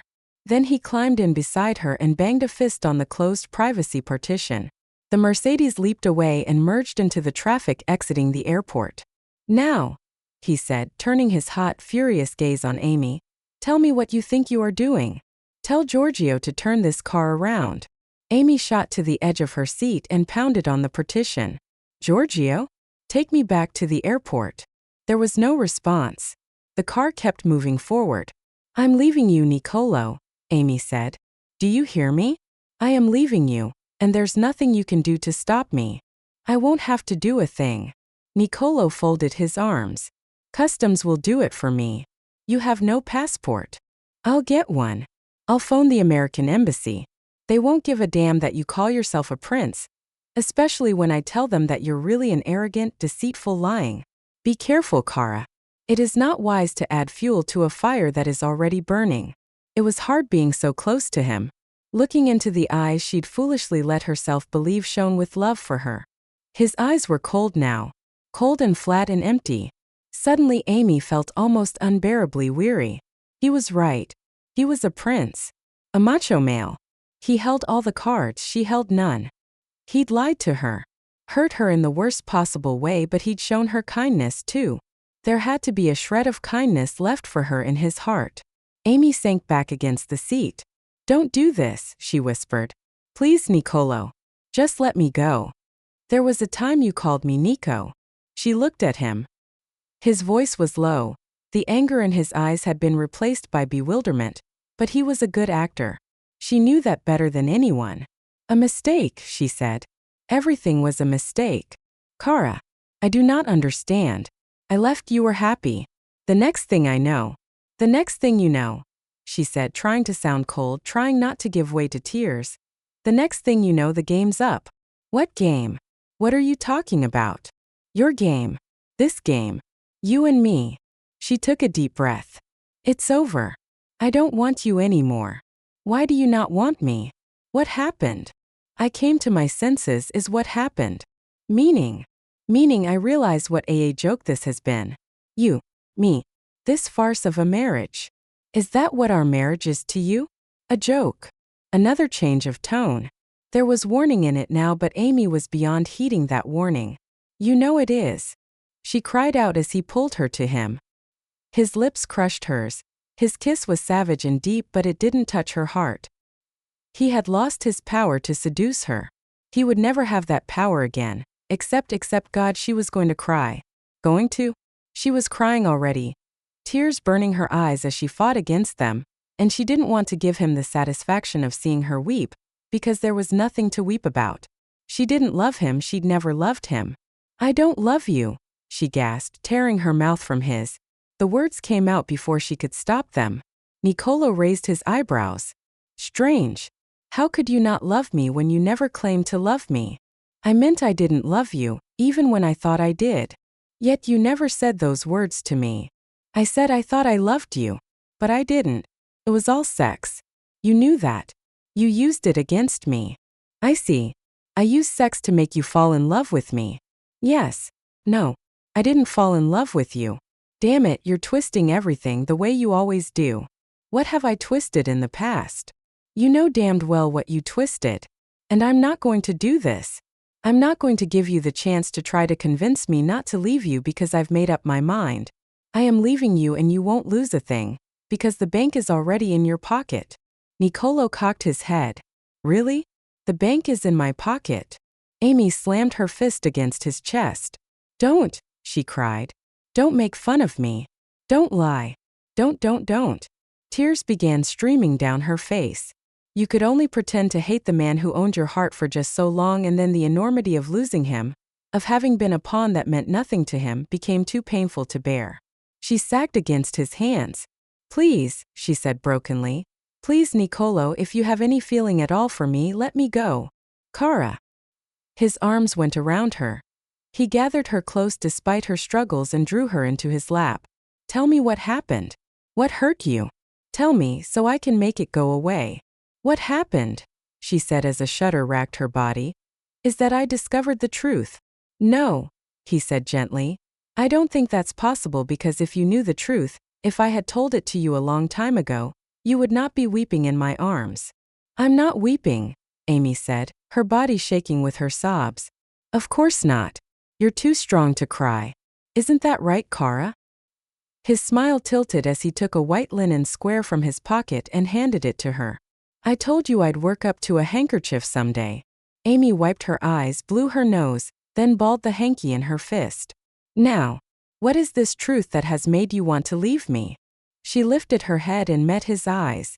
I found the facts. What facts? The one from my grandfather, assuring you he'd sell the bank to you. His face fell. Ah. Yes. Ah, indeed.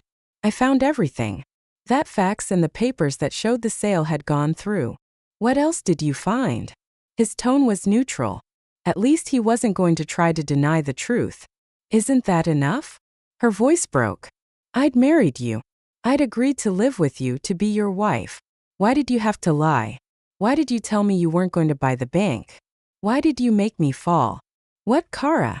Tenderly he brushed her honeyed curls back from her cheeks. What did I make you do? Why hide it now? Her pride lay in tatters. By the end of this she would have none left to lose. Then she would leave him. She couldn't live this way, loving him and knowing he had never loved her. And yes, she loved him. Despite everything, she loved him. She would always love him. Cara, Niccolò said softly. Are you telling me that you love me? She didn't answer. And for the first time in his life, Niccolò found himself terrified of what a woman's answer might be, because if his wife didn't say that she loved him, if she didn't, he would be lost. Lost because he loved her with all his heart. He would always love her. The vows they had taken said it would be until death, but that was wrong. He would love her until then and beyond. Months ago, a woman had run into him on the street, and she'd left him in a rage he hadn't been able to understand. When he saw her again in a club that same night, his rage had changed to desire so savage it had baffled him. And through the twists and turns of destiny, he had married her. He'd told himself he'd done it for the child they'd created, but even then, deep inside, he'd known that he'd done it for a simpler reason. He loved her. And that love had grown until it was the most important thing in his life. But he was too much an idiot, all right, too much a coward to admit it. After all, he had never loved anyone before. No, that wasn't true. He'd loved his parents, but they had not loved him. He'd loved his Granana, but she had died. He'd even loved a couple of his governesses, but they disappeared like puffs of smoke. He could not make himself that vulnerable again. Instead, he'd come up with ways to show what he felt for his wife. The engagement ring. The wedding bands. Dio, he had never thought he'd want to wear a ring. Wasn't a ring a more civilized version of shackles? Turned out it was not. A ring was a way of telling the world he adored his wife. His problem then had been telling the same thing to his wife. Words had terrified him. Suppose she hadn't felt the same? So he'd come up with what had seemed a clever plan. He'd tell her grandfather he didn't want to buy the bank. Good as far as it went. His Amy's smile when he told her what he'd done had filled him with happiness. Then a little while later he'd thought of something even better. He'd buy the bank, then give it to his wife as a gift. So clever. So brilliant. So stupid. His plan had backfired. And now his wife wanted to leave him. No, he thought fiercely, no. Amy. Nicolo took a deep breath. I asked you a question, Cara. I asked if you love me. Nicolo. But that was wrong. I should have spoken first. I should have told you that I adore you, bellissima mia. That I cannot imagine living without you. She shook her head, turned it away, and he cupped her chin, gently but firmly forced her to look at him. You are my heart, Amy. You are my life. Nicolo. I saw the papers. I saw. The Mercedes had stopped a long time ago. Nicolo looked out, saw the broad steps that led into the palazzo. Giorgio, clever man, was nowhere in sight, but the front door of the palazzo stood open. Nicolo carried his wife from the car, up the steps and into the house. She told him to put her down, but he kissed her to silence, carried her into his study and gently set her on her feet, though he wasn't taking any chances. He kept his arm around her while he rifled through the papers on his desk, found the one he wanted and held it out to her. What is that? It is the gift I intended to give you this weekend. The gift I hoped would take the place of the words I was too much a coward to say. That I love you, I need you, that I cannot live without you. Amy looked up at him, her eyes still awash in tears. Read it, he said gently. Per favor, sweetheart, I beg you. Read it. Slowly Amy took the document from him and began to read. Halfway through she blinked, looked up and shook her head. Nicolo. I don't understand. This says. It says that the damnable bank is yours, Amante. But it can't be. My grandfather sold it to me. And as soon as it was mine, I told my attorneys to change the name of the owner from Barbieri International to Amy Black Barbieri. His voice softened. It should always have been yours, Cara. And now it is. You mean you bought it just so you. See, it is my gift to you. A gift I give you with all the love in my heart, now and forever. You must believe me. I love you, love you, love you.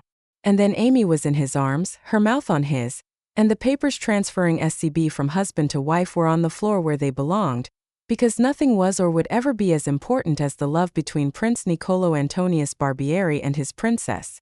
At least, nothing as important until the birth of a little prince a few months later. His name was Niccolò James Antonius Barbieri, and yes, he was named for his father and his grandfather because it was amazing how news of his only granddaughter's pregnancy had mellowed a stern, cold old man. And when little Niccolò Nicky, to his adoring parents, was 2 weeks old, he attended the first big event of his life. The marriage, the real marriage of his mother and father, because his papa said a beautiful woman deserved a beautiful wedding. Amy carried a bouquet of white roses and pink orchids from the palazzo's greenhouse. Her gown was made of cream antique lace and had a flowing train. Niccolò wore a black dinner suit with a white rosebud in his lapel. The baby wore white too, a little silk suit handmade by Anna, who wept when she was asked to be the baby's godmother. The ceremony was held in the conservatory of the palazzo, lit by hundreds of white candles, scented by thousands of white roses while a string quartet played softly in the background. It was a small wedding attended only by James Black, a couple of Amy's friends from her college days, and of course the groom's two confirmed bachelor pals, a Spaniard named Lucas and a Greek named Damien.